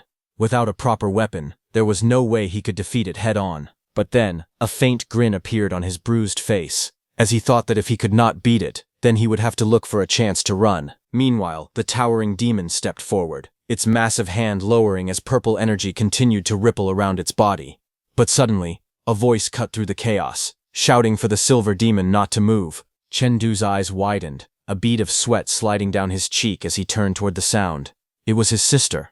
Holding a rock in her hand, she stood in front of the towering monster. Without hesitation, she yelled that if it had the guts, it should come at her instead. She warned it not to hurt her brother. Seeing her, Chengdu's heart skipped a beat. Before he could say anything, the silver demon jumped to attack her with its massive fist. Seeing it go for his sister, panic surged through him. Rage exploded inside him. Blue flames erupted around his body as he launched forward, shouting for the monster to get lost and to keep its hands off his sister. His eyes burned with fierce determination as he unleashed the war stomp that he had used against Zhu Xiaogu in the tournament. As he used it, the silver demon's massive body stopped as purple energy rippled across its stone body. Chengdu was using his full power. His eyes were cold and focused. Just then, a blue system panel suddenly appeared before him. It announced that Chengdu's flowing light sword art had improved from Tier 1, 99%, to Tier 1, 99.1%. Seeing that, a faint smirk tugged at the corner of his lips. Understanding dawned in his eyes. So this was comprehension by analogy. If even a steel rebar could become a longsword, then anything could serve as a blade. Without hesitation, he attacked the silver demon. Blue energy exploded as his strike crashed into the monster's back. But in the next instant, the metal rod he was holding burst into multiple pieces. A sharp jolt ran through him as debris burst upward. His eyes widened in shock, fragments of the rod spinning around his stunned expression. Chengdu's eyes widened in shock as chunks of metal exploded around him. In the chaos, he threw the steel rebar from his hand, and without wasting a second, he grabbed his sister and leaped away from the monster's reach. His body moved on instinct, putting as much distance as possible between them and the creature. At the same time, he urgently called out to Little Bear through the communicator on his wrist, ordering it to send a distress signal immediately. However, to his horror, the monster suddenly burst forward with even greater speed than before. Its movements became so fast that they were nearly impossible to follow. His heart sank. There was no time left to contact the City Defense Corps and wait for reinforcements. The monster immediately raised its massive arms to attack. Purple energy surged violently around its body. Facing the monster's overwhelming attack, Chengdu quickly calculated his chances of survival. He realized that if the punch did not kill him instantly, he could at least use the force of the impact to throw his sister out of danger. His eyes remained locked on the incoming attack, prepared to sacrifice himself if necessary. However, just as the monster's devastating strike was about to land, a sharp flash streaked through the battlefield. The monster's massive body suddenly froze, and the terrifying attack was interrupted before it could reach its target. Chengdu stared in disbelief, seeing that the monster had been stopped by an unknown force. Just then, a tall, muscular man carrying a long spear appeared. He was the one who had killed the monster. The man confidently reported that the target had been eliminated, and that no casualties had occurred. He then turned to Chen Du and asked if he was all right. Introducing himself as Hu Chang of the City Defense Corps, he explained that they had received a report from a citizen who had discovered a monster in the area. Fortunately, he had arrived in time to deal with the threat before anyone was harmed. Hearing that the danger had passed, Chen Du's younger sister looked at him with lingering fear and softly called out to her brother. Seeing that she was safe, Chen Du finally relaxed. He then thanked Hu Chang for saving them. Introducing himself, he explained that he was Chen Du, a student from Len City No. 1 High School. While they were speaking, another figure watched the scene from a distance. This man was Chen Du's high school principal, Li Mu. A boy standing behind him complained that the principal had never mentioned that Chen Du possessed a mental-type martial art. He explained that the golden light technique Chen Du had used had directly severed his control over the silver demon. For a moment, the situation had nearly spiraled out of control and caused a serious accident. Principal Li remained calm and replied that the problem simply showed that his martial arts training was still lacking. He added that as for safety concerns, he had already arranged for Ling Yun and Hu Chang to remain nearby as a precaution. He then turned to look at Chen Du. He hoped that this chance encounter they had carefully arranged tonight would help Chen Du realize something. A few hours later, at Liang City No. 1 High School's martial arts building, Chen Du sat alone against a wall late at night. The battle had ended, but his mind remained restless. Chen Du opened his messages and saw a message from his sister. She was worried and asked about his injuries. Chen Du reassured her that he was fine and told her not to tell anyone, especially their mother and father, because he did not want them to worry. He even transferred 1,000 yuan to her. His sister replied that Uncle Hu Chang had already instructed her to keep everything secret. She thanked Chen Du warmly and added that he had looked incredibly handsome during the battle. Reading the messages, Chen Du fell silent. The concern and trust from his sister made him reflect on everything that had happened. He lowered his head and examined the injuries covering his arm. Deep scratches and wounds remained as reminders of how close he had come to death. As he stared at those injuries, Chen Du silently admitted to himself that he had been far too naive.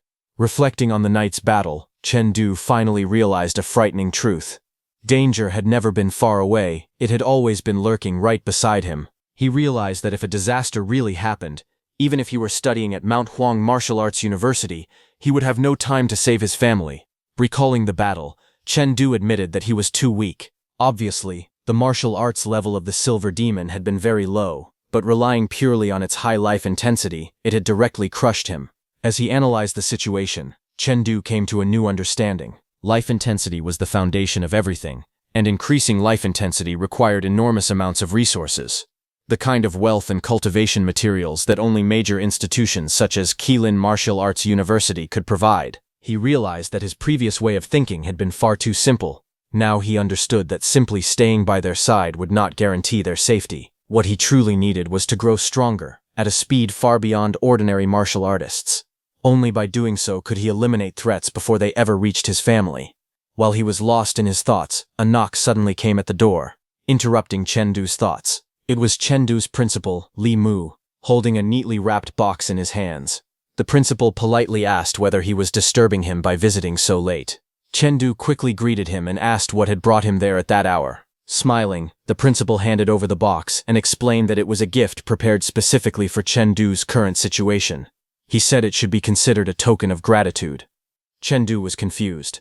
He could not understand why the principal would give him a gift or thank him. Seeing his reaction, the principal explained that Chen Du had given both him and Mayor Wang something to look forward to in the upcoming 100 Cities Hegemony tournament. The principal recalled that their original goal had simply been to place within the top 10. However, Chen Du had exceeded every expectation. Not only had he surpassed all predictions, but he had also created history by winning Liang City's first championship title. The principal went on to explain that Chen Du's success had increased the school's reputation and competitiveness when recruiting talented students. At the same time, it had also taken his career to an entirely new level. Looking at Chen Du sincerely, he said it was only natural for him to express his gratitude. Chen Du accepted the gift box and thanked the principal for his generosity. The principal simply smiled and casually reached into a nearby refrigerator, taking out a bottle of water as though he were completely familiar with the place.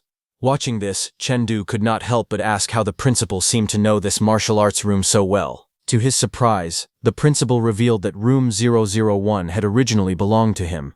Chengdu was momentarily stunned by the answer. With a faint smile, the principal told Chengdu that although it had once been his room, it suited Chengdu far better now. The principal then pointed at Chengdu's clothes and asked him why they were so dirty. It looked like he had been rolling around on the ground. The question caught Chengdu off guard. Recalling Hu Cheng's instructions to keep the incident secret, Chengdu hesitated. However, at the moment, only he and the principal were present. He felt it could hardly be considered revealing the secret. Chengdu hesitated for a moment, before finally speaking. He admitted that there was something bothering him deeply, and if he could not uncover the truth, he would not be able to rest easy. Because of that, he decided to ask the principal directly. He revealed that earlier that night, he had encountered a level 8 silver demon. He asked the principal why monsters existed inside the city at all. The principal's expression changed instantly. He was shocked to hear that Chengdu had encountered a level 8 silver demon. He asked whether Chengdu had been injured anywhere. At the same time, he seemed almost pleased that Chengdu had finally raised the question he had been waiting for. Chengdu quickly reassured him that he was fine. He told the principal that right now, he just wanted to know why he had never heard of this before, and what exactly the secret was. After a long pause, the principal explained that the answer was both a secret and not a secret. With a serious expression, the principal said that the truth was known only to martial artists and those above that level. Ordinary people were deliberately kept unaware of it. Hearing this, Chengdu immediately asked what would happen if everyone learned the truth. The principal's face grew solemn. In a grave voice, he revealed that if the truth were revealed, the entire order of high martial arts civilization would collapse. The principal took Chengdu through a portal along with Teacher Ling and Teacher Ye. When he stepped through, he found himself in a completely different place. Looking around at the dry and deserted land, Chengdu wondered if they were now outside the 7th biosphere. The area looked almost empty. The ground was cracked, dead trees were everywhere, and only a few large trucks could be seen in the distance. Chengdu remained silent as he tried to understand what kind of place he had entered. The principal noticed his reaction and asked whether this place was very different from what Chengdu had imagined. Chengdu admitted that it was. He had expected the outside world to be a bloody battlefield filled with humans fighting terrifying monsters. Instead, the place looked more like an isolated and abandoned island. As they continued walking, the principal asked Chengdu another question. He wanted to know how Chengdu thought humanity's strength compared to the monsters they were fighting. Chengdu thought carefully before answering. Logically, he believed the invading monsters should be stronger. After all, humanity was currently fighting against 3 different world civilizations at the same time. However, Chengdu also believed that the situation might be different if humanity only had to fight one civilization at a time. In a one-on-one war, he felt that humanity should actually have the advantage. After hearing all that, the principal revealed to Chengdu that humanity had actually never been invaded. Chengdu was completely shocked. He couldn't believe what he had just heard. Everything he had learned made him believe that alien races had invaded humanity many times before. He immediately wondered about all the cities that had supposedly been destroyed by those aliens in the past.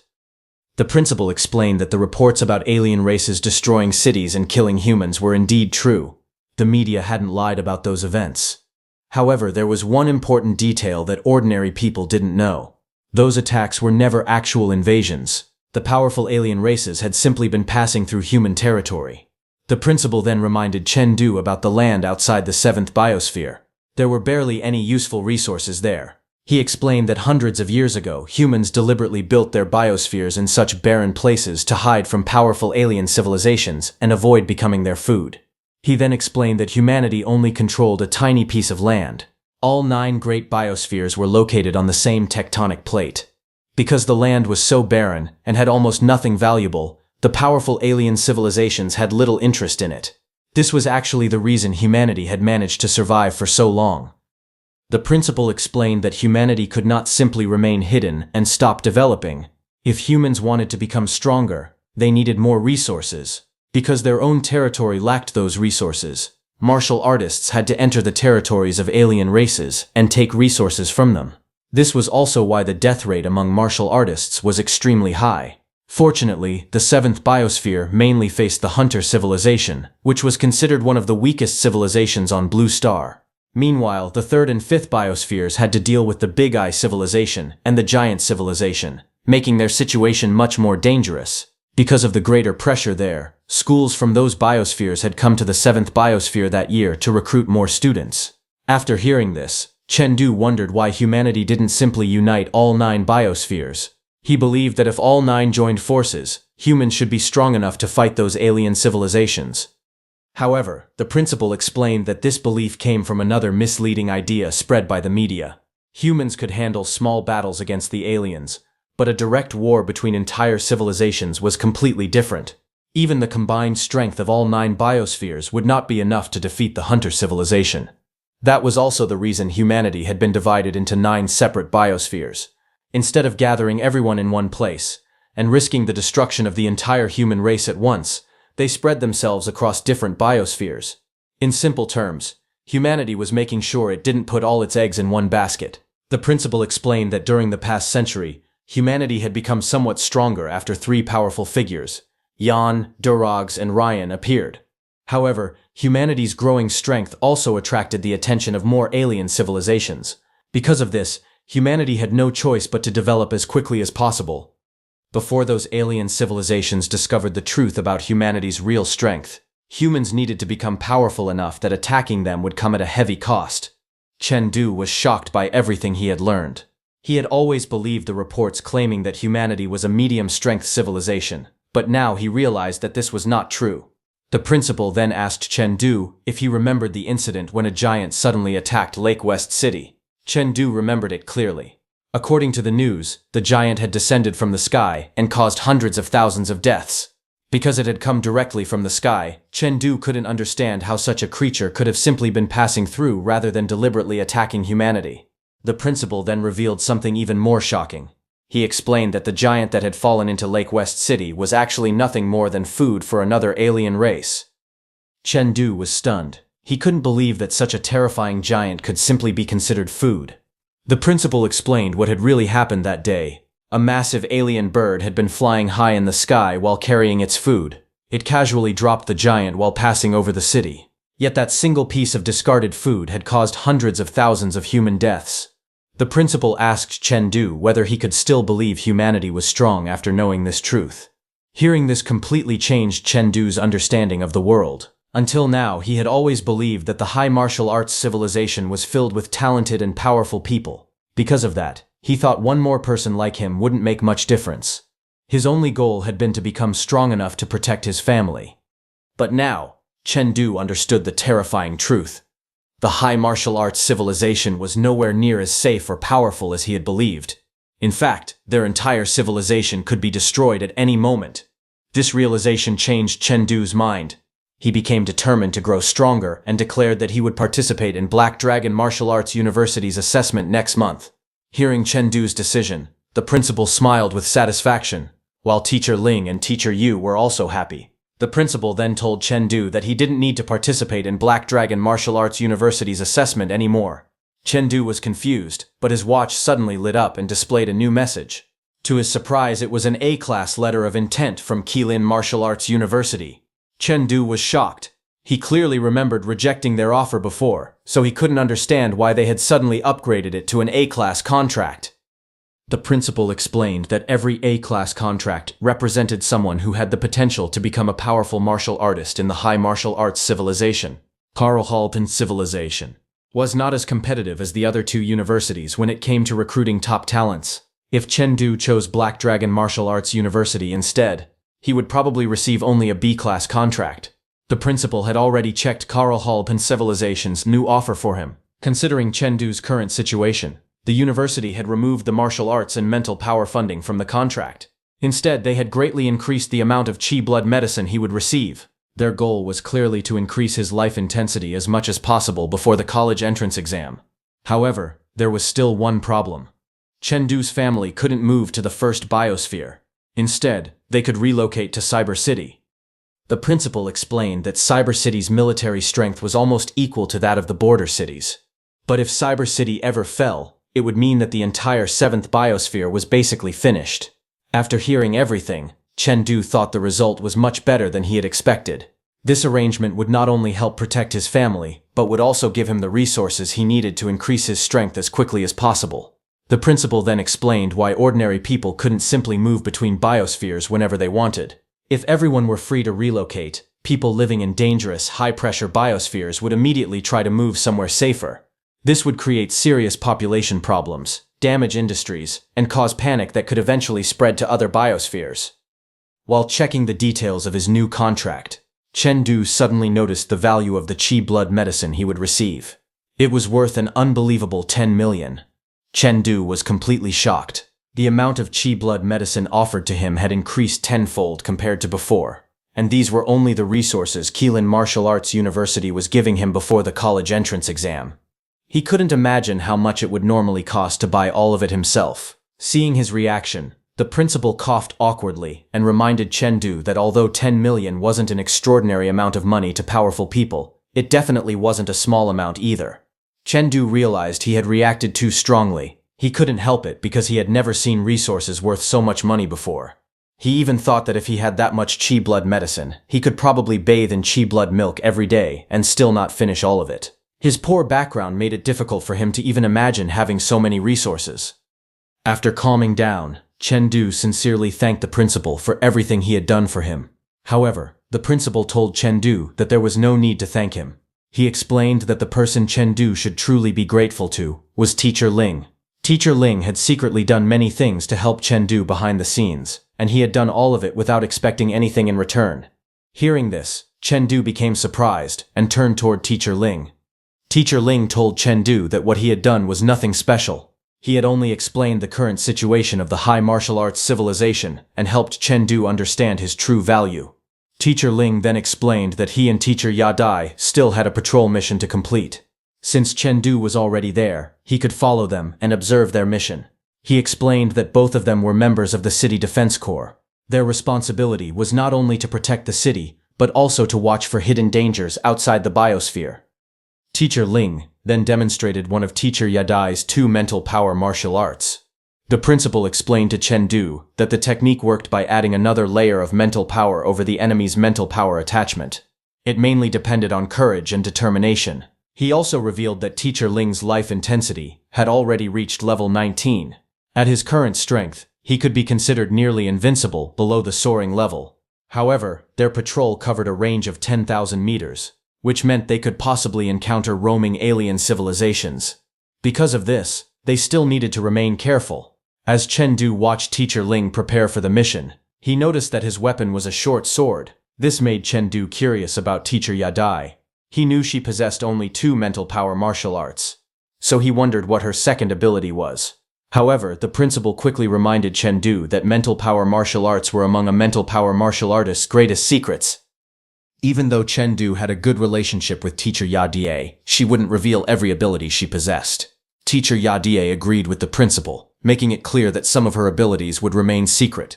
Later that night, Chengdu returned with the principal by helicopter. After they landed, the principal reminded Chengdu that the reason the biospheres were divided into 9 regions was an important exam question. He warned Chengdu not to write unnecessary explanations about things like avoiding putting all the eggs in one basket. Instead, he needed to answer according to the 16 guidelines taught in the textbook. Chengdu awkwardly told the principal that he understood. In his mind, he complained that he was not stupid enough to make such a mistake. After that, Chengdu turned his attention back to his own training. He decided it was time to use the marrow cleansing pill and raise his life intensity to level 6. After returning, Chengdu went to a training room and prepared to use the marrow cleansing pill. He sat down, opened the box, and took out the pill.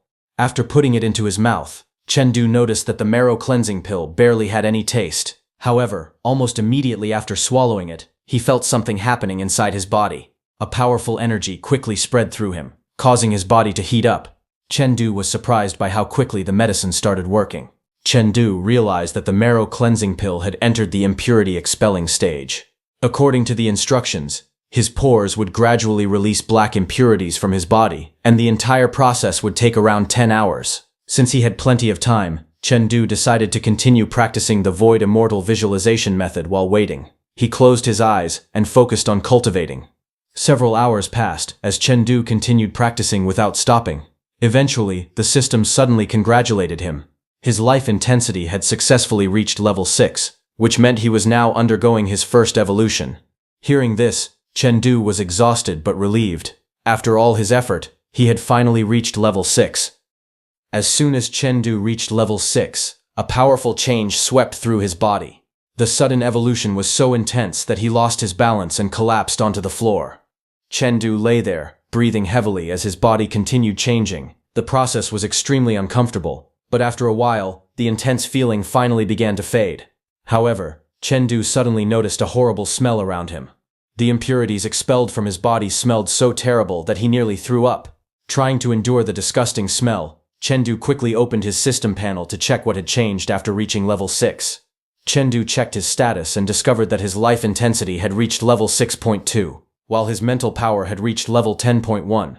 His punching force was now 1,804 Jin, and his speed had increased to 34 meters per second. He was impressed that the marrow cleansing pill had increased his life intensity by 30.3 levels in just one night. However, something else on his status panel immediately caught his attention. It showed that he possessed one secret treasure. Chengdu was shocked because he knew secret treasures were normally awakened only after someone became a true martial artist. Yet he had somehow obtained one while only at level 6. Chengdu remembered that a martial soul allowed a martial artist to look inside their own body. Curious about his secret treasure, he focused inward and examined himself. Soon, Chengdu discovered a mysterious silver substance inside his body and realized that this was his secret treasure. He then remembered what teacher Ling Yun had told him. Secret treasures determined a martial artist's future potential and upper limit. Every additional secret treasure could greatly increase their future achievements, and unlike ordinary strength, they were something that could not be obtained simply through hard work. Realizing that he had already awakened one so early, Chengdu understood just how valuable this discovery was. Chengdu began comparing his situation with other talented students. An A-class student was normally predicted to awaken 3 secret treasures after becoming a martial artist, while an S-class genius could eventually possess 4. For example, Zhou Xiaogu had an A-class contract and was expected to awaken 3 secret treasures once she became a martial artist. An S-class genius would also awaken 3 at first, then awaken a 4th after reaching level 15. However, Chengdu was only at level 6 and had already awakened his first secret treasure. This meant that if he could awaken 3 more after becoming a martial artist, he would start with a total of 4 secret treasures. Thinking about this possibility made Chengdu extremely excited. He realized that if he revealed his current secret treasure, there was a chance his contract could immediately be upgraded to S-class. After all, S-class talents were considered extremely valuable to the entire high martial arts civilization. Chengdu quickly opened his communication device, seemingly preparing to contact his teacher about it. However, just as he was about to make the call, he suddenly stopped himself. He immediately rejected the idea, realizing that revealing this secret right now might not be the best decision. Chengdu thought carefully about what could happen if he revealed his secret treasure. As far as he knew, no one in the entire high martial arts civilization had ever awakened a secret treasure before becoming a martial artist. If he told others about it, he worried that someone might capture him and use him for research. Because of this, Chengdu decided it would be safer to keep the secret treasure hidden for now. He could reveal it later when he had a reasonable explanation for how he obtained it. With that decided, Chengdu planned to take a shower first. He still needed to return home at noon and tell his parents the good news. After cleaning himself up, Chengdu remembered another important matter. The Qi blood subsidy from his contract could only be collected from the Technology Martial Palace branch. Since he needed to claim it, he decided it was time to return to Cyber City. After some time, Chengdu arrived back home. As he approached the room, he heard someone laughing inside. He quietly looked through the doorway and saw that it was his sister. Chengdu suddenly appeared behind his younger sister and called out to her, frightening her so badly that she nearly jumped from the sofa. She complained that her brother had scared her. Chengdu noticed what she was doing and realized that she was simply reading a novel. For a moment, he had thought she might be secretly talking to someone she was dating. Before they could continue talking, their mother called out from the kitchen and asked what the siblings were chatting about. She told them to stop wasting time and come help serve the food. Chengdu told his sister to continue reading while he went to help. As Chengdu walked away, his sister quietly stared at his back. She felt that her older brother somehow looked more impressive than before, and even his aura seemed different. Soon the entire family gathered around the dining table. Chengdu's mother curiously asked what big news he wanted to tell them. His father had prepared an entire table of food especially for him, and even his sister had returned from school because of it. Hearing this, Chengdu smiled and placed a document on the table. He happily announced that from now on, his mother, father, and sister could all move to Cyber City and settle down there with him. Hearing that, Chengdu's sister's eyes brightened with excitement.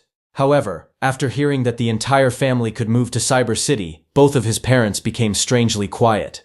Seeing their reaction, Chengdu was confused and asked his mother and father why they didn't look happy. To his surprise, his father calmly told him that they weren't going to Cyber City. Chengdu was immediately shocked. He stood up from the table and demanded to know why they refused to go.